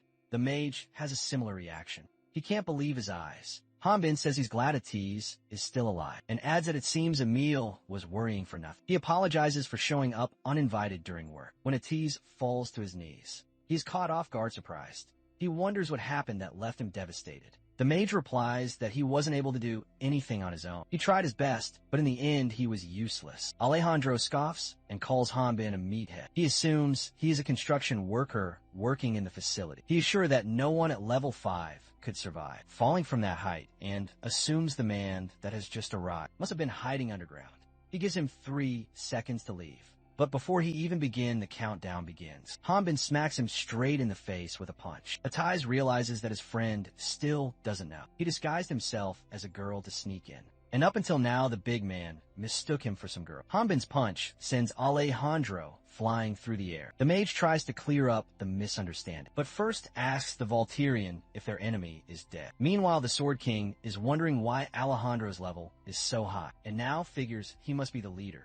Hanbin admits he's not confident in his own strength. He says that someone at the Chosen One's level might get his bones crushed, but that wouldn't be enough to kill him. Atiz is sure that crushing bones lead to death. He confesses that he would have died if Hanbin hadn't shown up. He remarks he has nothing to say, even if the Sword King thinks he's useless. As Hanbin gets ready to give his friend a pep talk, Alejandro channels his magical energy, radiating a blinding aura. Hanbin now realizes that one punch isn't enough. ATC says it gets worse. Alejandro is absorbing life force. The enemy reemerges glowing with immense power, the life force surging around him. Alejandro's sword that impaled Ellie's chest has stopped her heartbeat. Effer calls her, hoping to wake her up, but learns that her heart isn't beating. She starts freaking out, blaming herself for everything, just as the wyvern begins crying. Ellie surprisingly starts coughing. Meanwhile, Atiz is wondering if Alejandro injected the dragon core into himself. Hearing the mage talk about dragon core, Hanbin assumes the enemy has his friend's core and asks him. Atiz reassures him to not worry, because the enemy doesn't know that he is a dragon. When asked, he explains to Hanbin that when you hunt one, the amount of life force that remains in the dragon's core is low, so it would be nearly impossible. Though if it's at a dragon's nest, it can be done since there will be plenty of life. Force left to absorb, Alejandro wonders what he just witnessed. The guy who attacked him doesn't even have any items on. Besides his guideline, showed him Hanbin was a level 5. He is not sure where his opponent's strength comes from, and just who is he in general. Hanbin gets into his Valterra persona and formally introduces himself to Alejandro. He states that he will forgive his enemy for his perverted actions, only if he receives a truthful apology. He wants Atiz to not, but into this business, and they need to hold out until Priest Emil returns, with reinforcements from Order of Light. Annoyed, the mage shouts at him, telling him that the guy before them is part of the Great Earth. Alejandro feels that it doesn't matter if his opponent refuses to reveal his identity, because if he is an outside variable to his plans, he will find out everything about him.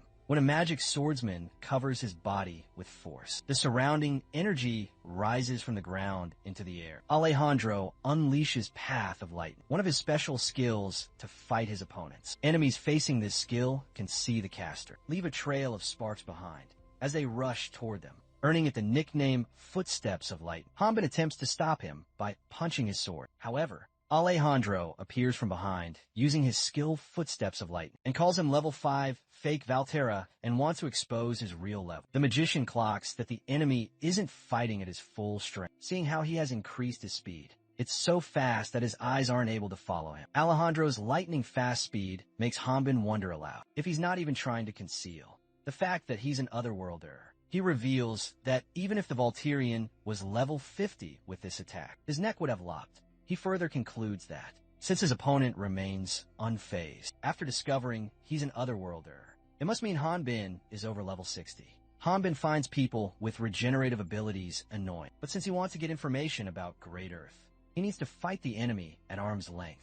Alejandro threatens to shred the mage to pieces, just because Hanbin is evading his attack. He gets ready to unleash the attack he mentioned a moment ago. He explains the movements of his weapons will cause his force to spin, which will cause the attack power of his skill to be increased beyond his control. This attack is Lightning Slash. Hanbin gets a little serious. He unleashes some of his strength and strikes Alejandro with his long sword, while the enemy escapes cleverly. Although the Chosen One blocks it with his dagger artifact, he isn't able to fully withstand the Valterian's attack. Alejandro appears to be in a position where it seems as if he is submitting to Hanbin.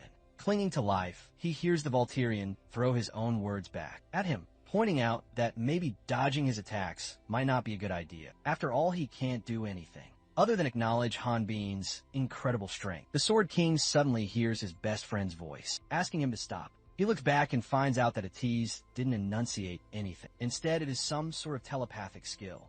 Through the telepathic skill, Atiz reveals he wants to tell him something. He explains that Alejandro is the one operating Dragon's Nest at the moment, which means he is using the facility to absorb the life force of the people here to heal himself, so if the Valterian kills him, it will cause this place to spin out of control, causing the lower-leveled humans to lose their life force and die. Destroying the life force fusion is the only way to prevent it. Hanbin comes to understand that if he doesn't control his strength, they will be in big trouble. However, the mage wants the enemy dead, and they have to do something about it. He remarks that if his friend hadn't come here to save him, he would have died. But even so, he claims that he would have done everything in his power to kill that man. That's why if Hanbin ends up killing Alejandro, the blame won't fall on him. Atiz is sure that even if he goes underground, he can't guarantee that he will succeed in finding the fusion. He blames himself, thinking that it was his stubbornness that got Hanbin into this mess. Hanbin flicks him on the head with his finger. Teary-eyed wonders, was Hanbin doing the Valterian questions? Why is Addis giving such lengthy explanations? He then reveals his plan to him. First, the mage will go to destroy Force Fusion. Second, he will do his best to not injure the enemy, while stopping him from getting in their way, until the mage finishes Addis. Concerned about Hanbin, feels that it's still dangerous receiving enemy attacks, even though Hanbin is strong. since the magician started this. He can't ask his friend to clean up the mess. The Sword King trusts his friend. He enunciates it out loud, and then asks him to make it quick so they can go home. The mage finally leaves with a smile of satisfaction, making Hanbin wonder how a dragon could be so delicate. The Volturian wonders why Alejandro isn't attempting to chase after Atissa. The Chosen One claims that it's not as if he hasn't planned for a situation where a weak mob would try to go after it. His plan may have been interrupted somewhat, but something like this is fine, since Hanbin won't be able to kill him, and he is confident. The Volturian plans to beat the enemy without killing him. Ellie is mounted on Ephor and is guiding her to where the Force Fusion is. As they approach the Force Fusion, the magic swordsman informs her that they're getting closer. The Wyvern is convinced that her sister is pushing herself too much, without a guideline. The older sister responds that just because it disappeared doesn't mean her ability has. She reveals that Alejandro may have placed his subordinates around here, but they wouldn't know about her betraying him. Ellie is aware that even if they successfully disrupt his plans, it doesn't guarantee that they will get out of there safely. She apologizes to her for dragging her into this mess. The Wyvern tells Ellie not to feel sorry. She wants to see the sad look on Alejandro's face when they tear this place apart. Just as much besides, she never thought of ending it here like this, and is going to do whatever it takes to survive, so she can explore the world. When Ellie points out that Ephor has become a wanted person after getting caught and used by the Chosen One, the wanted Wyvern says that she can ask Addis to explain her situation. She then remarks that they're all going on a trip. Suddenly, the ground trembles and the pain in her shoulder wound worsens. Thinking that this is caused by a tease, who must be fighting Alejandro, Ellie tells Ephor that they should hurry. She can feel the life force slowly being released from some time ago, though she can't tell if it's truly that, or with just the pain from her injury. At some point, the Wyvern stops walking and asks the magic swordsman if they are headed the right way. Ellie can feel a strong life force in the direction they are headed for. The Wyvern notices a mutated human murmuring something. The mutated human is revealed to be the priest Handy, who has undergone a transformation and has become a test subject. The moment he notices the girls, he jumps, however. Attize arrives on time and uses fire magic to keep the situation under control, out his mind. Handy tells him that he has also interfered with his mission. Attize is shaken at the fact that Handy, who originally was over level 50, became a test subject. He attempts to tell him that they are not his enemy. They have come to destroy this place. However, Handy doesn't relent and jumps him again. On the surface, Alejandro is overpowering the Volturian in the fight of close quarters combat, all because his opponent is trying not to kill him. He is sure that his fighting has a great many openings, but it is his speed and strength that's covering for them. He admits Hanbin would be dangerous for him. That is if he could cut off his head. The Volturian attempts to throw a soft punch at him. Though it is blocked, the Chosen One says that he won't let himself get hit by a punch that refuses to kill him. He reveals he already has figured out Hanbin's fighting style, guessing that he has never faced an opponent that wields lightning. He manipulates his lightning and lifts him in the air. He is sure that a refined skill would most likely work against the Sword King. Rather than a large one, he claims to be an expert at PvP, using the flash of lightning. Alejandro yeets him into the air, because it will be easy to deal with him. After he crashes into the ground, he unleashes Solar Lightning Flash and casts it on Hanbin, which the Volturian counters, deflecting the blazing strike with a slash of his sword. Alejandro follows him into the air, intending to strike when he is defenseless. He attacks him with lightning spear and remarks, "Game over," before the unleashed attack intensifies to its full force. He feels that Hanbin should worry about his friend, since the level 68 monster underground would have taken care of him. After a dramatic build-up, Hanbin breaks his lightning spear with his hand, leaving him stunned, to the point where he guesses the Volturian must be heavily injured and is trying to remain calm. The Sword King speaks up about wondering what was Alejandro's level, since he was bragging so much. But a level 68 monster isn't a challenge for level 67 Dragon Atissa. Hearing the word dragon from the otherworldly hunter's mouth, he starts laughing hysterically. He expresses that he feels bad, because his opponent's trump card is a dragon companion, who can't transform into his dragon form. Alejandro reveals that the mage won't be able to transform into a dragon, as long as he has the unique item that restricts dragons from transforming into their original forms. When he looks into his upper pocket for the unique items, he doesn't find them. He realizes that Ellie must have taken before he threw her into the pit. Elsewhere, Ellie is revealed holding the unique item, and Addis has transformed into his true appearance. Engaged in combat, Addis tells Handy to get himself together. Despite being at a 1-level disadvantage, he appears to dominate this fight, attacking him relentlessly with his claws and fangs. Ellie is curious about what is happening on the surface, wondering who's the one fighting up above the ground. The kind mage informs her that his friend is doing his best to hold the enemy off. They have to cut off his connection to this life force fusion. He believes there should be something to stop this facility from exploding. Addis tells the girls that he will be dealing with Handy, so at that time, they should hurry and find something. Effer wants only destruction, wishing to see the force fusion destroyed. Ellie knocks this information into them, that if they destroy the facility itself, then the explosion will kill all of them. She is trying to find a channel that allows the life force to pass through somewhere. Once they discover the pipe that lets the life force pass through, she tells Effer that they have to cut it however. Handy slips out of Atissa's grasp and charges up his energy-based beam attack to throw at Ellie and her companion. The friendly wyvern quickly rolls forward to dodge the attack, while covering her sister with her body. According to her, something like this is worth taking, as long as they can get back to the enemy. Ellie immediately jumps out from Effer's cover and cuts the pipe with her blade, while Atiz continues to fight Handy. He eventually breathes fire and completely evaporates. Handy's distorted face Hanbin is overpowering Alejandro, and they are fighting so intensely that the eye can't track them. While fighting him, the Chosen One thinks that the dragon they were after has finally appeared, and he is wondering if this level 67 dragon can grind up a lich into dust. Moreover, he is also curious about how Hanbin knows the dragon's level, since these questions are constantly lingering in his head. He guesses that Hanbin might be Earthling, just like him. He tells him that one can't get experience from killing an Earthling, and everyone knows it following this reveal. He wonders if Hanbin killed the lich. Hanbin admits to killing his enemy and isn't scared of anyone. Alejandro shows a smile of annoyance and replies that he is actually thankful, because he never liked the lich in the first place, but they wish to deal with the person who got rid of the skeleton. Hanbin wonders who are they that he is talking about, and guesses it may be the demon god, Ormflaws. Alejandro clarifies that he isn't talking about demon god, but someone who has a lot more influence than the unseen demon god. He claims there isn't a place they haven't touched in Latna, and by making them his enemies, Hanbin would be making the entire continent of Latna his enemies. The Chosen One reveals there's a way out. He explains that everyone besides him thinks a dragon was responsible for the death of the lich, since he already possesses a dragon core. He will be going to report that he has killed the dragon. He wants him and his pet dragon to leave quietly, and thinks that there is no reason for them to continue this fight, since the enemy can't heal anymore. He is brutally kicked into the leg and gets it broken. Hanbin calls this deal great, but is sure Atiz wouldn't take it.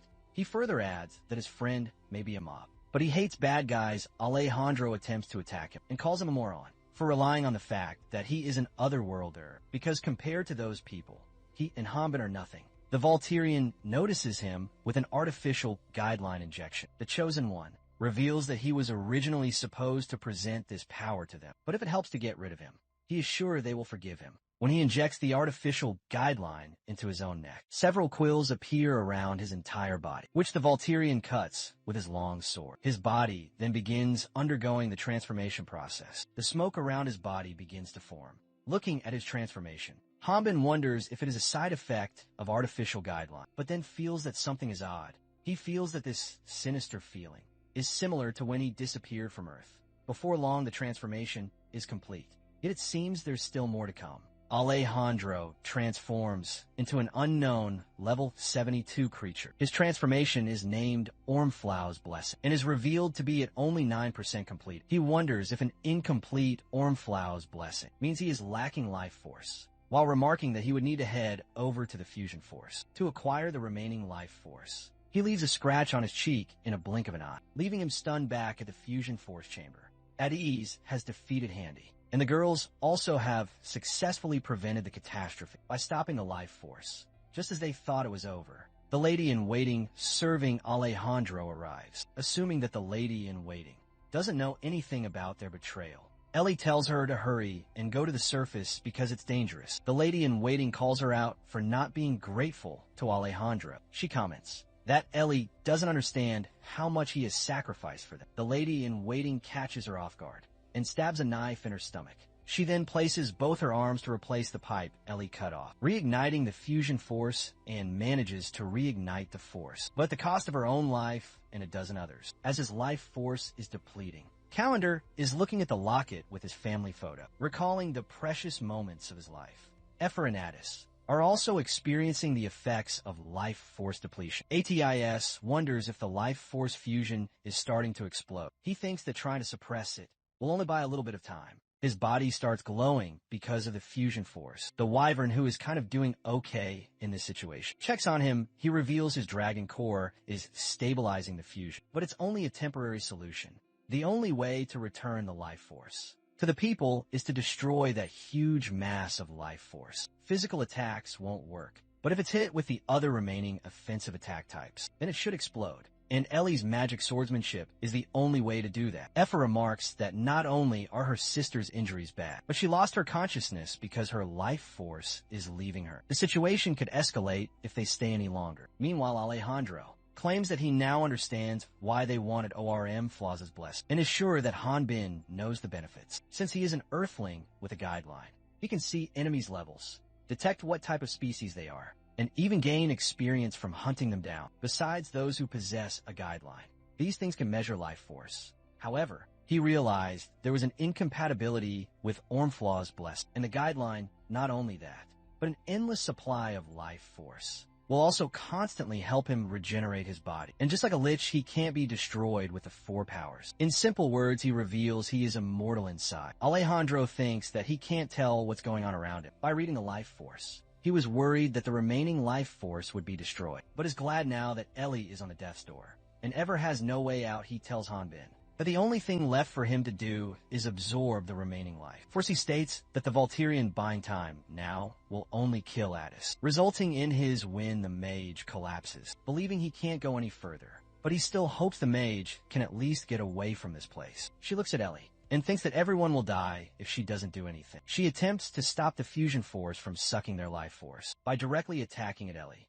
with barely some life left. Wakes up and tells Atiz she has one final request. Epher is frustrated that she can't do anything. She pushes herself beyond her limits and starts coughing up blood when she comments that she doesn't want to be alone any longer. Her tears start dropping, seeing her crying. Ellie hugs her and tells her that she also doesn't want to be alone. Since the magic swordsman hasn't completely recovered and is still weakened, she falls to her knees. Though she continues to express her emotions to the wyvern, she tells her that she is always alone in this place. The reason she forbade the wyvern to do dangerous tasks was because she didn't want to lose her. But the wyvern has always been courageous in response. Ever points out that she can't fight like her and can't be of any help to her. Ellie tries to console her by saying that she is a genius wyvern. Odyssey explains that the unique item the magic swordsman stole from Alejandro can help a dragon imitate another species. He tells Epher that she is a very intelligent wyvern, and though that item may be geared towards dragons, and there never once has been a wyvern taking a humanoid form, it may be possible for her to do it.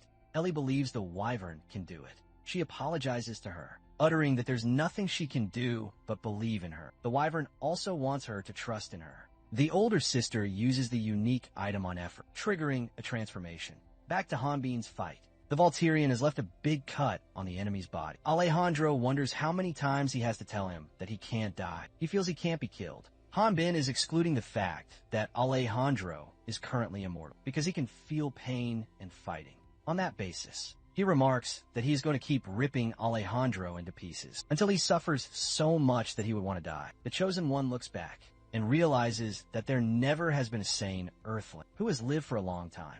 He thinks the Volturian is a beast, a hunting expert, but that only means Hanbin is used to attack the pattern of monsters. He decides to wrap his entire body with armor. That has the strength of a dinosaur. However, when Hanbin swings his long sword with full force, Alejandro's body explodes. Although the Chosen One lost consciousness, the moment his body exploded, the life force gained through Ormflaw's blessing caused his body to regenerate again. Every part was restored in less than half a second, causing Alejandro's consciousness to return once more. However, the pain that coursed through his body as it exploded was still signaled to his brain.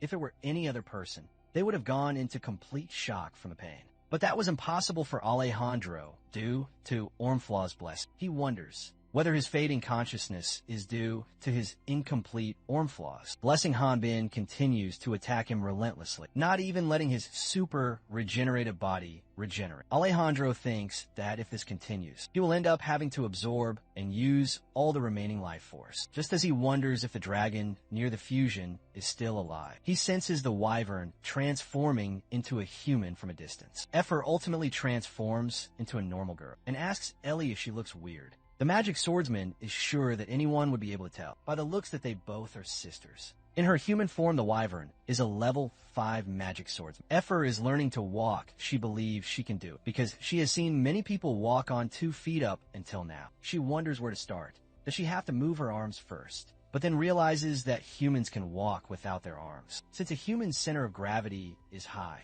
and they don't have a tail to balance their body. They can fall very easily. However, Effer knows that falling isn't the problem. In reality, one has to tip their bodies first, and before they actually fall, they catch themselves by placing the other foot.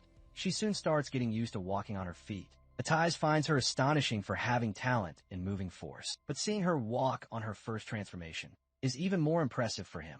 It's hard to believe it, even if he is seeing it with his own 2 eyes. Even a dragon who uses magic on instinct takes days to learn to walk. Ellie also cheers for her little sister. All of a sudden, they see Hanbin and Alejandro crashing down from the roof of the fusion force chamber. As they are falling, the Chosen One implies not wanting him to get in his way and calls him a monster. The Volturian finds it funny, coming from someone who is a monster himself.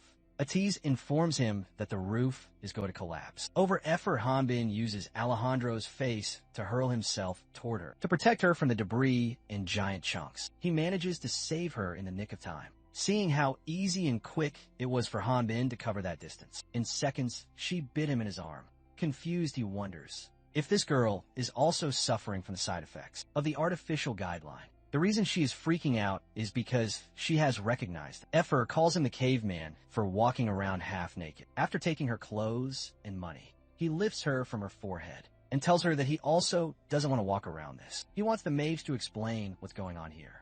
However, Addis is focused on dealing with the threat and wants to explain later. Ellie knew Hanbin was Adiz's friend, but was still worried because he was an otherworlder. But she was relieved because he was a good guy. Alejandro brings about chaos once again. He tells him to shut up because he's going to make decisions. Warmflower's blessing starts to reject him. His guideline notifies him that the current body is not suitable to hold the power of the blessing. To survive, it advises to be transferred to a new body. However, Alejandro isn't ready to accept it, believing that he will continue to unleash the power of Ormflaw's blessing if he absorbs all the life force. When he attempts to dive into the nexus of life force, Hanbin's longsword knocks him out midair. The Sword King understood the assignment.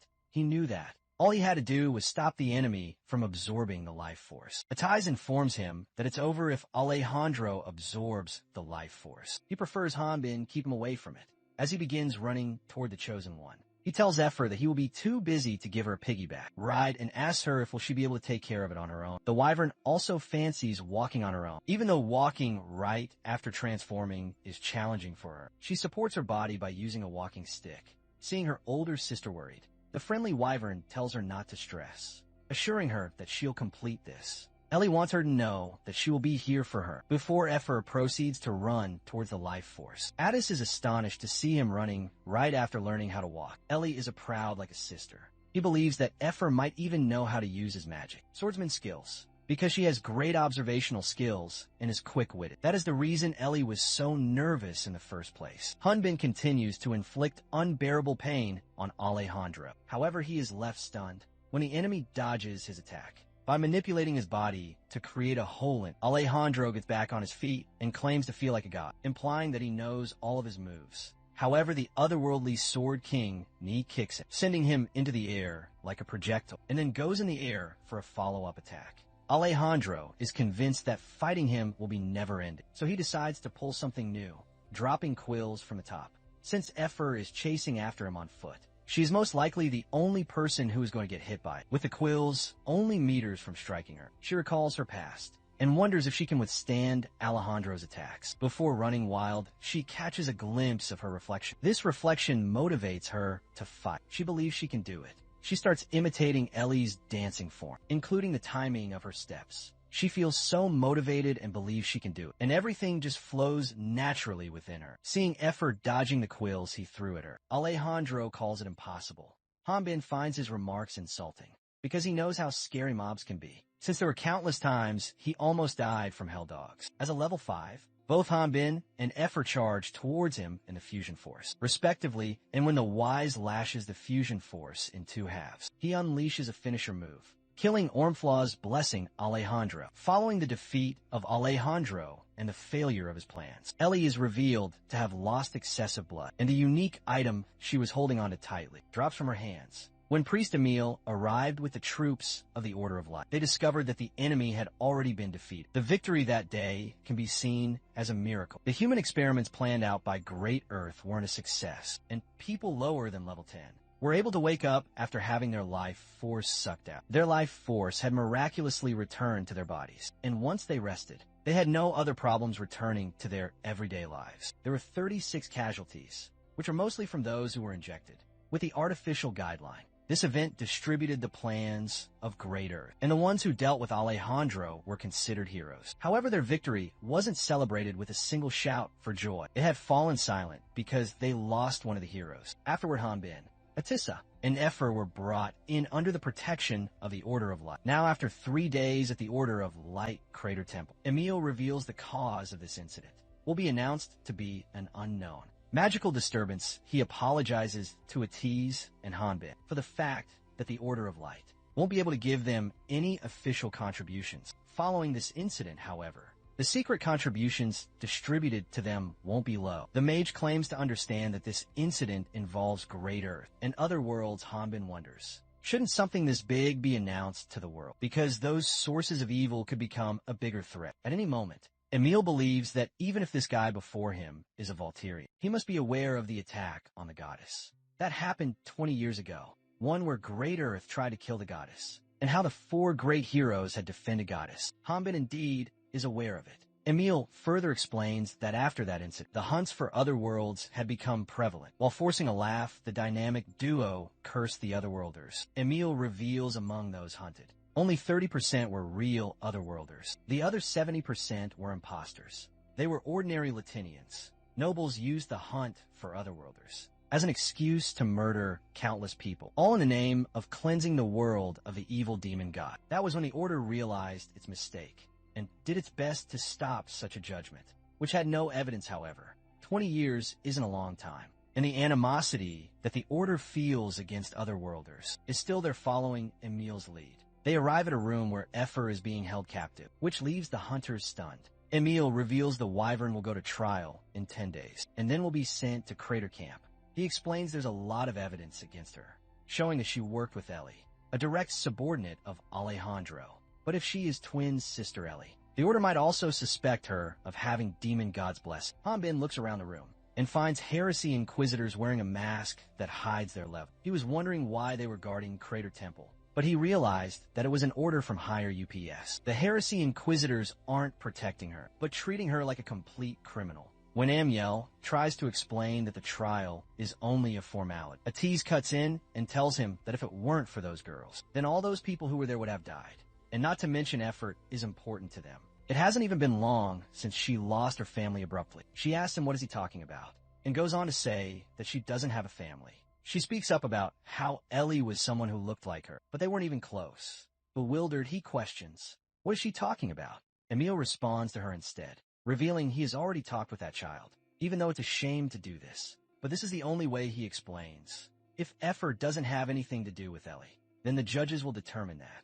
Ellie was the only subordinate of Alejandro. He is well aware that letting a subordinate of another worlder live is something they cannot allow. Concerned, Addis gets a little closer to the cage and asks her if she's okay with this. The guard from the heresy inquisitors guarding the cell tells the mage that's as far as he will go. He reminds Addis that he was allowed down here through the favor of Priest Emil, and demands that Addis doesn't cross the line. Hanbin orchestrates a plan to do something mischievous and decides to include Priest Emil in it too. He crashes into the cell door, forcing it open as a tease, is being confronted by the guard to kill any suspicions. He pretends that it was an accident, and then screams that he has broken his bones. Emil plays along by slapping him multiple times on his face. To keep him conscious, he comments out loud, that his body is now feeling the effects of the earlier battle. The member of the heresy, Inquisitors, points out that Hanbin was doing okay for the 3 days. So why is he feeling pain now? Emil informs him that Volturians were resilient, so he was confident the Volturian warrior was holding in the pain, and said he couldn't heal him.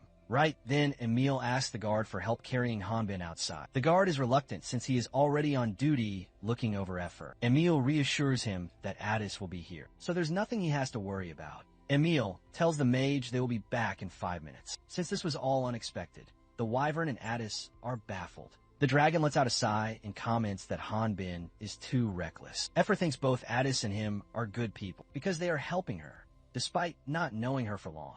She claims to understand how they feel, but says that she is okay. She further adds that even though they are worried about her, she is not as sad as they might think.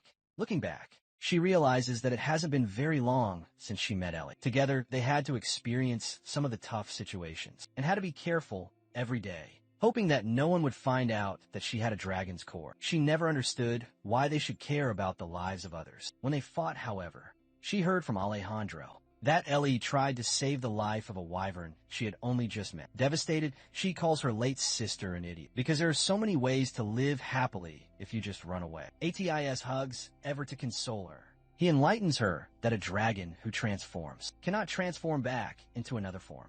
After that, it may feel like a curse. However, he knows that the state she is in is what she desires, and the one she loves the most. In the end, Effer imagines Ellie combing and tying her hair and bursts out crying, while Atiz hugs her meanwhile. Hanbin and Emil have taken care of the guard from Heresy Inquisitors and are resting outdoors. Hanbin expresses how an old man like Emil is useless in situations like this, and Emil agrees with him.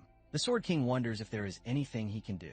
Being a top-ranking priest, Emil reveals the trial is conducted by the Order of Light, so he's not allowed to help her directly. Emil further reveals that the following day is the last day of interrogation. By order, since there are 10 days left until the trial, he's going to leave Effer in the care of him and Atiz inside. Hanbin is orchestrating a plan to break her free during the protection period. But in the nick of time, Emil discloses that if the wyvern escapes, then it will be the Volturian and his friend who will go under trial. Since Emil has assigned them to protect the wyvern, he informs him that they need a pardon. Seeing the Volturian confused, he explains that even though Hanbin may not have a relationship with Effer, since he just received a massive amount of contributions, if he just completes a simple mission, he will be able to receive a pardon.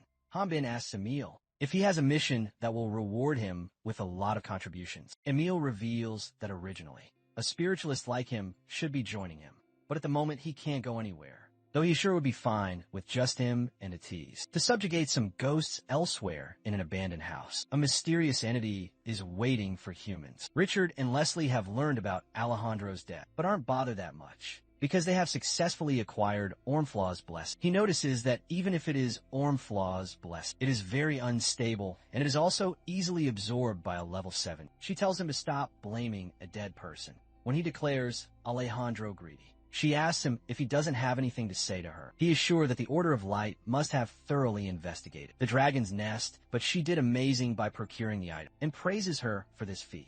Leslie thinks Ormflaw's blessing looked like a regular, modified crystal ball to the Latinians, so they had just left it alone. He reveals the Demon Lord's blessing is very valuable to them, since it's something they have been waiting for 10 years. And he's convinced that with Ormflaw's blessing, they will be able to please them for losing the dragon's nest. She believes. The problem is they don't know if the Order will suspect anything. And it seems the Order has a pretty useful dog as well. The Order has started actively looking into the Great Earth. Richard feels relieved that it was Order.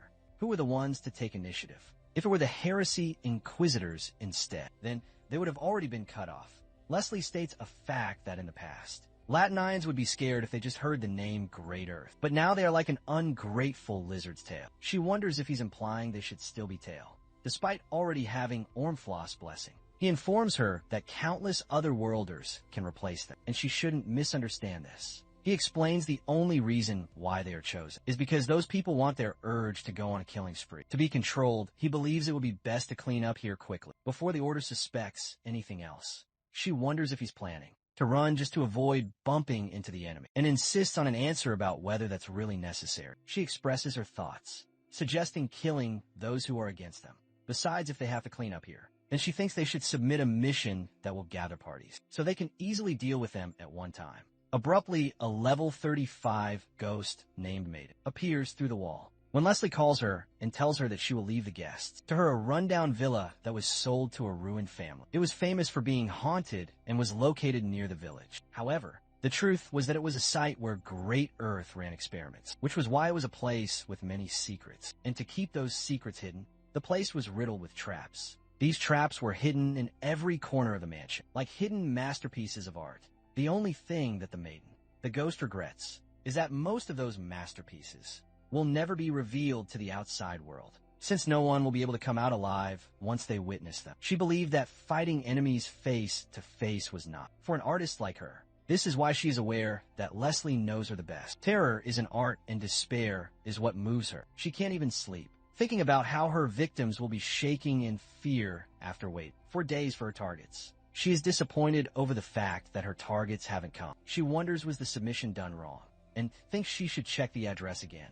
She is frustrated because she can't even tell which part of her art is blood and which part is the wallpaper anymore. Because they are so late, she decides to repaint everything once again because it is hurting her pride. She suddenly realizes that this place is hard to find since it's located in a deserted area, which is why her targets still haven't arrived. There are a lot of trees surrounding the mansion.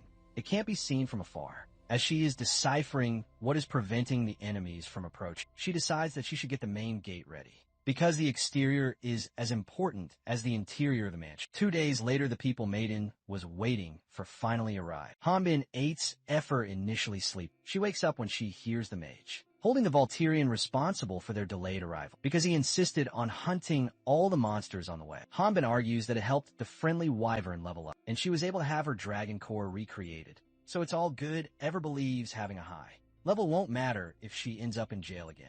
Hanbin reminds her that she was going crazy, buying clothes and equipment on the first day. The wyvern also blames him for being late again on the second day, because he had to take such a long dump. Hanbin admits that she is right, but tells her that she wasn't even done wearing her clothes when he was done. Moreover, she had to tease a guy help her. Angered, she replies that the girl's clothes are hard to wear, and he wouldn't know since he walks around but naked. Meanwhile, Maiden is overjoyed to see her guests and is preparing to devise her evil plans. A tease spots the sign outside of the mansion that allegedly kept people away from approaching the mansion due to fear while he thinks it's cute. Ever calls it dumb, she wonders what was on the creator's mind when he was creating this sign, as it looks so amateurish. Maiden, secretly eavesdropping from inside the mansion, calls Effer mean, believing the artist put a lot of effort into making the sign. The wyvern then says they should go inside. The ghost girl is determined to kill all of them, and she already has a target that she wants to take special care of. She is aiming to kill Effer first. Sometime later, inside the mansion, Eights is explaining to the wyvern how having a spiritualist at the party is best when it comes to facing ghosts. They have a skill that attracts immaterial monsters. Since they don't have a spiritualist, they have to find a ghost themselves and deal with it. She suggests they should split and look for the ghost, since they don't have much time left. Frightened Hanbin calls her plan a cliché move, pointing out that they wouldn't know since they've never seen movies. The ones who separate from the group are always the first to die. She remembers that physical attacks are useless against ghosts, but a tease reassures her, telling her that since it's only a ghost, Hanbin will take care of it.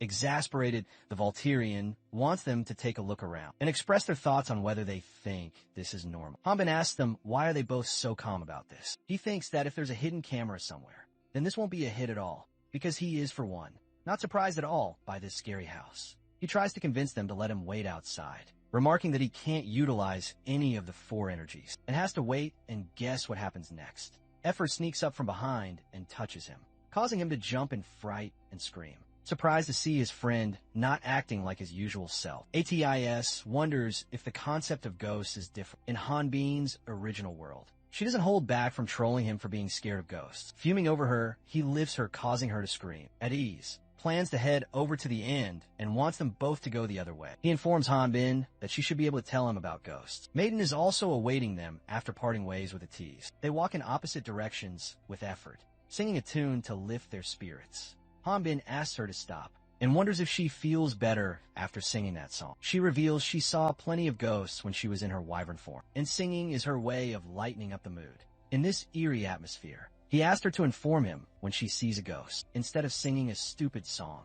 Effer educates him about the ghost, a low-ranking monster that absolves its victims' health. But since it can fly around, it's pretty annoying. They usually inhabit monster corpses and humid places. They are most active during the summer. That's why people who can't utilize the four energies, usually by the holy water, sold at the Order of Light, since it has properties that can exorcise ghosts. Hanbin asks her if ghosts in Latina can be described as mosquitoes because of their sheer number. He then reveals that back home, he would use a whole can of F-Killer, a popular brand of insecticide and mosquito repellent in South Korea, in the early morning to kill the buggers every summer. He describes F-Killer as a chemical version of holy water, as he is about to tell her to not be surprised. Seeing they are in the middle of the fight, a level 7 ghost suddenly appears before them at the end of the hallway. Maiden is overjoyed watching them, getting frightened by some low-level ghosts. This is where a ton of ghosts are waiting for Hanbin and Effer. However, these ghosts are just bait to lure them deeper inside the mansion. The moment they step forward to exterminate the ghosts, they will die from all the traps that Maiden have lying in wait within this place. Scared, he attempts to evade the ghosts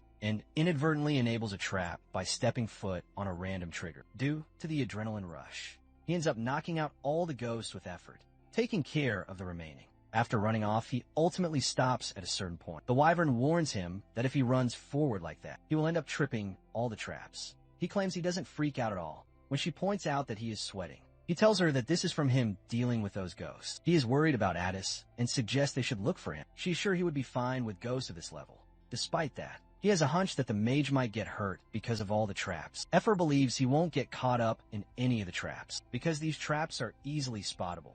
Plus, once they are activated, the place gets cleared out pretty well, since they are only used once. That means Hanbin is the only one that ever got caught in traps. He shouts at her to shut up and orders her to apologize to the trapper, because she is responsible for destroying them.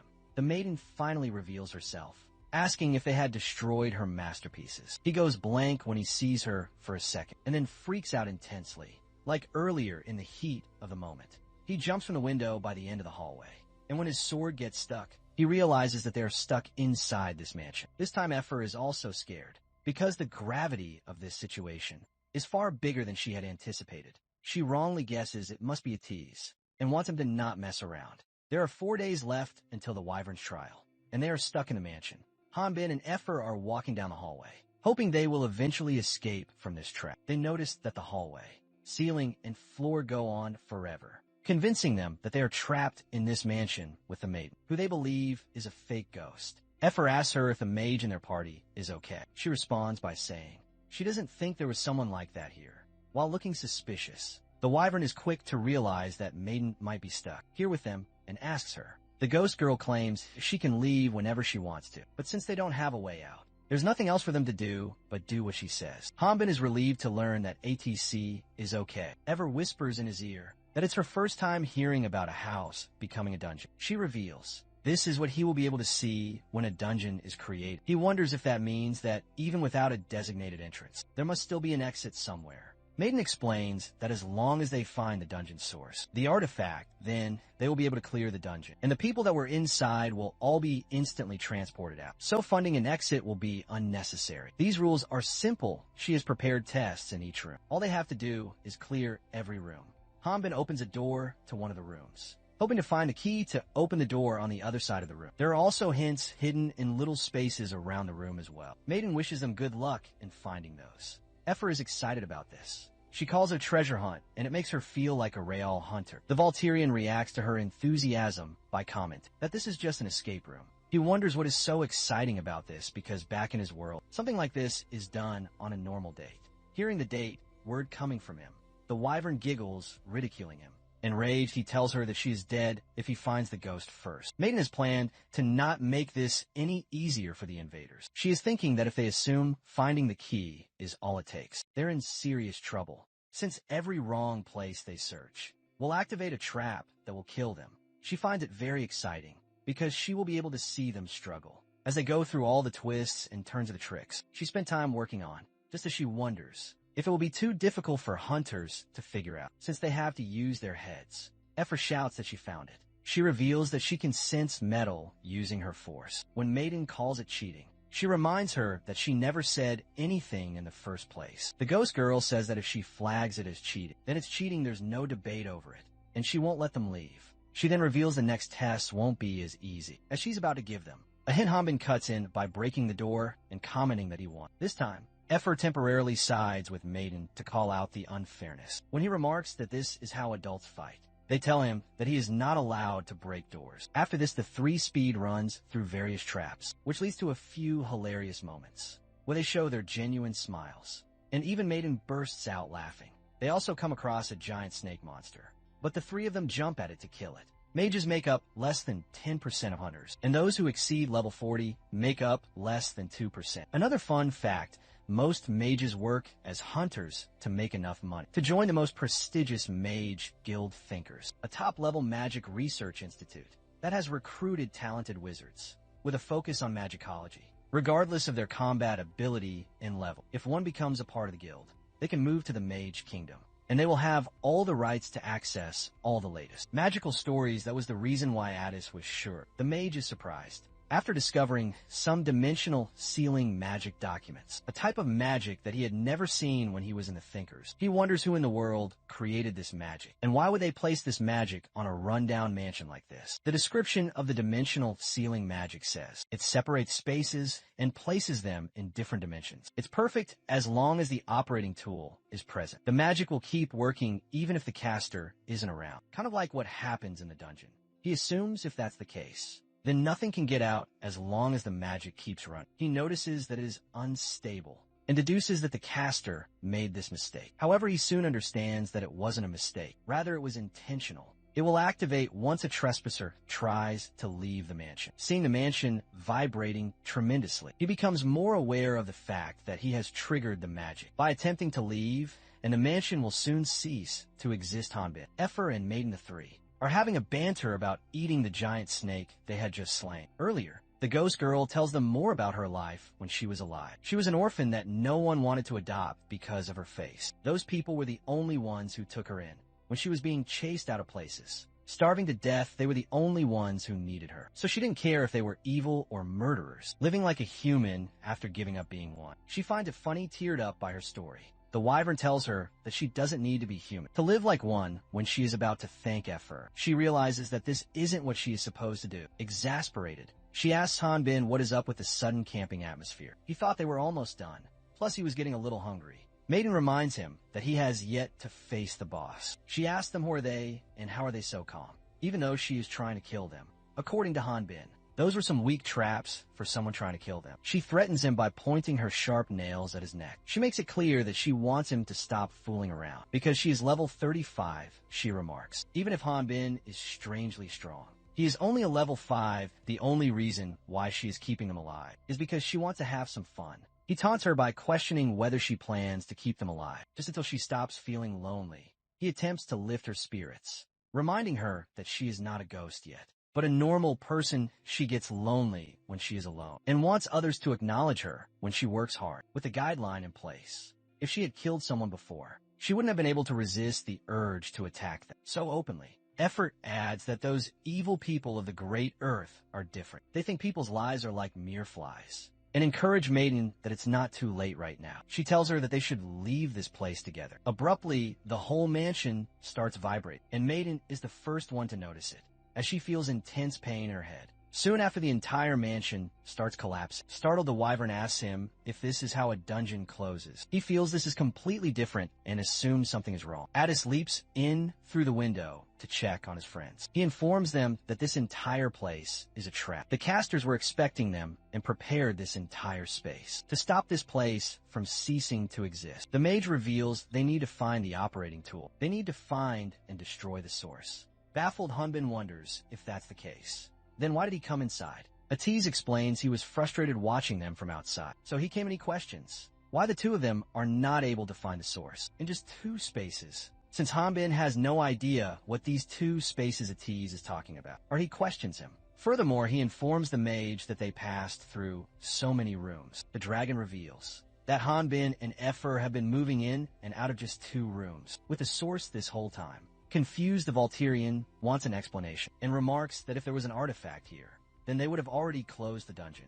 Adesai reveals he has been getting the signal this whole time. Effer deciphers the puzzle and says he is right. The source that was moving with them this entire time was one person. It's Maiden while they were busy trying to find a solution. The ghost girl was going through an existential crisis. She recalls how some people were going to get rid of her, but Richard and Leslie saved her. She never believed that those two would abandon her. After processing everything, Maiden attempts to attack the three of them by throwing some giant rocks. But Hanbin grabs his friends and yeets them out of range to save them, only to get crushed by the rocks himself, before he gets buried under the rock pit. He enunciates sorry Effer is left stunned by what just happened, and when she asks to tease what should they do, he wants her to not worry about Hanbin, because something like this wouldn't even scratch him. He wants her to focus on destroying the source. While trying to look for Maiden, Ever spots the Volturian. When she rushes over to check on him, she realizes it's not the usual caring and helpful Hanbin. She knows he has been possessed by Maiden. Hanbin attempts to attack his friend with a vertical slash. Atiz had a hunch that this magic belonged to the Great Earth, since Great Earth can create something like a guideline. It isn't beyond belief for them to make an artificial guideline. Testy into an operating tool.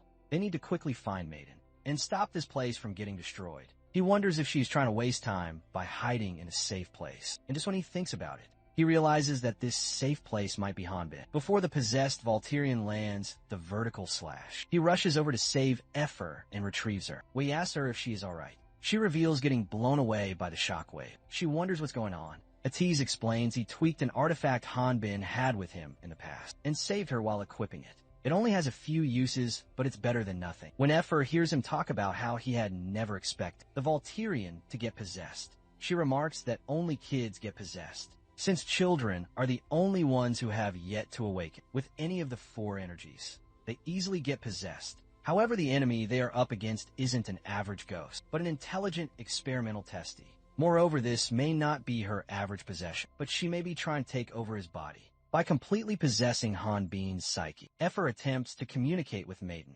asking her why is she doing this. Because if this continues, everyone in the mansion will end up dead. She wants to help so they can get out of here together and alive. The ghost girl speaks through Hanbin's body, stating that if the wyvern wants to live, she will have to kill her and his friend. However, the Sword King abruptly punches himself in the face, signaling that he still can suppress Maiden's magic and won't allow her to terrorize his friends.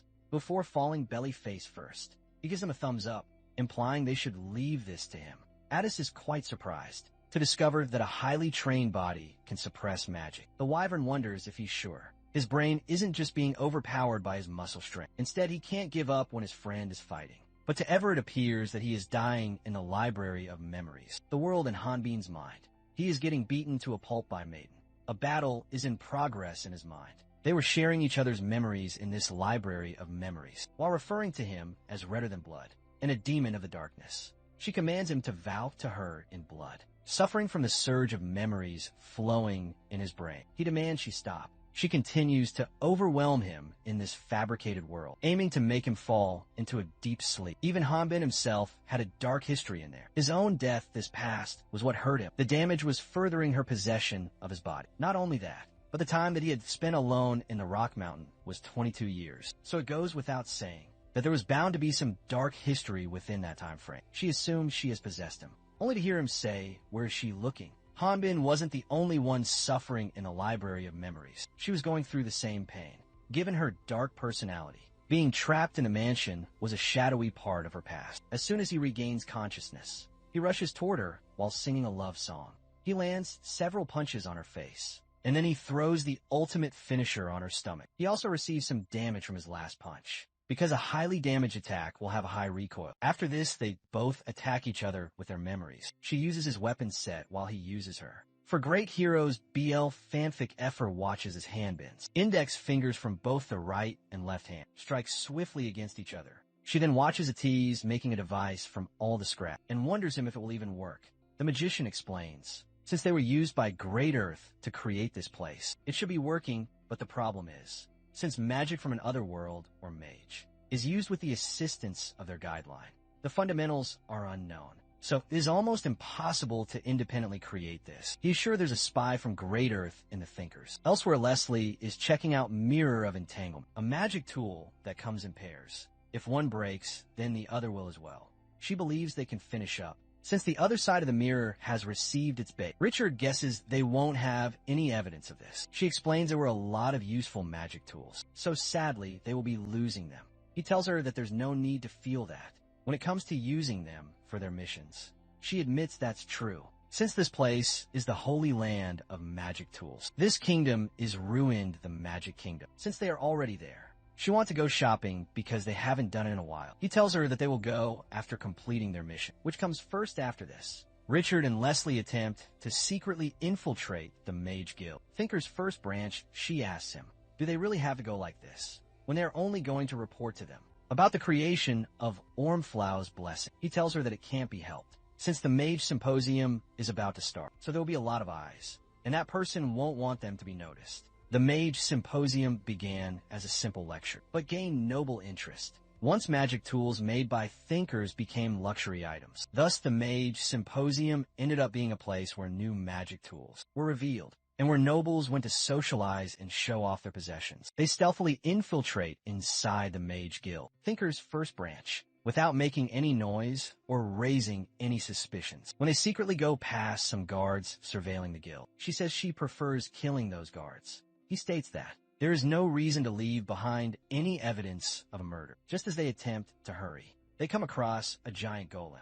The giant golem immediately starts shouting to eliminate the intruder. Richard isn't sure if what they are facing is a golem, but regardless of that, he attacks it with his sword. He uses special attacks, like Aura Blade and Diagonal Slash, to break the golem into pieces, though he also sacrifices his sword. Hitting its metal body, Leslie remarks, there's no way a monster like a golem would be here. She deduces that this is an artificial golem, as she tries to figure out why he destroyed his own sword. Some unknown person arrives and asks him if he really dared to ruin the product they were going to reveal at the symposium. The unknown person remembers the two of them destroying her lab in the past. They both get on their knees and apologize to her. This unknown person is revealed to be the archmage of the four heroes. Named Zenobia, she demands they present their report if it's relevant. Elsewhere, Maiden finds herself in the middle of nowhere. She remembers she was fighting a second ago and wonders if she is dead. She finds this place a little strange for Hell. She feels that in the end,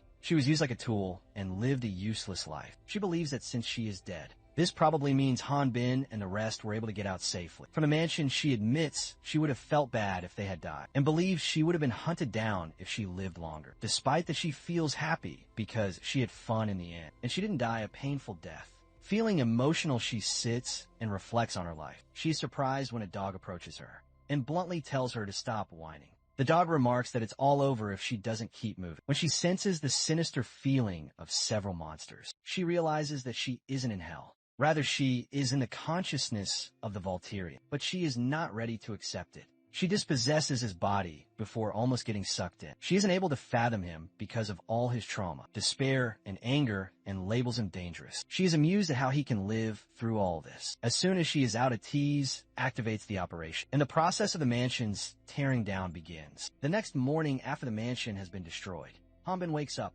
and finds out that he has crushed a tease in effort with his body. He quickly apologizes. He wonders what happened to the mansion. His friends presume the magic worked, but since it's already morning, the mage wonders if a whole day has passed. He is worried because they don't have much time left for Effer's trial. The wyvern guesses the last step is up to her. Maiden suddenly appears not as a ghost, but as a human and questions Addis, who then explains he was able to nullify her role as the operating tool from a space trap, and all her skills and abilities have disappeared. So she is now a normal human. She wasn't expecting anything less than her annihilation. She suspects Addis might hand her over to the Order of Light. He responds by saying that he would have killed her if she had taken over his friend's body, and just the fact that she tried to do that really makes him want to hand her over to the Order of Light. Not to mention, because of her, Effer won't even be able to make it to her trial on time, because Crater Prison Camp is a long journey. Despite that the wyvern wanted to save her, and kept asking him to wait for her to come out,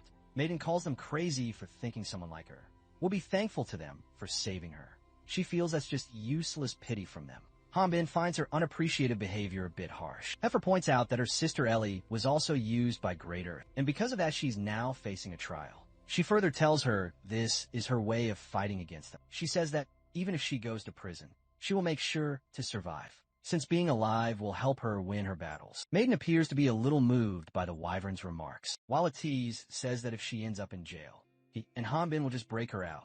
The ghost girl decides to return the favor and brings out a multi-legged golem carriage. Transport Tarpan Cavalis F800 that moves with a magic engine. Due to the lack of mechanical efficiency and power, the engine utilizes magic power through the help of mana stones. Though the transport works without the used mechanical horse, being a mage Atiz is stunned by this carriage. He notices that the creator has a great interest in the beauty of aesthetics. This type of carriage is something he had only seen in books, because it was something overspecified, as he hugs the carriage and says that he never thought he would be able to see the actual thing. Hanbin and Maiden just glare at him. She reveals the carriage was used by the mansion owner a long time ago and was just stored here. Effa rushes to Maiden and holds her hand, while questioning her if they can make it in time, if they ride this carriage. Surprised, the ghost girl informs her that they indeed can. When the Sword King notices the mage's mood has suddenly shifted, he checks in to see what's bothering him. ATIS admits it's true that nothing is faster than a Tarpy, and for that reason, they need a high-ranked monostone to power this. But he can't do it.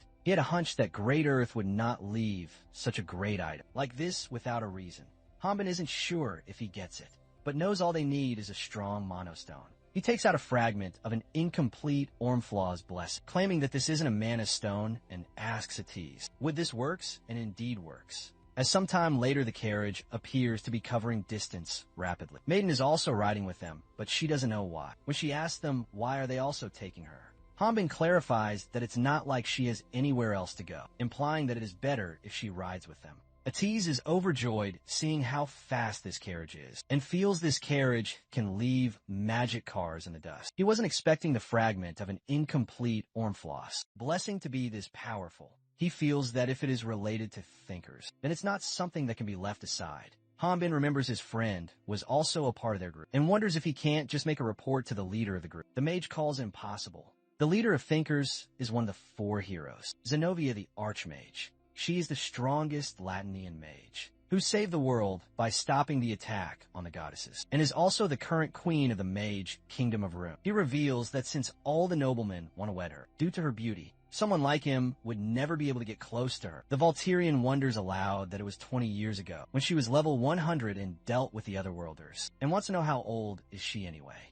Adesai guesses his friend doesn't know. The 4 heroes were acknowledged by the goddesses for their deeds, and they blessed those heroes with bodies that would never grow old, which is why they are known as the Blessed. Hanbin reveals he learned about the heroes from Efer in the past. Atai's remarks it is common knowledge, so he will tell him more about them, because as a Volturian, this is something he needs to know. He explains the continent's strongest swordsman, Berolt the Sword King, is the strongest of the 4 heroes and is a Volturian warrior. It was because of him that the current image of Valterra remains. However, no one has seen him in recent years. Hanbin assumes Berolt is a mystery because he is one of the 4, and Atiz adds that the Sword King is especially unusual. There is also the ultimate spiritualist holy, the transcendentalist of life and death. She's a beauty of the spirit species and was the strongest nymph, but now is the Queen Alenia of the Spirit Kingdom, and her current actions are to support her role. But there is still one who is active in service. The top magic swordsman Garan the Terrible. He is the one who has hunted more Otherworlders than anyone. The regent and real monarch of Caldori, the kingdom of 1,000 years. The Sword King is surprised to learn that all those incredible people were at a party, and thinks it would be awesome if they started an alumni club. While giggling at TC, says he is not sure about the Sword King, but if the other 3 were to gather together as the representatives of each kingdom, he is sure there wouldn't be a single person who could utter a sound. So it's either a place where war is taking place, or a place of that importance. Elsewhere, Zenobia is hanging out with the other 2 heroes, Garhan and Holian. She speaks up about how those nobles, who usually tried to take a glance at her, couldn't even do a single thing.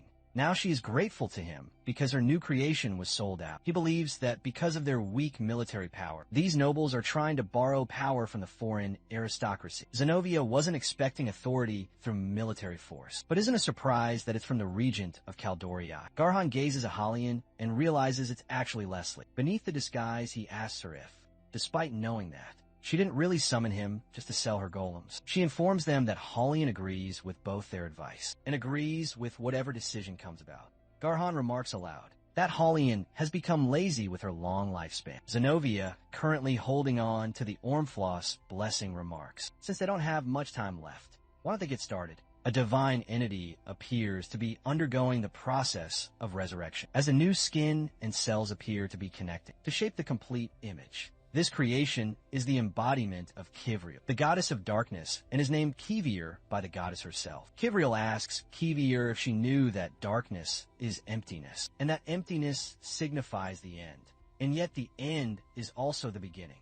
Kivir gives her a positive, agreeable response. Kivriel then remarks, she should also know that out of the 6 goddesses of this world, she is the one who controls the darkness. Kivir once again responds by just saying yes, in the name of Kivriel, the goddess of darkness. Kivriel questions her about her true identity. Kivir responds by paying respect to the goddess Kivriel, and then introduces herself as Kivir. Kivriel then asks her to fulfill her promise, with a blessing of Kivriel in her name, and commands her to gather the children, who may have heard her calling, to come and meet her at the altar. To carry her command, Kivir casts a spell to summon Zenovia and Garhon, asking if they as Garhon the Terrible and Zenovia the Archmage are truly blessed by the goddesses. She who speaks for Kivriel, goddess of darkness Garhon, who initially was on his knees, stands up and surprisingly calls blessing trash. Kivir realizes that both heroes are there for answers and wonders. Were they here for Garhon explains. They fought against the Otherworlders, who were on the side of the demon god 20 years ago. At that time, the heroes were old, and they survived their weary bodies to fight for the sake of goddesses. It may have been for a short while, but they were victorious over them and truly believed. They gave everything in their final stand to protect the world. After this, they received the blessings of the goddesses, gained their youth back, and built their impoverished hometowns. This wasn't all. They gained the wisdom of truth, and were even allowed to gain another level of strength in a position where they were able to end the war. However, despite giving them their youth back, Kivir informed them of the limited span they had left in their lifespan. He questions her if she even knows what it feels like when every second of your life reminds you how close you are to your death. Kivir remarks they believe that Garhon, who was given the highest position possible, wouldn't be greedy for immortality. However, it now appears that they have been too good to him. Kivir adds that mistakes and despair are reserved for those who enjoy life. So if Garhon and Zenovia have received the answer to their question, then they can leave Garhon charges towards her and other embodiments of the goddess Kivriel that look exactly like Kivir, while stating that his despair isn't having a limited lifespan as he is engaged in the fight. He asked the goddess if they did anything after that incident, even though their sons and daughters sacrificed themselves to fight against the demon of this world. He feels they are dying unfairly, despite having the goddesses' names on their breath. When all the goddesses have done is give out their blessings and observe as the world went into chaos. In the end, he reveals his despair as them. The goddesses Kivir thinks what Garhon, who lives for a fraction of time, understands. She mentions that chaos may indeed be in front of his eyes, and wonders if can he not see the whole truth. Garhon shares his opinion, saying the world does not need a god that just spectates, but a hero who punishes evil and sustains justice. That is why they have no choice but to become the pillar of immortality that sustains the world. He demands that Kivriel grant them heroes immortality, because that way they may protect this world. Just after finishing demanding eternal life, Garan hears Zenovia calling his name. When he turns his face to check on her, he discovers she is slowly flaking away into fine dust. Kivriel transforms into her second original form and tells Garan that seeking eternal life is not his sin. The death she gives him now isn't a punishment either. It's simply the only way to free him from the torment of fearing. She plans on granting him a painless rest, while his glory as a hero remains. Garhon snaps at Kivriel telling her that this was the opportunity they granted to the goddesses. In the end, it was the goddesses that betrayed them. While shouting, Kivriel Garhon also flakes away into the dust. Hanbin and the rest have finally arrived at the Crater Courthouse. After a long journey, though they barely made it on time, he and Atais are wondering what will happen, and the mage feels they have done everything they could for her to be exonerated. Hanbin then asks him if he told him about Great Earth to Emil. Atais reveals Emil has decided to protect Maid, since she was a victim of one who turned into a ghost. He believes if he told Emil that they got mixed into the Great Earth business, again, then it would only make them more suspicious of not only Efer, but also of them and their connection with the Great Earth. The Volturian agrees and feels that even though the skeleton accident may have been an accident. If they knew about Alejandro and the mansion incident, then it would be hard for the Order of Light to believe them. Addis believes that, judging by how they destroyed one of their bases, it seems they've written them off as troublemakers and are more focused on staying alive. Hanbin assumes that they are still unaware of their identities. The dragon says, if it becomes known that they possess a fragment of Ormflaw's blessing, then those people will come for them for sure. He suggests they shouldn't report this to Order of Light for now and keep it between them. Looking at the Ormflaw's blessing embedded into a bracelet, the Volturian wonders what this thing he is looking at. Atiz explains that this is only a speculation, but he suspects it's a guideline that Latinians can use, since his friend can use it.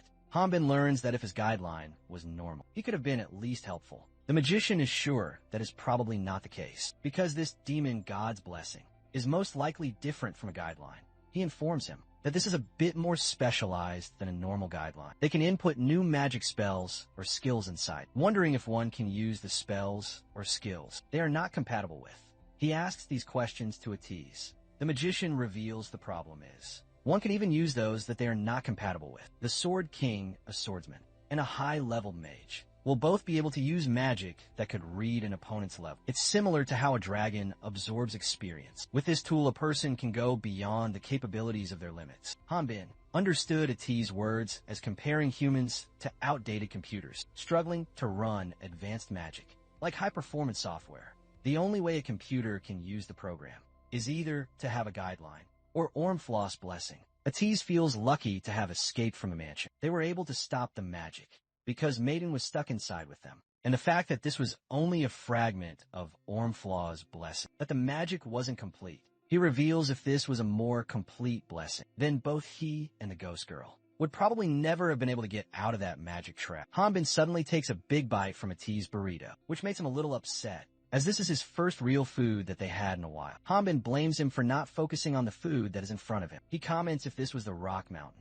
then the food would have been the mage himself. He wonders how he would have been living if he never come here, and is contemplating what would it have been like if his guidelines had never been messed up. He discloses before Atiz that he probably lived about 5 years in fear. Every day in the Rock Mountains, he feels that thinking about it now is useless, since time allows no do-overs. What matters is that his presence back then is what kept them alive. To this day, when Effer and Maiden come from behind the door, they misunderstand the situation, thinking Hanbin and Atiz are getting all lovey-dovey because of the angle they are sitting at. Effer says that it didn't take her long to be exonerated, thanks to Maiden's evidence. And as she is blushing, she asks the Volturian what is he doing to Atiz. The mage further exacerbates the misunderstanding by saying, Hanbin ate his burrito without asking. Ever drops and kicks Hanbin while telling him to die, and then argues with him for a good while. Garhan and Zenobia are alive, living inside the low-dimensional space. He explains to Xenia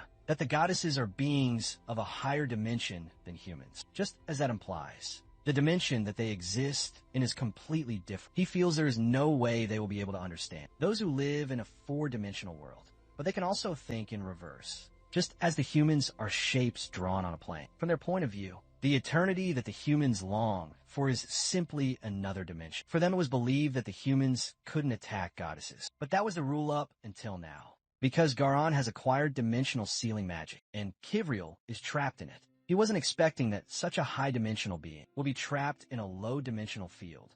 It seems their roles have switched, until Garhan can understand Kivir's divinity. Kivriel's future will continuously repeat itself in this space. He questions what Zenobia thinks about Kivriel, figuring out their plans in this low-dimensional realm. Zenobia isn't sure, but still adds that maybe it's possible if they force themselves into that space. The goddess of that time and space was the one who called them there. It was then that their magic began to erode her, and when Garhan severed her head, that's when she was fully entrapped by their magic. Plus, if Kivriel figures it out now, it's too late since they absorb half of her power of darkness. Garhan admits that was true. He remembers how Kivriel was unable to recognize Ormflau's blessing. After that, but with just half the power, they won't be able to attain immortality. He wonders if it is because Ormflau's blessing is incomplete, and wonders if will they be able to absorb all the goddesses once they create a complete one. Zenobia questions him how is he planning on creating one, because they can't step 1 foot outside this neutral space. Moreover, since there's no time in this space, their lifespan won't decrease. so they can take their time absorbing her power. Suddenly, Zenobia hears Kivriel calling her by her given name. Surprised, Zenobia states, "That should be impossible in a low-dimensional field." Garhan remarks, "If it is something that will surprise even the Archmage, then it's truly worth it." She realizes that Garhan used some of Kivriel's power, that he had absorbed. Garhan reveals they will be able to communicate with the outside world. Using this skill, Zenobia asks him, even if he wants to make use of Great Earth. The Order of Light is keeping a close eye on them at the moment. Garhan comments they will face religion with religion, an answer Zenobia wasn't expecting. He explains, all they have to do is give command to the Dark Brotherhood, under Kivriel's name elsewhere. Hanbin and Eitz are getting Effer registered as a hunter. The receptionist they're consulting with says that she is surprised, as she had never thought the mage would have interest in forming a party. What she found even more surprising is that he included a level 15 newbie in his party. Addis remarks that there were some reasons, and he is going to pay for Effer's registration fees. This receptionist is Emil's sister, and since she and her brother are indebted to Hanbin, or more accurately, the Voltirian warrior, she decides to pay for them. Though Hanbin informs her that he forgot to bring back her clothes, and also forgot to burn down Emil's temple. Since Atiz wasn't there when his dear friend accepted this mission, he appears to be bewildered by what he just heard. Emil's sister reveals that she will make sure to suck every penny out of her dumb brother as payment for saving his life. The receptionist demands to know if the mage would like to register for a new guild card. She reveals it's free for those who cooperate with the Order of Light. He accepts her offer and thanks her. Hanbin notices a hunter consulting with the other receptionist, overhearing him mention that he's heard it's possible to become a hunter. By coming here, he wonders if this hunter is from the countryside. He remembers being as awkward as this hunter when he first came. He also notices how clean the hunter's equipment is, and assumes it must be freshly purchased. When the receptionist asks the hunter if, has he come to register as a hunter, he responds by saying yes. The Sword King's guideline shows him this newbie hunter's level is 20, leaving him stunned. He wonders if isn't it a bit too late for a level 20 to register now, as a hunter to register him as a hunter. The receptionist asks him for his name and his place of birth. The newbie hunter remembers he hasn't introduced himself yet. He shocks Hanbin by bluntly revealing he has come from Shanghai, and his name is Sanaa the Warrior, at the northeast of Kaldori, the kingdom of 1,000 years. Snowy mountains of 1,000 years. The Heresy Inquisitors are wreaking havoc at a dragon's nest, just to acquire a fragment of Ormfloss blessing. The man leading the Inquisitors in this operation complains about how much they hate the cold.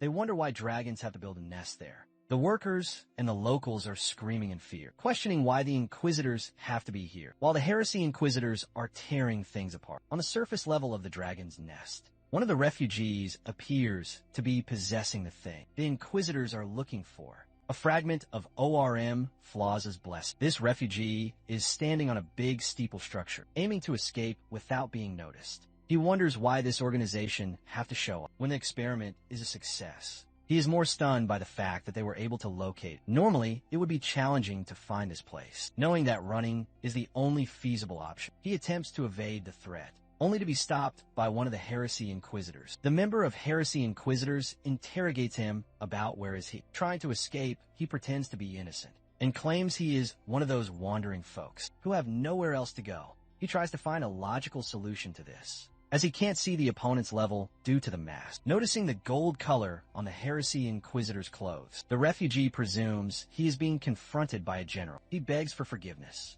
promising to leave right away with other refugees. The general admits the Heresy Inquisitors don't have a good reputation, but reminds him that they don't go out to pick on refugees, just as he declares that any refugee tied to Great Earth would face punishment. The refugee suddenly shoots him with a double-barrel handgun. With cold defiance, the refugee remarks that if he already knew that, then he should have killed him on the spot. The general responds with a punch to his face, slamming him into the far wall, indicating that a mere gun can't do him any damage. He judges him by how he uses a gun, and assumes he must be an otherworlder who has recently crossed over to this world. He reminds the refugee that there's a reason for everything, and further asks him the reason his seniors never used guns, and why they just left him to live. Just as the general demands the refugee hand over the fragment, the refugee equips it himself, transforming into a giant, unidentifiable creature. He holds the general up in a dominant, almost crushing grip, and tells him that he should be educated. Not only the refugee's level,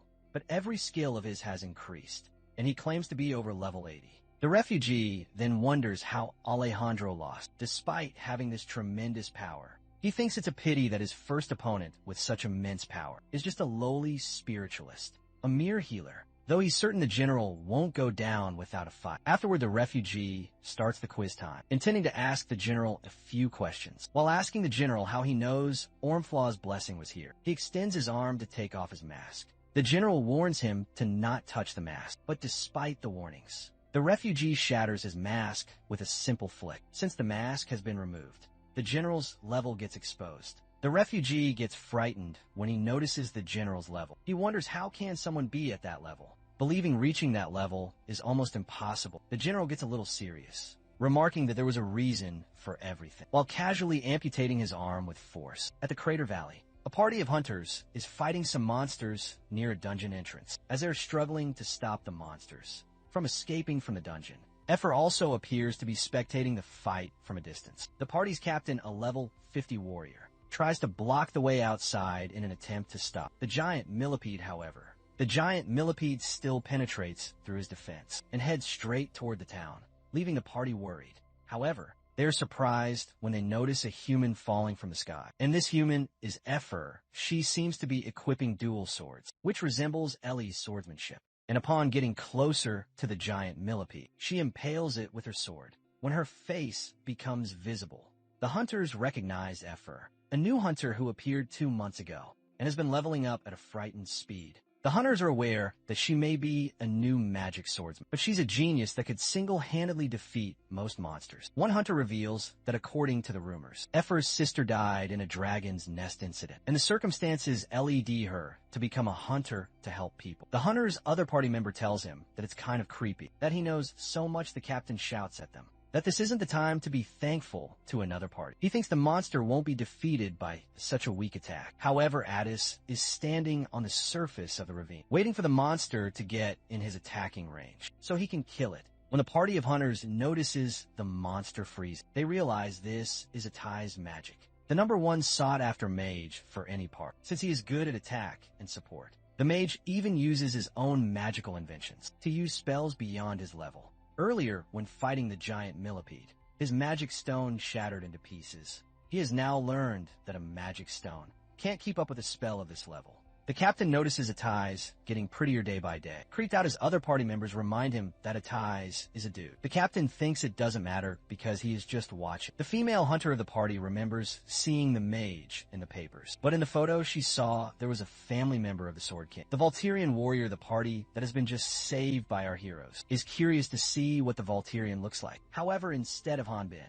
Brad and Martin appear before them. The latter tells Addis and Effer that they will take care of the rest, because he feels a little bad that they did all the work. The female hunter leans in and whispers to her teammate, expressing her surprise at how small the Volturian warrior actually is. However, Brad overhears her and points it out. The teammate she whispered to guesses she must not have heard about, since she's new. But there was an accident 2 months ago at the Hunters Guild, and because of that, the Volturian warrior is now confined. Hanbin, being held captive inside a dungeon room, receives a message from a guideline, asking if will he end his own life. After Hanbin's encounter with the Otherworlder, we rewind to see what unfolded during that moment. Emil and a judge are paying a visit to the Hunters Guild. The judge complains about how Hunters Guild has no values of aesthetics. To him, the buildings look like places where otherworld criminals live. Emil reminds the judge that the Otherworlders were the ones who influenced the architecture of this world as they crossed over. When Emil questions him about what brings him to the Hunters Guild, the judge explains that he is visiting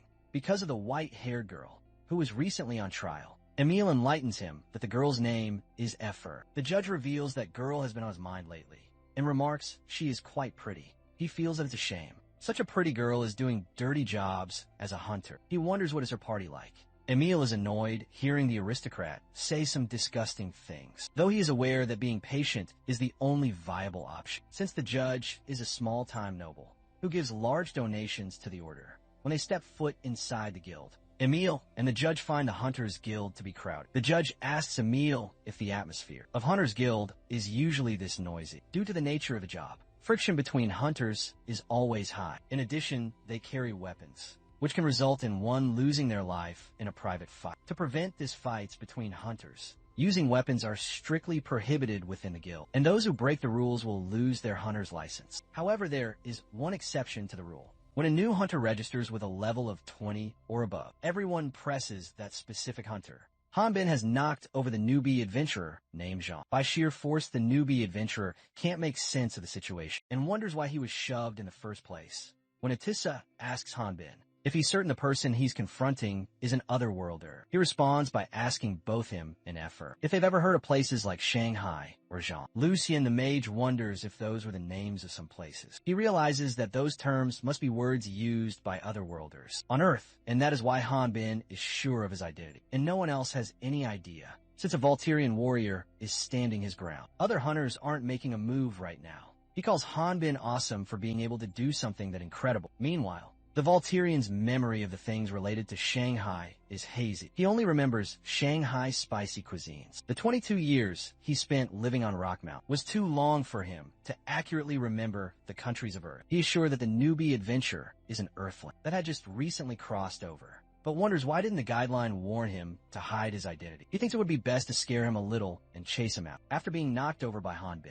the newbie adventurer assumes that to become a warrior, he has to show his skills. He believes this must be a test from God to him, who has decided to walk the path of Asura.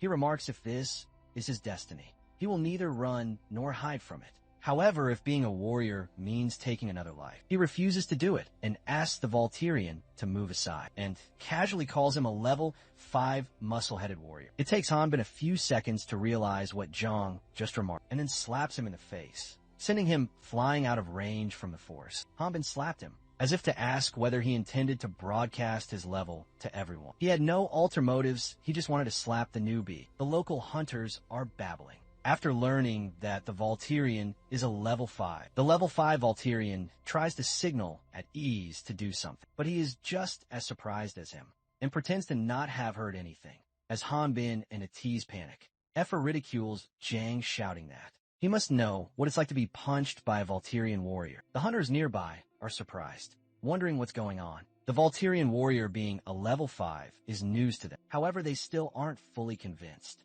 because most of them have seen Hanbin fighting. Brad and Martin are there too. The rude hunter, now a friendly block, chuckles and says, "How is a level 5 supposed to take on a level 70 monster?" Some hunters guess Zhang must be a crazy dude, not an otherworlder, because if he knew Volturian warriors' true level, he wouldn't be standing there. Hanbin doesn't recognize the hunters he rescued, but despite that he thanks them, he suddenly finds himself in a tight spot, surrounded by guards ordering him to surrender. The Volturian requests him to do something about the guards. Emil informs him that these people aren't from Order of Light. They're the judge's soldiers. The Crater Prison Camp was built to confine otherworlders. All the otherworlders that are captured are confined in this hellish place. This huge coffin-like building was designed by Garam the Terrible, using the naturally formed dungeons that are on both sides of this steep valley. This prison was built with 26 floors to house those otherworlders. Now inside the prison security guard warns Hanbin that if he attempts to break out, he would just fall over a cliff.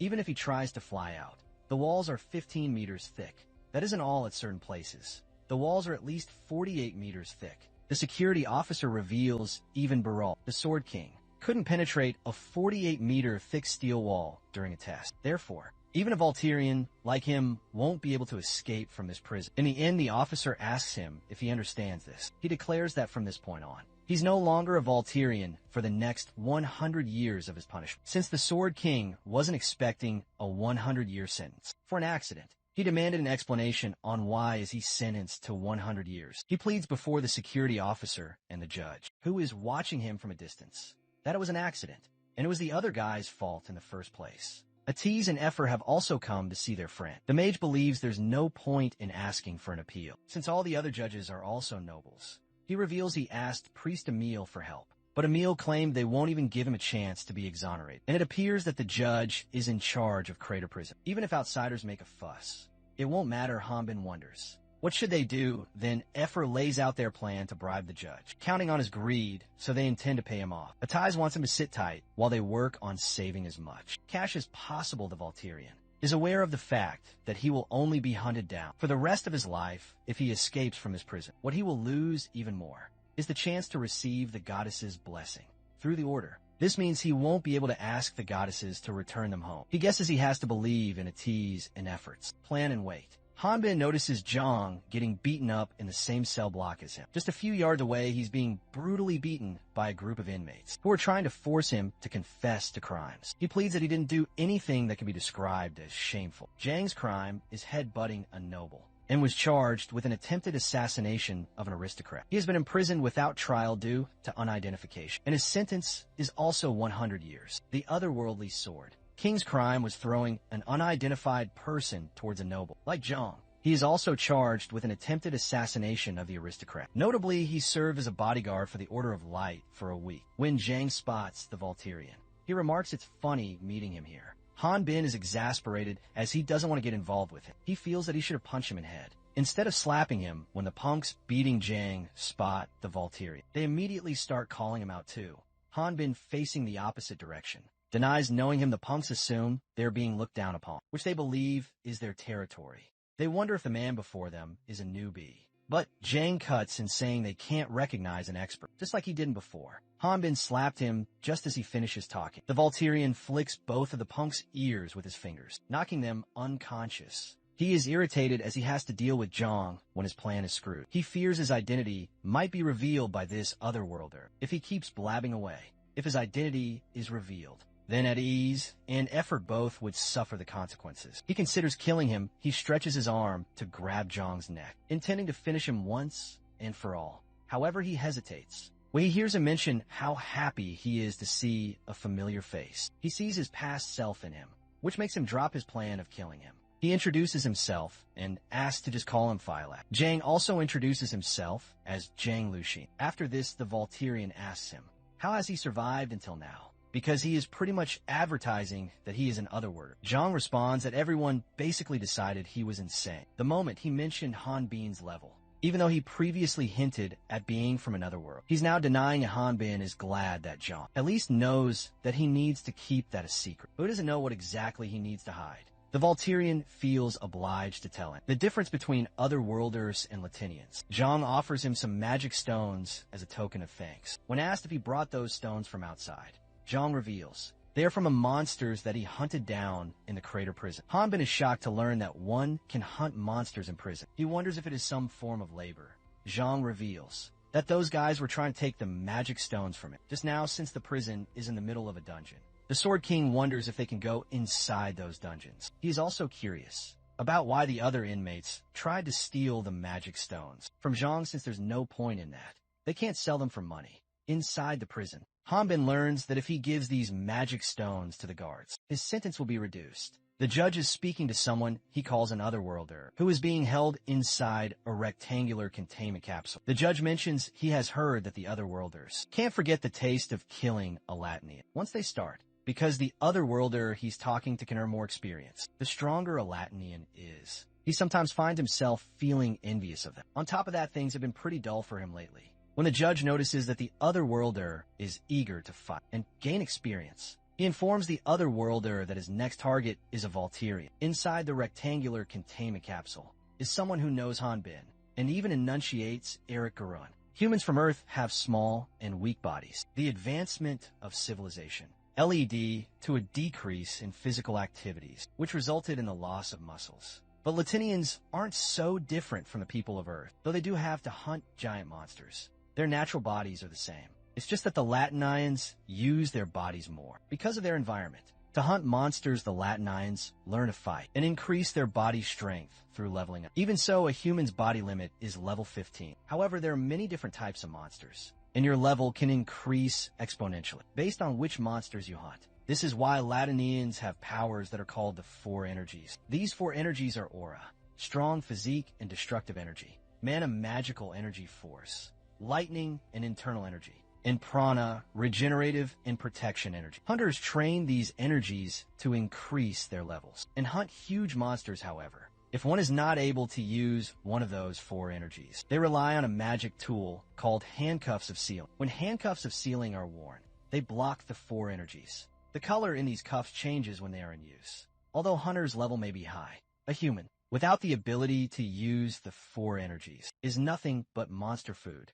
And there's no exception to that fact. when some hunters find themselves in a critical situation. Hanbin saves them using a kitchen knife, which surprises them, because they believe he shouldn't have been able to use aura. Because of the handcuffs, they admit knowing that Hanbin is a Volturian. But what they never knew was that it's possible. It is already the Volturian's 5th week of imprisonment. Hanbin resorted to using a knife, because his long sword was taken into custody. He feels unbothered since he is used to throwing knives. When he is stuck in the rock mountain, he thinks that if he adjusts his strength, the monsters he attacks won't die. He believes that the increase in Zhang's level will also help him. He has accumulated 1,000 plus already and is a level 35 warrior. After this, he and Hanbin get the magic stones, exchanged for sentence depreciation. After checking out the number of their magic stones, a guard informs Hanbin that, with this much, he will be able to have their sentence decreased by 2 months. When he mentions that, half of the magic stones belong to the person next to him, Jen. The guard tells them that each of them will receive a 1-month reduction. The other inmates are surprised to see the Volturians and Zhang's incredible teamwork,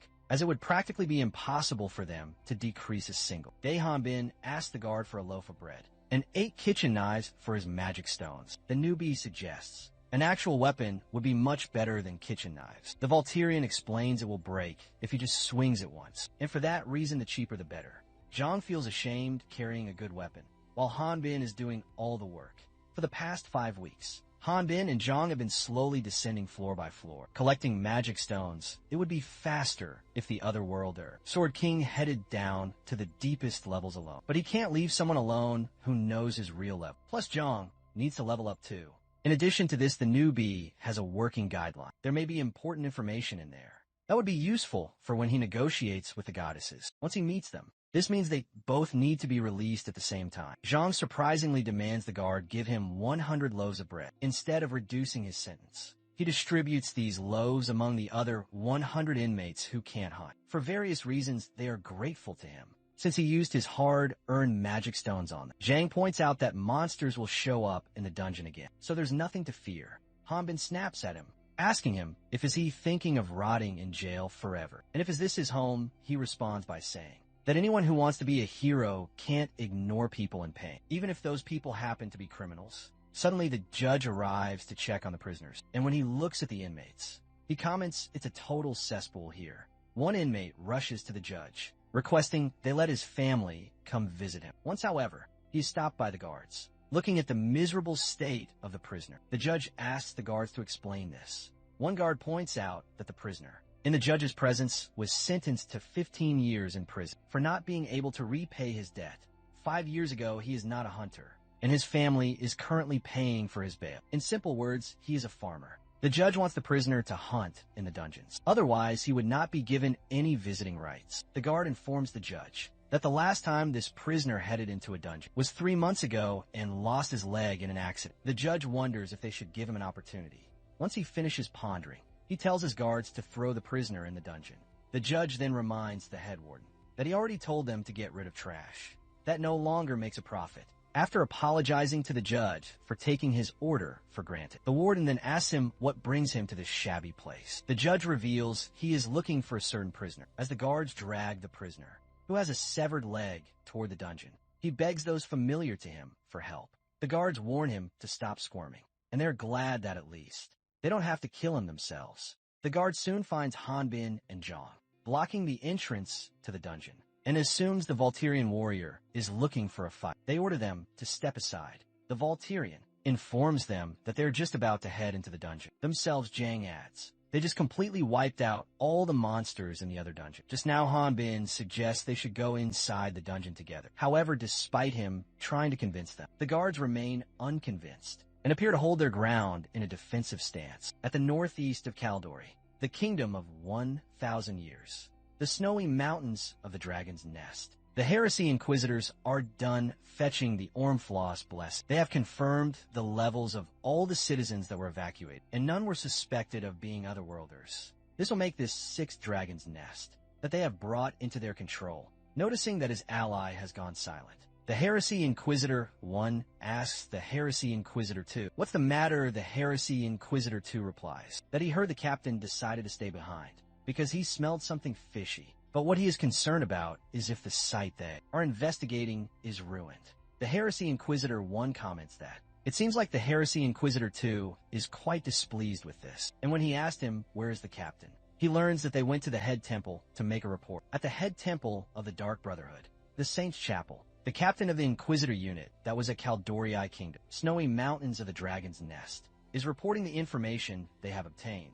The person he is reporting to seems to be a saint. Hidden behind a cloth, only a faint shadowy silhouette is visible. She asks the captain, how is this expedition? The captain explains, just as how the saint has foretold. They were able to discover that it was a research facility for otherworlders, and they were also able to collect an Ormfloss blessing. She remarks that it is astonishing to see that such a small thing could exert such an ominous feeling. If this wasn't for the goddess's oracle, this world would have fallen into great chaos. She tells the captain, who is revealed as Leon Hart, that Kivriel, the goddess of darkness, will look favorably upon him when Leon Hart goes silent. The saintess asks him what's the matter. He wonders if isn't it strange that in the past, goddesses would send prophets to observe their world and then give them enlightenment. They never directly influenced their behaviors. The scientist responds that it would suggest just how disrespectful the otherworlders have become. Leon Hart contends that by the time they arrive at the scene, after receiving the oracle, the casualties already exceed 100 people. Since the goddesses know the location, he hopes to receive oracles from them.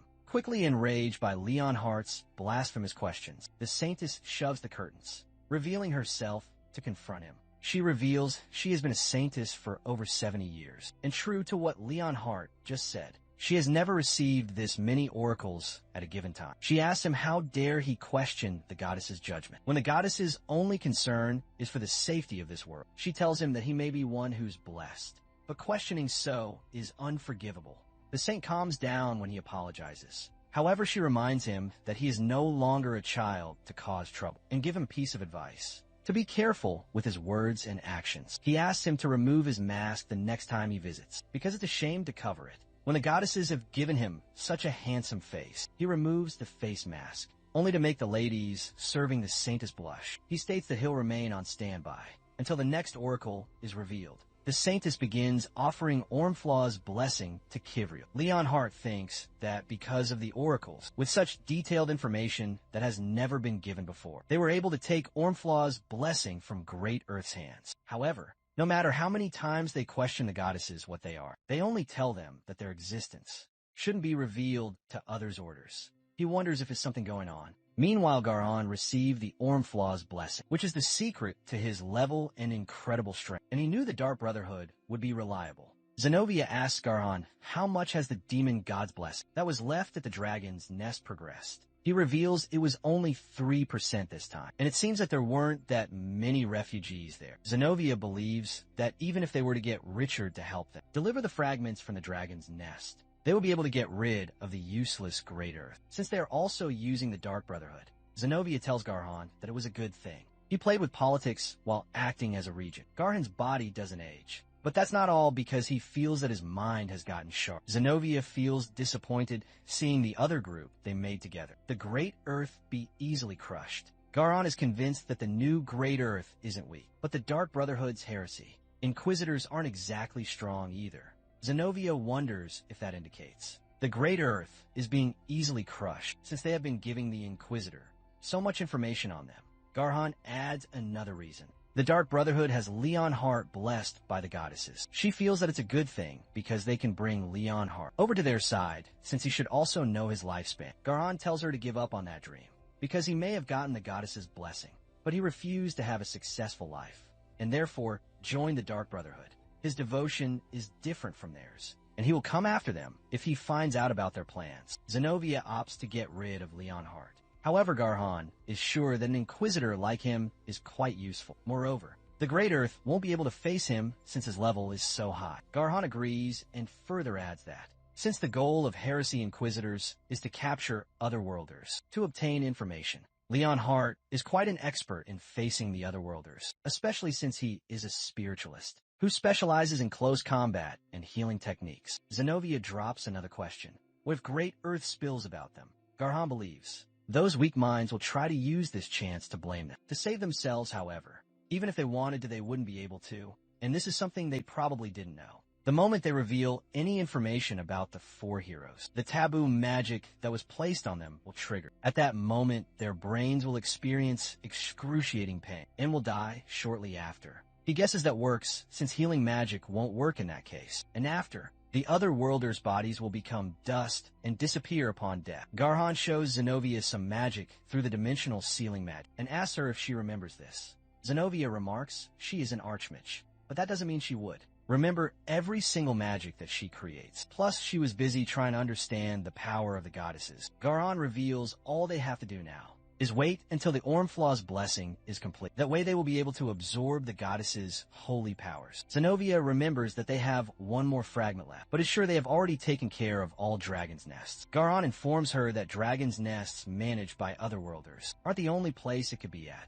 He heard there was an otherworlder imprisoned in the crater prison camp, his creation, and he had already delivered someone to fetch that person's information.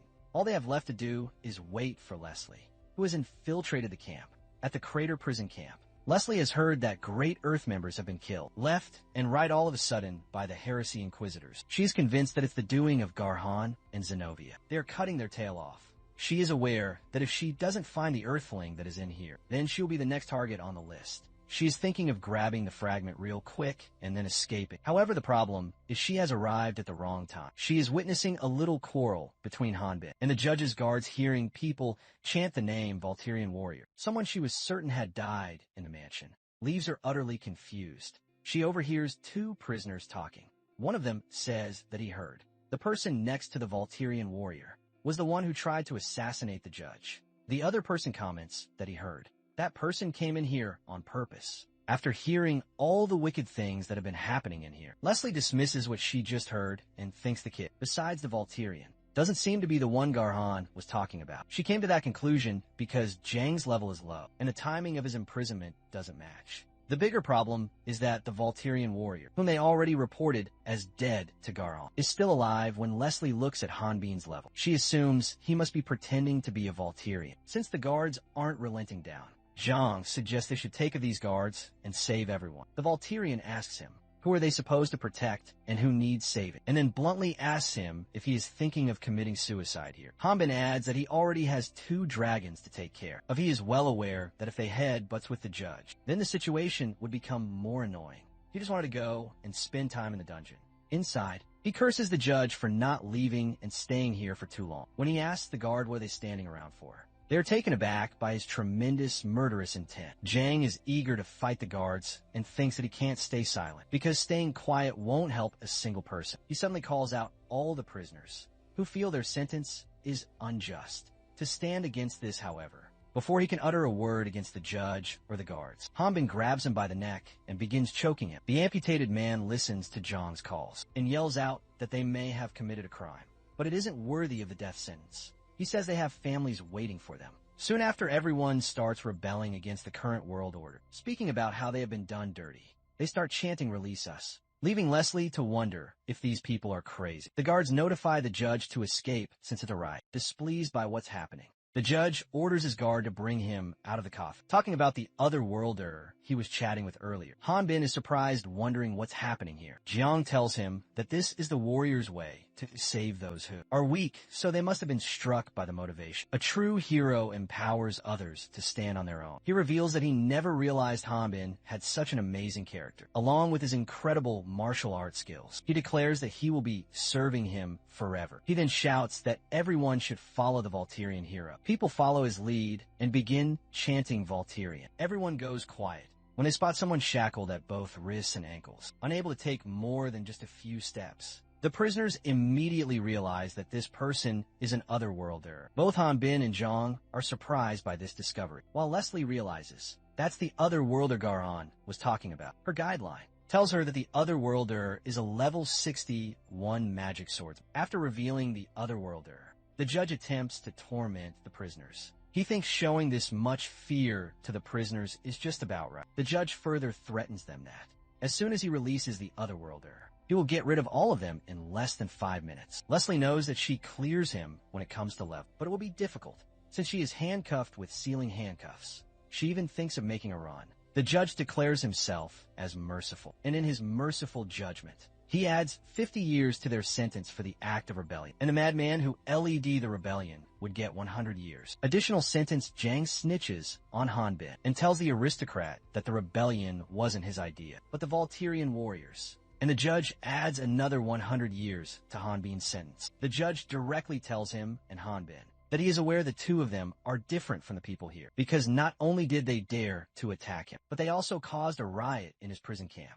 He decides to offer them a deal. With every prisoner's sentence on the line, he wants them both to fight against the Otherworlder, and by fighting, he means he wants them to rip each other apart. If Volturian Warrior's side wins this fight, then he's going to reduce everyone's sentence.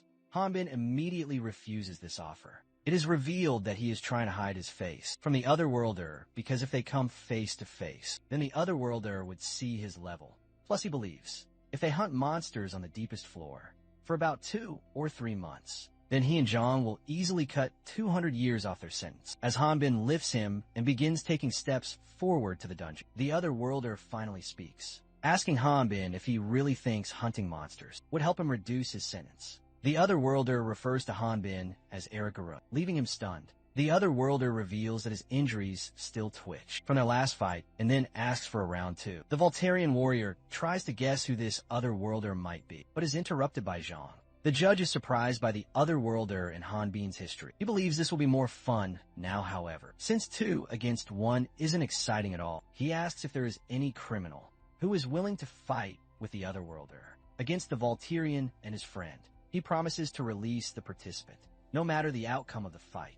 One criminal is captivated by this offer, and as he tries to step forward, a fellow criminal stops him, telling him that there's no way the judge will let him go, and no one is crazy enough to face the Volturian warrior, so getting released is meaningless if he ends up dead. Leslie shouts that she will do it, as she thinks things might work out like this. She was surprised this whole time, seeing the Otherworlder that is normally imprisoned on the lowest floor, out here on his own. She is sure that the Ormflaw's blessing should be implanted in it. Moreover, by fighting alongside the Otherworlder, she can ensure the fake Volturian warrior dies here, so that the report she made to Garhan remains valid. The judge grins as he mentions, it's been a while since he had looked forward to something so entertaining, at ease, and effort have cleared a dungeon, and he congratulates her for her first dungeon closing. She asks him how he managed to withstand the essence, share a method that Hanbin derived to increase his level. First, Hanbin fights the high-level monsters, but doesn't finish them off. Then the low-leveled. She turns into a dragon and kills the weakened monsters, and absorbs the large amounts of essence, using the dragon core to level up. This time Atiz played the role of higher-leveled, and had the wyvern absorb the large amounts of essence. Effer mentions how she loves leveling up faster, but absorbing so much essence makes her stomach hurt. Atiz laughs, hysterically saying it was also hard for her at first. He is overjoyed to inform her that she stabilized her dragon core and absorbed essence in record time, which is impossible for a normal wyvern. He explains that even a dragon like him isn't this fast. He labels her as an amazing genius wyvern. She's delighted by all the compliments, but she is at her limit. Atiz tells her to digest as much essence as she absorbs to level up. He suggests they should rest for now and figure out a way to digest all of it, which makes her all excited, since they got an artifact from clearing a dungeon. He thinks of getting it appraised. The artifact reminds the mage of Hanbin. If he had been here, he would have used his guideline to tell them the usage and features of the artifact. She tries to uplift his spirits by reminding him that Hanbin just went to prison, so if someone heard them, they would misunderstand and assume the Volturian is dead. After contemplating, Atiz wonders if he will be okay in prison. Having heard about the shady characters there, he hopes his friend can just take the beating, because if he decides to fight back, he might just become a real murderer, as he worries about that she shifts the focus, asking how they'll get back home to the Crater Valley. Still a mile or so away in the end, Effer transformed and flew back. 20 years ago, due to Great Earth's attack on the goddesses, the people of Latna regarded the Otherworlders as enemies. One of those 4 heroes, Garhan, also believed this and built a prison in an undeveloped crater dungeon, and gained insight into the traits of many Otherworlders by capturing and studying them. Their studies show a few interesting facts, such as the Otherworlders cannot tell if other people are Otherworlders, and they don't earn any experience from killing each other, only from killing the people of Latna, however. The people of Latna gain nothing from killing the Otherworlders. The Otherworlders gain skills automatically as they level up. And if the Otherworlders are experiencing excruciating pain, they can enable the suicide skill to end their journey. Dungeon monsters are unable to differentiate Otherworlders. And the people of Latna, lastly. Otherworlders disappear from the world when they die. This is all. The data obtained with the death of countless Otherworlders, due to the Otherworlders' violent tendencies and the constant monster experiments that kept boosting their average level. They eventually became uncontrollable, turning Crater Prison into a regular prison, filled mostly with Latnian inmates. However, the facility, which was used to experiment on the Otherworlders, remained and is now secretly operated as an arena. This is the arena, where Hanbin and Zhang are set to fight the Otherworlder and Leslie. The announcer announces that they will operate today's match, with simple rules like they always do. The monsters would be poured across the arena. The contestants' goal would be to take them down, and whoever takes down the most monsters, and then gathers the most magic stones would win. There is no time limit, and stealing each other's magic stone is allowed, and the judge would overlook any accidents that happened during the match. After explaining the rules, the announcer calls out the Otherworlder that the demon, King Ormflaws, has sent to this world. The Otherworlder appears to be in extreme pain, especially in his left arm, where lies the dormant power of darkness. Though he has control over it, the audience start cussing him, some telling him to die, while others wish he go to hell. However, he believes no one can understand his darkness. Meanwhile, Leslie is irritated, as she is forced to wear an outfit that is too embarrassing for her. She's being patient, because she will no longer have any business with the Otherworlder. After she plants the Ormflow's blessing in him, it is revealed that she offered the Ormflow's blessing to the Otherworlder earlier, and now wants an answer. If he had thought about the power she wanted to lend him, he remarks he appreciates the gesture. But just a bright smile makes his heart content, leaving Leslie exasperated even more. It is revealed that the Otherworlder is loud and rowdy, who was previously mistaken for an Otherworlder, thrown into prison and erased from records. He is furious over the pain Hanbin caused, especially the hits to his sensitive areas. The announcer then announces the Volturian as the fearless barbarian, and the Volturian warrior from the strongest warrior tribe of Latna. Hanbin wonders who the Otherworlder is, but since the Otherworlder knows his name, he guesses that it would be someone from the Great Earth.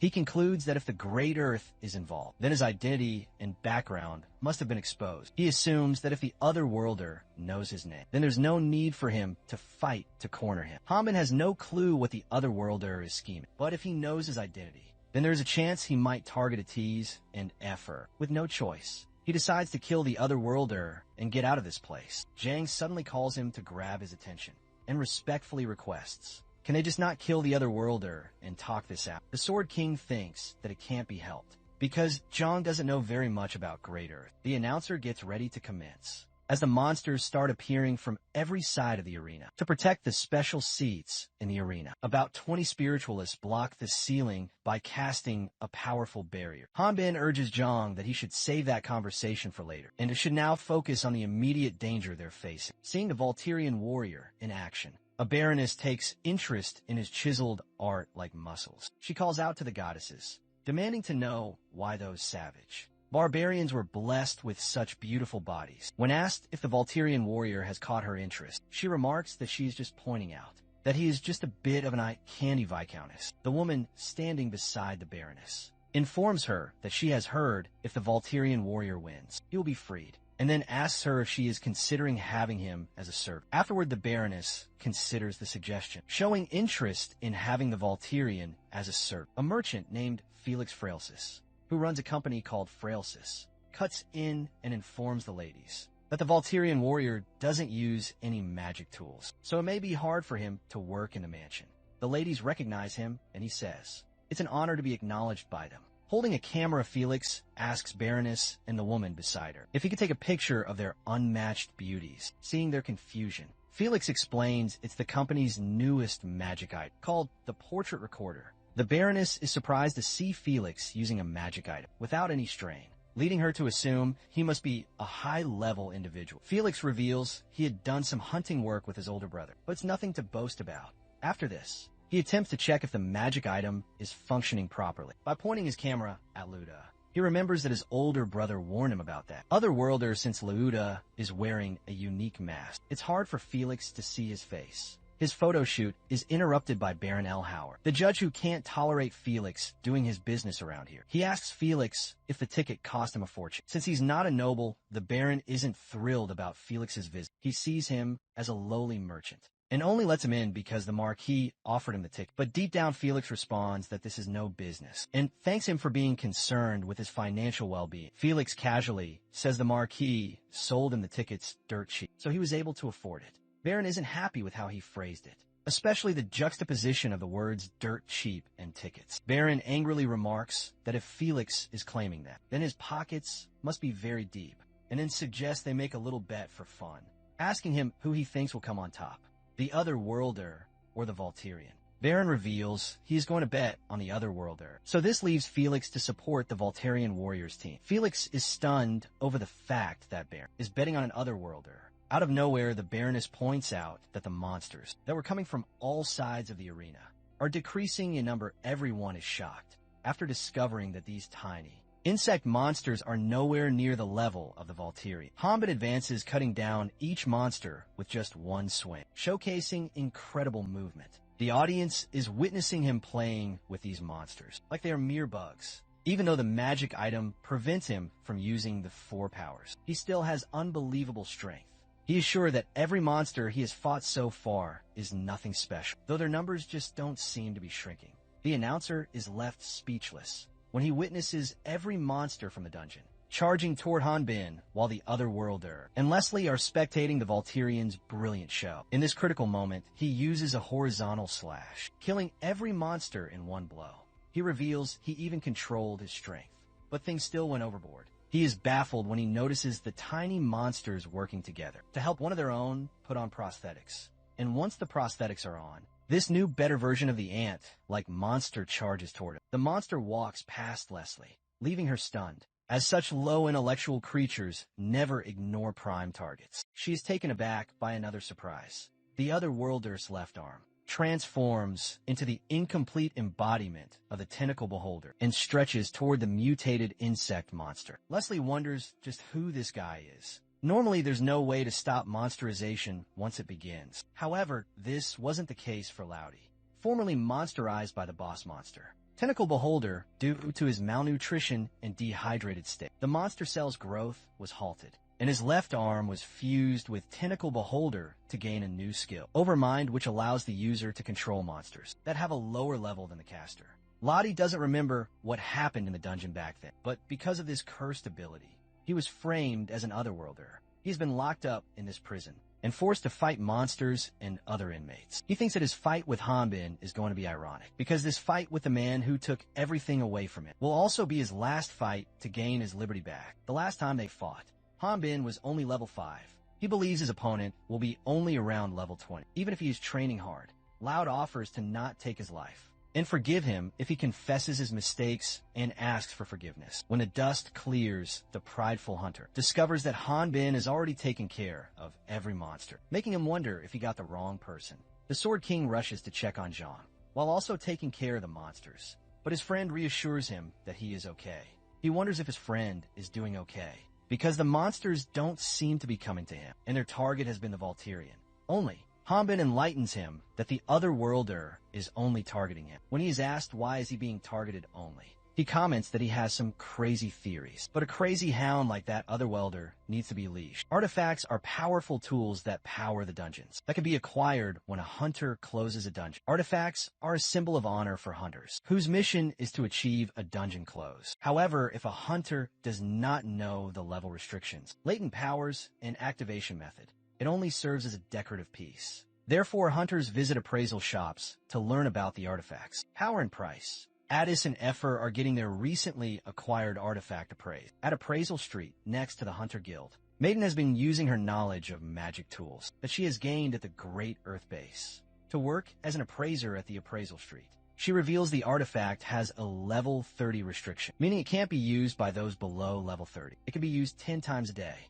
And fortunately, the total uses are unlimited. The artifact saves time dressing or undressing when a user says dress or undress, since it has unlimited use. It will sell for 3 times more than one of the same level, and it goes for about 3000x. A euphoric Effer hugs Maiden for giving her the good news. Addis remarks that he feels bad about getting appraisals for free. Every time, Maiden tells them to not feel bad, since they need bail money to bail Hanbin.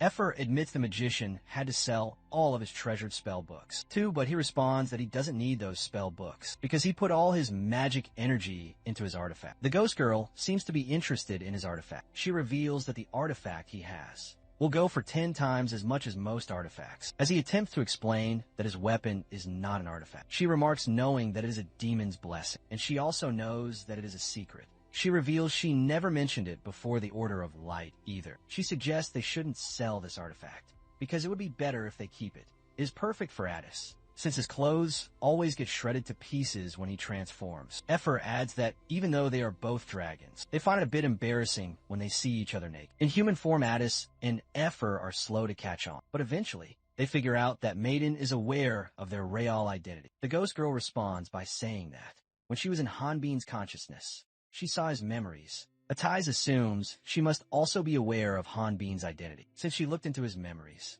She reveals she knew about it, but she wasn't trying to hide it. She was just thinking about how is she going to inform them about it. While smiling, the wyvern tells her that she doesn't need to worry, because when she found out about Hanbin's real identity, he didn't harm her. Atais adds that he will vouch for his friend as the descendant of the fire dragon. Maiden also thinks of Hanbin as a good individual, but is aware that Atais and FYI don't know what is inside it. She reveals she saw him living in a place similar to hell for 22 years straight. She believes he is pretending to be normal on the outside, but is a dangerous man back to Hanbin. He is effortlessly killing the monsters without moving a muscle. He is fighting using just one arm, which proves Maiden's point of him being dangerous. He defeats the army of the monsters without even breaking a sweat. Loudy, who is summoning the monsters, is left speechless, seeing how easily his archenemies is dealing with his monster army. Leslie is also stunned because the monsters he defeated were not weak. The average level of those monsters was 30, and there were even some boss-level monsters in there too. After slaying an entire army of monsters, Hanbin asks him if he has more monsters.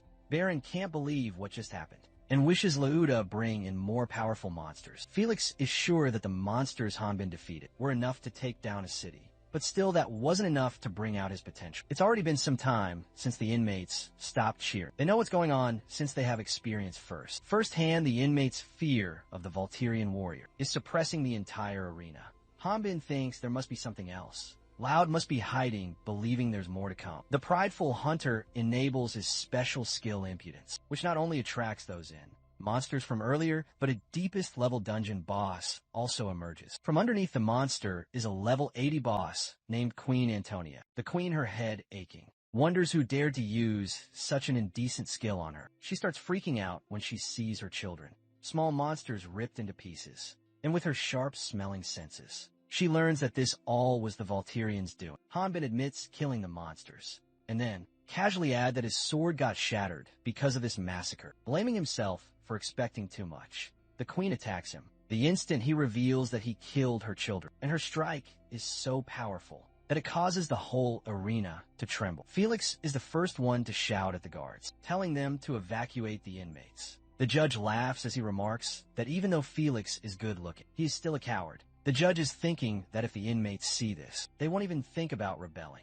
To protect the VIP seating arrangements, about 20 level 60 spiritualists are holding a barrier, and with this party, those spiritualists could hold 5 dungeon bosses. The judge only wants to watch the Volturian warrior getting torn to shreds unexpectedly.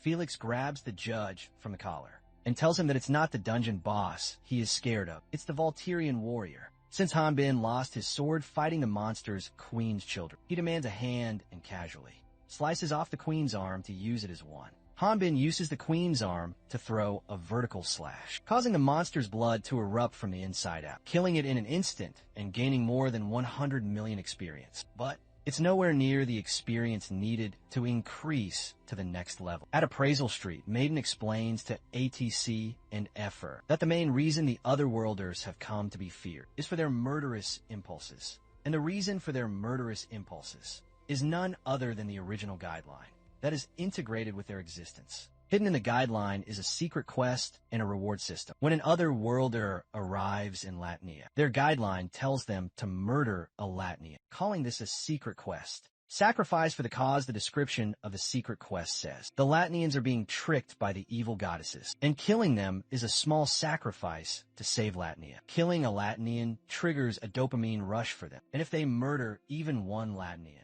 they may not be able to escape that impulsive feeling. Maiden reminds them that she was in Great Earth. What she told them isn't very well known, but it still is a fact. Effer smiles and confidently remarks that Hanbin has never done something like that. Atiz adds that his friend never had any condition like that before. She replies that they are right, because the otherworldly Sword King has never killed a Latni. Everyone Hanbin has killed so far was an otherworlder, so he never got afflicted with a murderous addiction. And killing otherworlders doesn't give him any rewards. Maiden wonders how long will Hanbin's luck last. At the Crater Prison Arena, Hanbin has slain the monster. He is used to living in an environment where predators chased him every day. For almost 22 years in absolute solitude, it was either kill or be killed. And the fact that he is normal is not normal at all. He came to Latin physically, but his mind is still lost in those mountains. If there is an enemy that chases after him, his repressed instincts can kick in at any time. For someone like him, becoming addicted to murder wouldn't be difficult, even compared to the otherworlders. Maiden is sure that Addis must have felt Hanbin's murderous intent at least once. The mage remarks that there was a small misunderstanding between them, but that was cleared up soon after. After this, they fought against the Lich together. He is convinced that Hanbin doesn't murder without discretion. Back to the arena. The judge is left speechless by the Volturian warrior's strength. To make matters worse for the judge, the protection barrier, constructed by the spiritualist, gets knocked out by the sudden blast. Felix is surprised to discover that there were no casualties, and guesses that either they are lucky, or maybe the Volturian warrior held his strength back. Effer, who is practically on the other side of the globe, asks Addis and Maiden to stop talking about stuff like this, because what would Hanbin gain from meaningless killing? Leslie falls to her knees while Leuda attempts to summon more monsters, but none appear meanwhile. Maiden finds herself deep in thought, wondering what would happen if his identity is revealed, and it endangers his friends. After 22 years of solitude, she believes Hanbin won't hesitate to murder, and will grow addicted to it. As the Volturian swings at Leuda, Jang leaps in to shield him and loses his hand in the process. He reveals that he thought he could block it. He then justifies that people should settle things with just words, implying that one shouldn't always be violent. Hanbin quickly catches him before he falls face first. 2 weeks later, Addis Effer, Brad and Martin have found a huge magic stone. However, instead of keeping it for himself, Brad decides to give the magic stone to his new companions. Looking at the size of the magic stone, Addis reveals that this size magic stone can be sold for at least 500. X the Wyvern asks him and Martin if they're sure about giving this magic stone to them. The former believes they deserve it, since he and his friend owe their lives to the Volturian warrior. Brad adds that this is nowhere near enough, because he received his artifact from the Volturian warrior. He has a little crush on Effer and is willing to do anything for her, but wouldn't say it out loud when she wholeheartedly thanks him and Martin. He finds her smile, and especially her behavior speech, extremely cute. As Brad is about to ask her out, the two spiritualists from his party cut in and inform Addis about a bigger problem, since they aren't able to communicate, due to them being on different levels. Effer leaps into the air to reach the healer unit. The mage is grateful to Brad and Martin because with their help, they have gathered a lot of money. He believes if they don't do anything, they will just end up being a burden to Hanbin. Effer's expression suddenly changes when she spots something surprising. Atiz, who can't see anything from where he is, guesses something must have happened to Hanbin, judging by her reaction elsewhere. Felix is reporting some information on the otherworlders, from Crater Prison to Leon Hart. He tells Leon Hart he nearly died for him and deserves at least a tea. While they're having a conversation, Leon Hart points at the water and then asks him to be quiet for a bit. Since he is reading, Felix wonders why Leon Hart makes him do dirty work when there is the Dark Order, who could do this kind of research and are several times more time efficient. Leon Hart just says that he has some personal things to look into. Felix has also included Laud's photo in the report because he is the prime suspect of being another worlder. He reveals this report was created on the judge's account. Leon Hart takes a quick look at Luda's photo and bluntly says that the person in the photo is not an otherworlder. The reason he is so sure is because he has looked into this guy before. Confused, Felix reveals that when he looked into this otherworlder, he had no family registry or anything. Leon Hart guesses but the judge must have wanted him as the show horse of his arena. So he got rid of his records and framed him as an otherworlder. Leon Hart realizes that the decree to prison was a failure. Leon Hart was premature in trying to control the situation before it got out of hand. He realizes that there must be a reason since it is Goddess's work. Leon Hart looks at Hanbin's photos that were included in Felix's report and asks him who this person is. Felix reveals the opposing inmate against the otherworlder in that arena was a Volturian warrior, according to the rumors. He took out the leader of the Dragon's Nest when the Order of Light ambushed them. He further explains that the Volturian was taking out boss monsters with just a swing of his sword. Since Volturians don't measure levels, he doesn't know his level. Leon Hart suddenly brings up how he had to borrow some money from Felix on short notice. Felix recalls that Leon Hart once arrested the wrong person and had to borrow money from him to pay compensation, assuming that Leon Hart must be bringing up the money because he wants to pay. He asks him if he is about to settle the debt right now. Leon Hart refuses to repay the debt and commands Felix to capture level 5. A flashback shows Zenobia and Holian inspecting otherworlders that are out of their minds. Zenobia asks her if she is disappointed, but the otherworlders' condition is less extreme than they expect. Holian demands that Zenobia stop making fun of her, insisting she's witnessed even more disturbing things since becoming Alindia's queen. She thinks these otherworlders look like they are seeking something. Following her comment, Zenobia asks her if that's the case and what she thinks about Leslie, the girl sitting quietly inside the container. Holly explains that there are some cases where the otherworlders self-harm as a result of the murder withdrawal. At this time, their guideline option, commit suicide, can come in handy. Leslie is subconsciously murmuring that she doesn't want to die, and she doesn't want to kill repeatedly. Holian unexpectedly appears in front of her and invites her to become her new subordinate, as her last one had recently died. Leslie hated the 4 heroes who locked her up in this filthy cell. She wants to rip apart Zenobia, who is just a yard or 2 away from her, but she is somehow unable to resist Holian's offer. She understood everything from Holian's elegant tone and soothing voice. She is aware that to those 4 heroes, she is just a toy that could be killed at any time. Restrain was the condition for her freedom from the cell. With the help of Restrain, they could suppress their murder urges. Leslie and the otherworlders, like Richard and Alejandro, did the dirty work of the 4 heroes and became the fake Great Earth. The Restrain was born from her fear of the 4 heroes facing Hanbin. She never expected to feel that same fear again. She realizes that rebelling would be meaningless and is convinced that the levels are meaningless. Seeing how he is stretching his arm, believing he is going to attack her, Leslie starts screaming. She is surprised when he breaks her handcuffs instead of harming her. He asks if she's spiritual and requests a favor to help save John. When he once again enunciates please, she gets to work. She promptly begins treating gravely injured John, and Lauda also joins to help her because he is indebted to him for saving him from the Volturian. She tells Hanbin to put pressure on Zhang's arm and asks Lauda to hand over the wrapping that he was wearing on his arm. The judge suddenly shouts at Hanbin, calling him a savage angry because his game was ruined. He declares that all of them will be executed instantly. The Volturian is irritated because even when a person is dying, the judge isn't relenting. Leslie shouts at Hanbin to focus, telling him that they are not even done with first aid and that if he stops, John will bleed to death. The judge calls his army of guards to deal with everyone in the arena, treating the Volturian warrior as a monster. The guards even fire the ballista. Lot impressively catches the arrow, and without killing its momentum, he throws it back toward the guards. Hanbin doesn't understand why the prideful hunter is helping them when he is about to ask the reason. Lauda tells him to stop lazing around. Otherwise, he is going to let the guy who he owes his life die. He commands them to jump into the hole in the floor and asks Hanbin to not die before he gets the chance to kill him. The Volturian entrusts him to deal with the army of guards while he, carrying Jung, jumps into the hole with Leslie.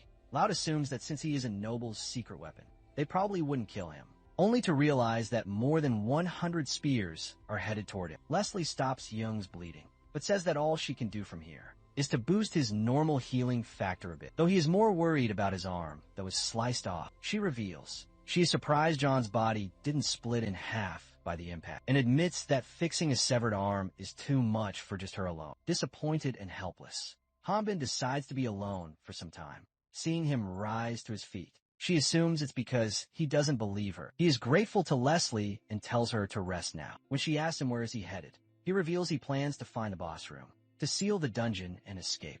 After healing Young, since Lauda already forced the boss out, he's going to scout the area to make sure it's safe, and asks her to wait until he's done to blow off some stress. Hanbin punches the rock wall. He is aware that Zhang's fatal injury is subject to his carelessness. As soon as he leaves, Leslie decides to make a run for her life. She fails to plant Ormfloss's blessing, but knows that her life is more important right now. She fears if the Volturian changes his mind, she will be as good as dead. While running, she runs into a level 70 monster called Eggplant. While Atiz and Effort see a wanted Hanbin poster, which reveals that their friend escaped. They're stacked with magic stones they acquired after closing numerous dungeons and hunting monsters. Their original plan was to bribe the judge, hoping he would let Hanbin leave. But now things have gotten worse.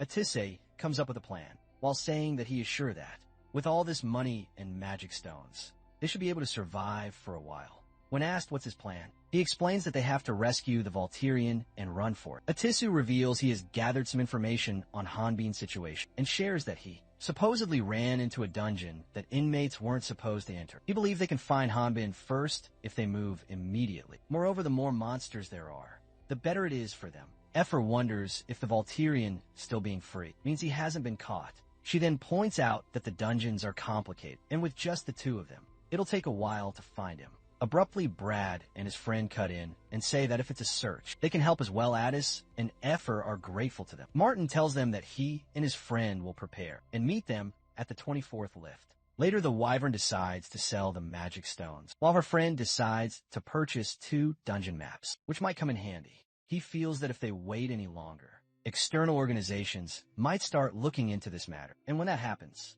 even Hanbin won't be able to escape without killing someone. He wants to get there before this turns into a mess. Just when a mage pushes open the guild's door, he comes face to face with Leonhardt, who is about to grab the handle himself.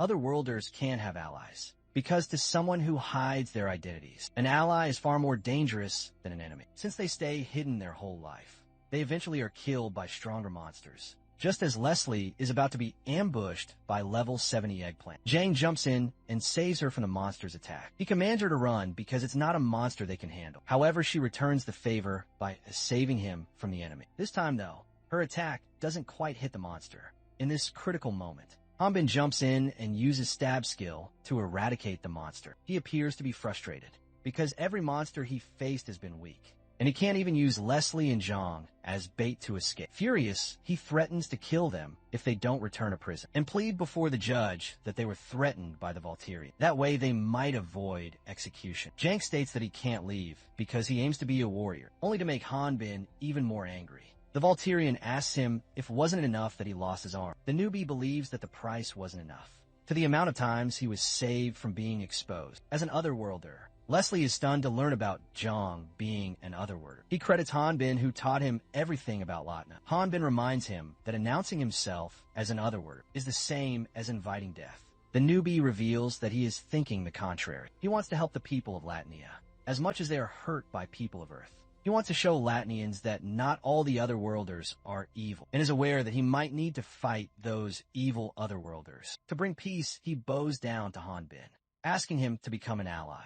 Leslie thinks he's lost his mind, because what he imagined couldn't possibly be real. When Hanbin asks him if he is prepared to kill humans, he responds that if it's a beast who lost his mind for bloodlust, then he is more than ready. However, he will prioritize negotiating by words first. Moved by his motivation, Hanbin shakes hands with him, a gesture of mutual respect. Meanwhile, Leslie feels that it's a dream of a naive human who is new to Latina. When Hanbin questions if Zhang has a plan, he remarks that he will come up with details later. They both agree on sneaking out during the night, the best time possible, having worked for 10 years for Great Earth. Leslie understood her reality, but Hanbin sparked a new sense of hope in her. Sometime later, Zhang has fallen asleep, and she is treating Hanbin's wound that he got from fighting the Eggplant her. She informs him about his wound, revealing that it originated from within his hand. She reveals that his residual aura was guarding his body. So it didn't get bad when he questions what is the residual aura. She first reveals that this is the common knowledge in spiritualists, and explains it's the aura that strengthens the body. Spiritualists specialize in defense, and those who use residual aura also do the same. And it's not surprising. Hanbin realizes that he isn't getting stronger by leveling up, but by the dense aura accumulating in his body. However, he wonders why can he only use physical attacks, as Leslie is about to ask Hanbin if she can become a part of their plan. He reminds her that she can be in danger if she is suspected of healing another worlder. He asks her to forget about them, and if she's ever caught, she should say she was threatened. He also apologizes while lying flat on the ground resting. She asks him not to get caught. He decides to close the dungeon.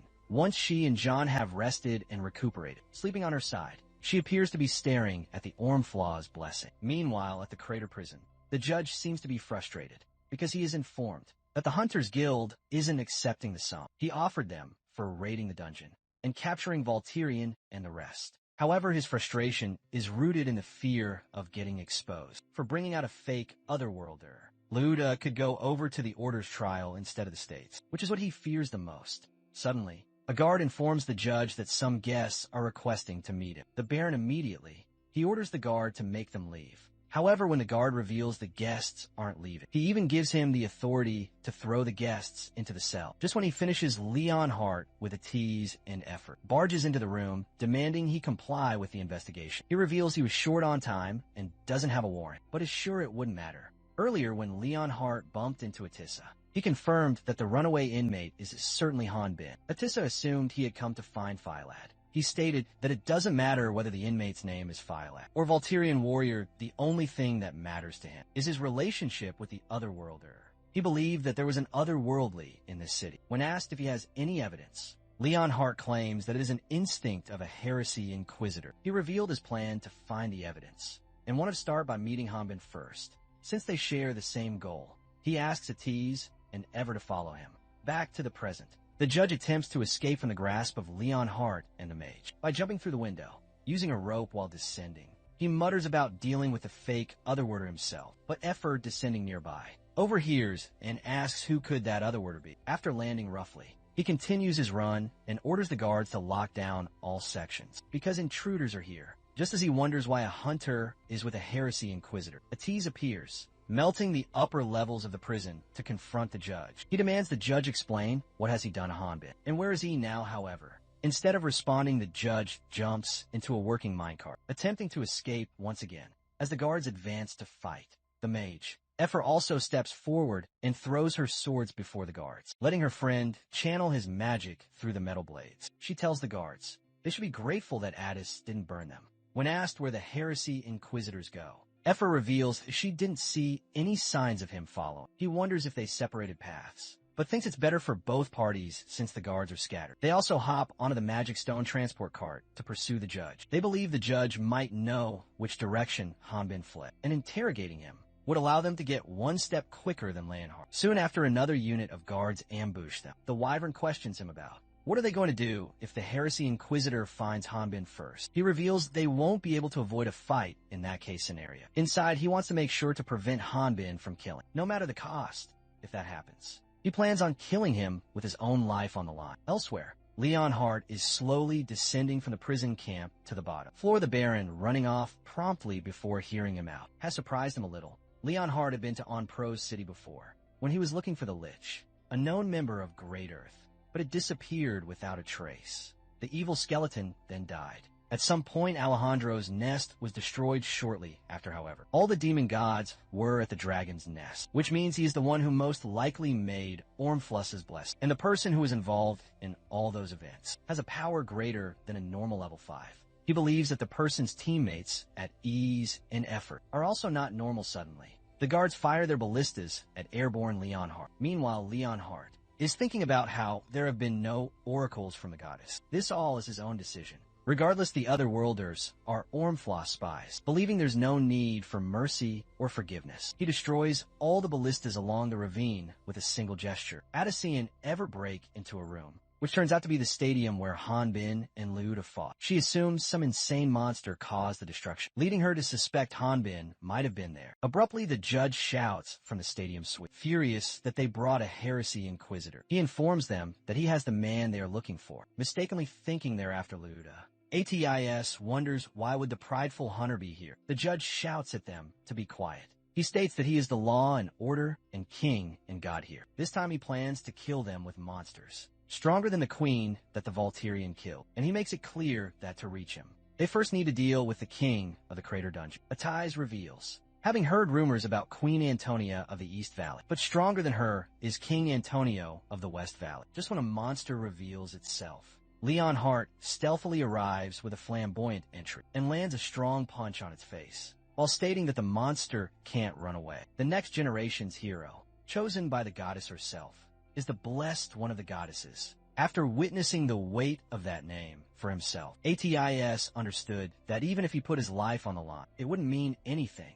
After Leon Hart has dealt with the enemy, a guard hurriedly arrives and informs Leon Hart, Atiz, and Effer that there's an escaped prisoner in the East Valley Boss Hall. The two bullies who bullied Jang on his arrival at the Crater Prison are inside the Crater Prison dungeon on a mission to find the escaped convicts. They are surrounded by monsters, despite thinking there wouldn't be any at first. It's been 2 weeks since the arena incident, and the monsters that were wiped out by Hanbin have started to reappear. The yellow-haired dude suspects the monsters are coming their way because of the artifact sword they have got.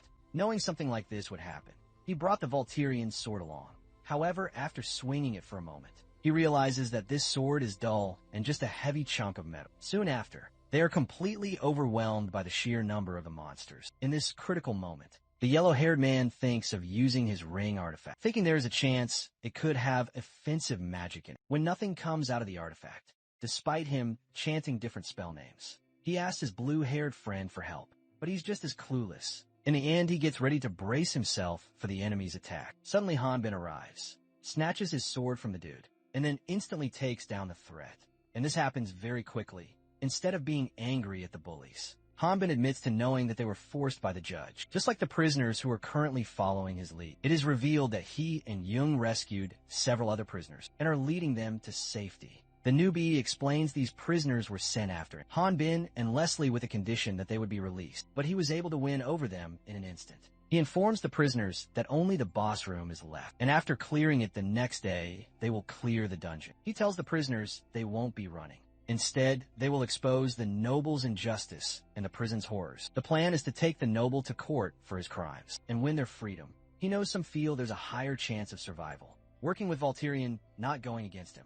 Hanbin is quite happy with how Zhang is solving everything peacefully. The yellow-haired man calls Zhang insane for thinking of opposing the judge, because they are escapees who no one would listen to.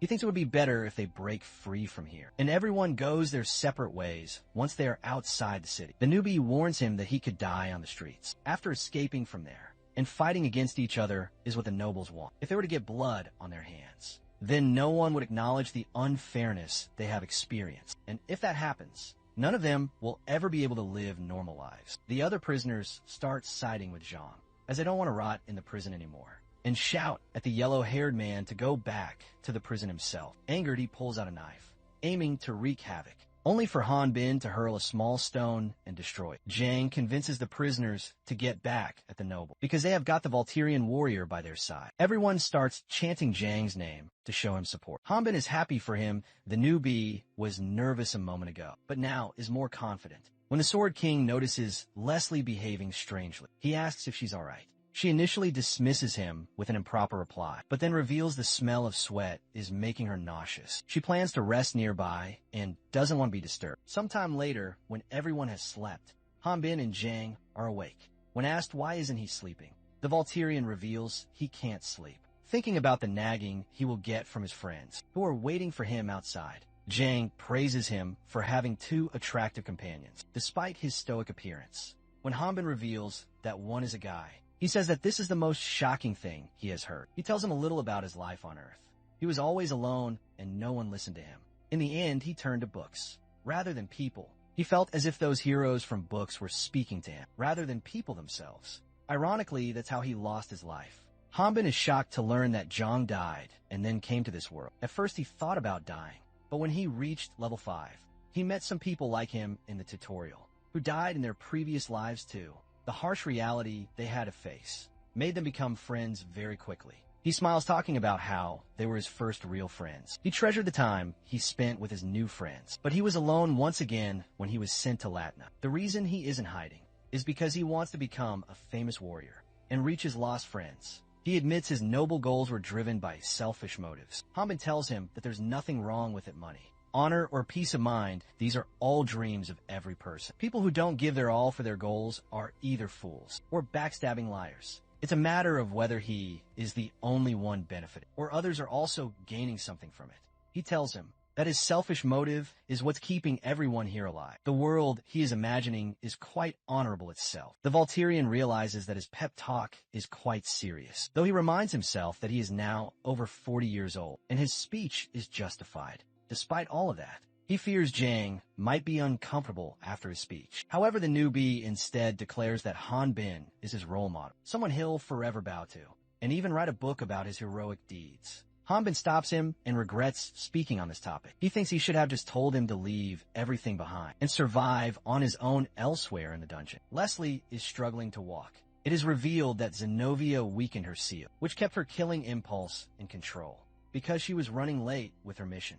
Since she has foreseen her death, she plans to commit homicide to satisfy her impulse. Just in time, the yellow-haired man shows up looking for her. She demands he stay away from her, but the man tells her there's no need to be afraid. He reveals he is supposed to meet some guards here, and if she gives them a report, she will also be awarded. She catches him off guard and finally stabs him with her knife. She appears to be having a sadistic smile, but is fully aware that whatever she does, she can't get away from this. She is fully aware that she's nothing more than a pawn to those heroes. She receives 54 milligrams of the joy of arm floss for killing the yellow-haired man. Soon the guards also arrive at the scene, and she can't help but wish to eliminate them all. People usually start doing bad deeds when no one is looking, and when he and Jiang go to look for Leslie, it is already too late. A prisoner and a soldier of the judge are already dead. However, the problem was the soldier died at the hands of a prisoner. It appeared that she attempted to commit suicide, but when they found her, she was still breathing.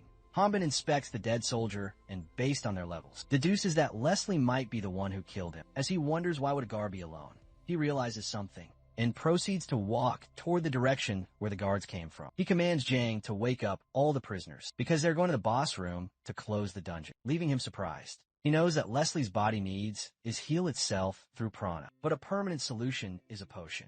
Not only that, it appears that the injured guards survived and escaped, so there will be more coming.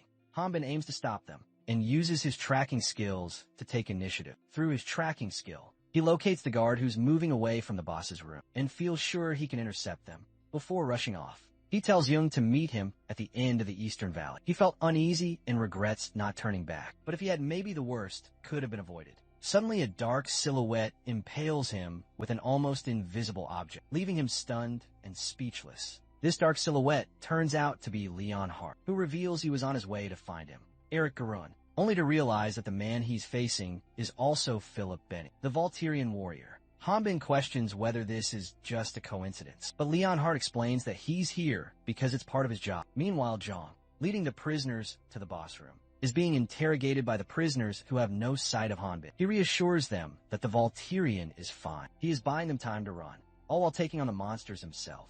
The prisoners cheer for the Volturian, while Zhang has a bad feeling about the guards. Though he deduces Leslie must have her reasons, he is trying to stay focused, because responsibilities would come after they have finished here. No matter what era, it is heroic tales always move people. That's probably because heroic stories aren't realistic. After making it to the boss's room, they witness a ballista unit of guards all prepared to strike. Since the world isn't kind enough for a hero to be able to survive in it, Zhang made such a fuss when he arrived in this world. He believed it would work out well somehow, and would meet his friends and big brother. Suddenly he calls for everyone to run, but it's too late. Everyone gets slaughtered. Zhang blames himself for being weak in the idea of justice. But regardless, his story ends here. It was a moderately stimulating story with a rough, cheap script. The ending had no meaning or moral to it. It's an obvious outcome before closing his eyes forever. He has a final vision, where Leslie tells him that there's still more left in the end, but it won't end the way he hoped. He will never become a hero and will end up giving up on justice, as she forces a fragment of Ormfloss's blessing into his mouth. Leslie knows he'll resent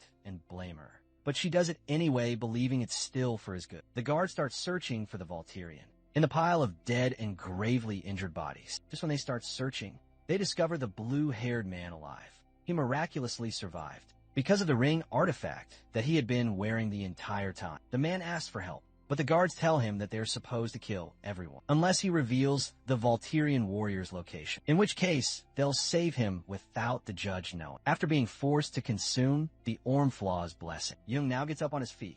Back to Hanbin. He never expected that a heresy inquisitor would visit him for work. He tells Leon Hart that if they're talking about work, the judge could give him plenty, seeing how he unfairly treated countless prisoners. Leon Hart reveals that the Dark Brotherhood will give him his rightful judgment for labeling a Latinian as an otherworlder.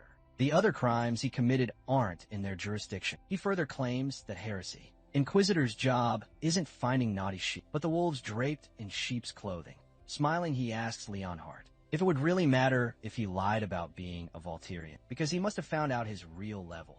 So there's no way he can beat another worlder. Hanbin dismisses their conversation and continues to walk forward. But Leon Hart threatens him that if he is planning to run away, he will just ask Ates and Ever about Ormflaw's blessing. Hanbin's hunter's instincts kick in, and he points his long sword at Leon Hart. To him, it now makes sense that Leon Hart knows about a tease. But knowing about the Wyvern and Ormflaw's blessing is concerning for him. When he is asked what is he going to do with a tease and Ever, Leon Hart reveals he hasn't done anything yet, and since his friends are also looking for him, he thinks it would be better if he find him first. In the end, he says that since Hanbin won't tell the truth, and he doesn't believe anything he says anyway, there's no point in continuing the conversation. Both fighters immediately engage in close quarters combat, and Leon Hart has no choice but to acknowledge Hanbin's destructive power, though he wonders if that's all his opponent has got. Hanbin reminds him that he picked the fight, but he is taking it too easy. Leon Hart tells him that he is giving it all he has got, and proves it by slamming Hanbin into the wall, causing his sword to get lodged there. Seeing him struggling, Leon Hart points out that he is also not taking this seriously. He reveals that other worlders use skills given to them by their guideline, so it's different from ones who train their skills through sweat and blood. Therefore, he wants Hanbin to not hold back because his habits don't lie. The Volturian, who is on the receiving end of this fight, kicks Leon Hart in the stomach. He deduces this skill isn't a skill, but a display of brutish strength. He admits that he hasn't heard something great like this in a while, and appears to be excited as he remarks it. Instead of pulling out the sword from the wall, it is lodged into. He swings it along with a massive chunk of rock still attached, intending to crush his opponent.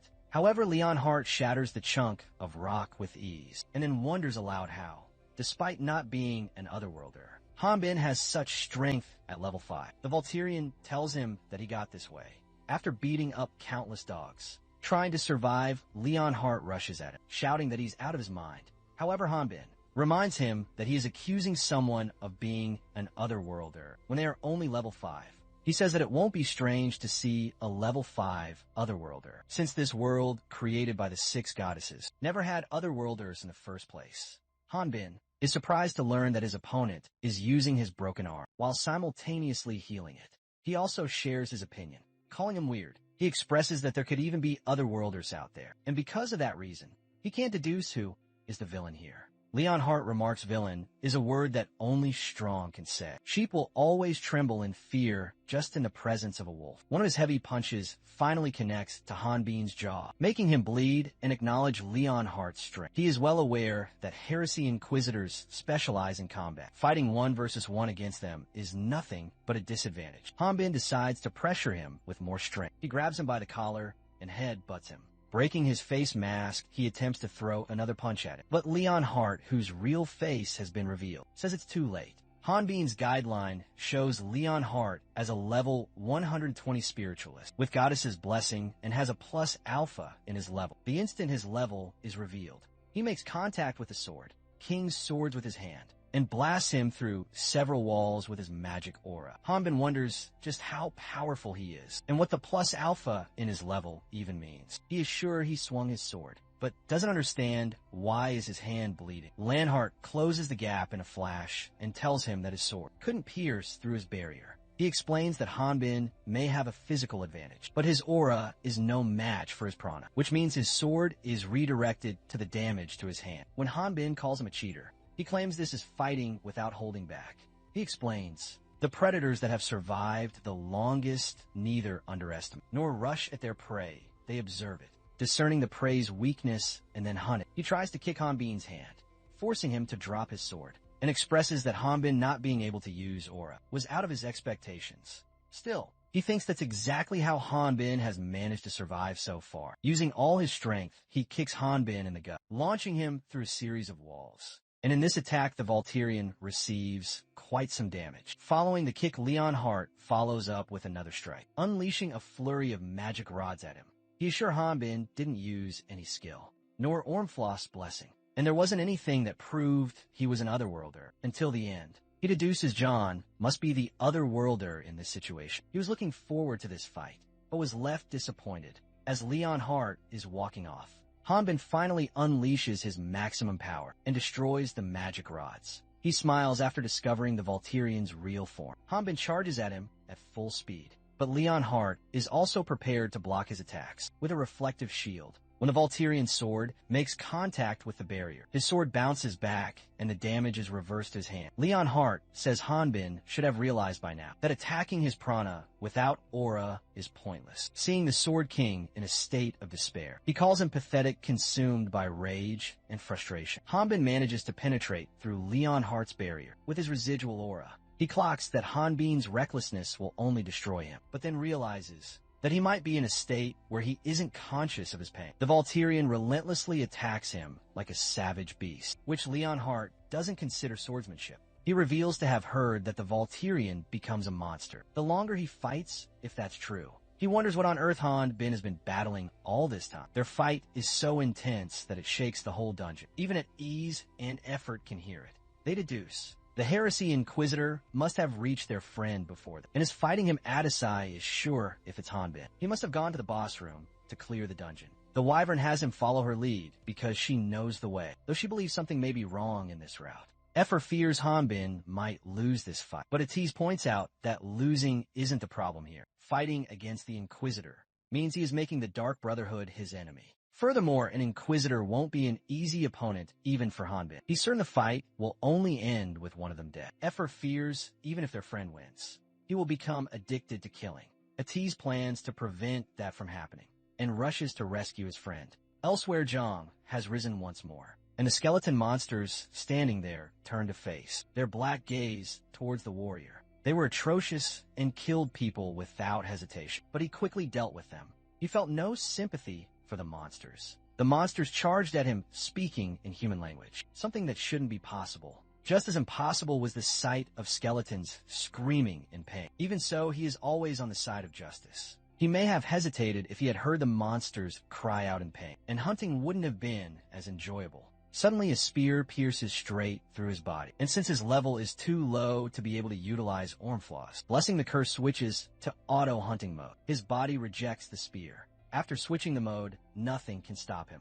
The chosen warrior. Since the main character is not someone who can falter, that is because this whole thing is a storybook. As Zhang acquires loads of experience from killing the guards, the joy escalates to 805 milligrams. The blue-haired man is left speechless to witness the massacre. As the newbie approaches, he begs for his life, pleading with Zhang not to kill him, and offering the ring artifact as a token of merit. He is surprised when the newbie, Hunter X, and wonders if he heals a wound on his arm using the ring he gave him. Since only Otherworlders know the activation spell, he deduces him as an Otherworlder.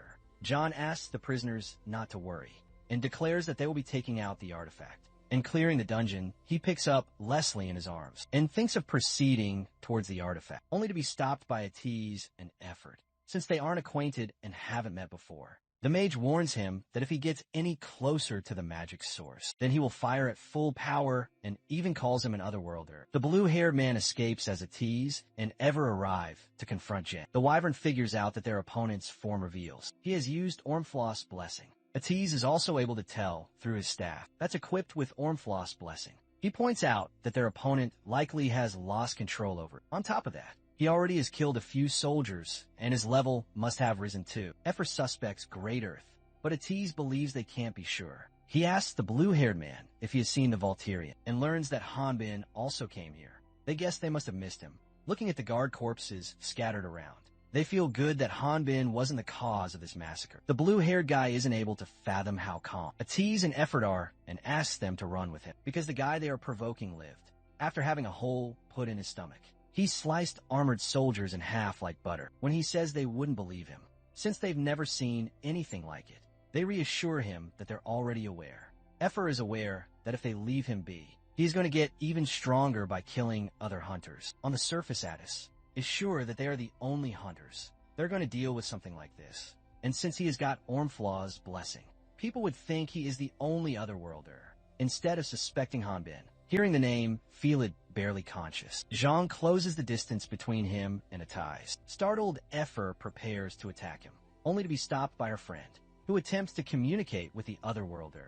He requests cooperation from him to find Hanbin, instead of fighting each other. Moreover, it will be easier for him to escape in his original form. Atiz then enables a spell to separate the Ormflaws, blessing from Zhang something that he is trying out for the first time. Amidst this process, Effer spots Leslie and recognizes her as one of the people from the Great Earth. Another unexpected incident occurs when the blue-haired man takes out the artifact. Wanting to leave the place, the Wyvern calls for him to wait, but it's already too late. The dungeon closes, and she finds herself at a different location because she wasn't able to touch him. Martin just so happens to be present at the exact place she gets teleported. He reveals he was looking for her since she wasn't at the rendezvous. The blue-haired man shouts that an otherworlder was in the dungeon and wiped everyone out, asking him to get some hunters to kill that otherworlder. Suddenly they witness a large-scale blast in the direction of the Hunters Guild. Brad, along with some hunters, is fighting Jang, who has captured Atiz. He informs his magicians to be careful, because their opponent has taken a hostage. He knew something was off the moment the Heresy Inquisitor showed up, but never imagined that the monster would be this strong. Moreover, a monster can't come out after the dungeon is closed. Some hunters surround Zhang, believing they will stop him.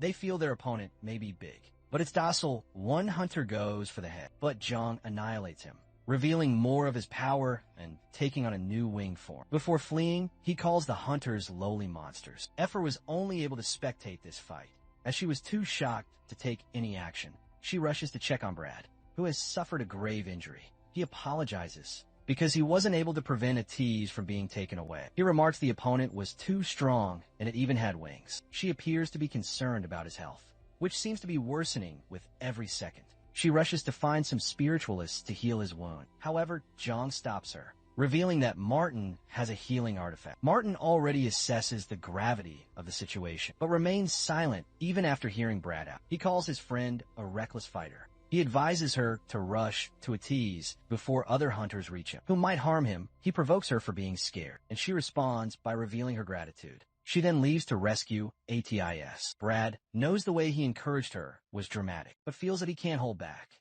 because Effer is going to soar much further. Before they separated, Zhang and Hanbin made a promise to meet at the end of the Eastern Valley. Currently, the newbie is headed there to fulfill his promise. Suddenly, he spots Effer and calls her a dragon. However, she corrects him that she is a wyvern,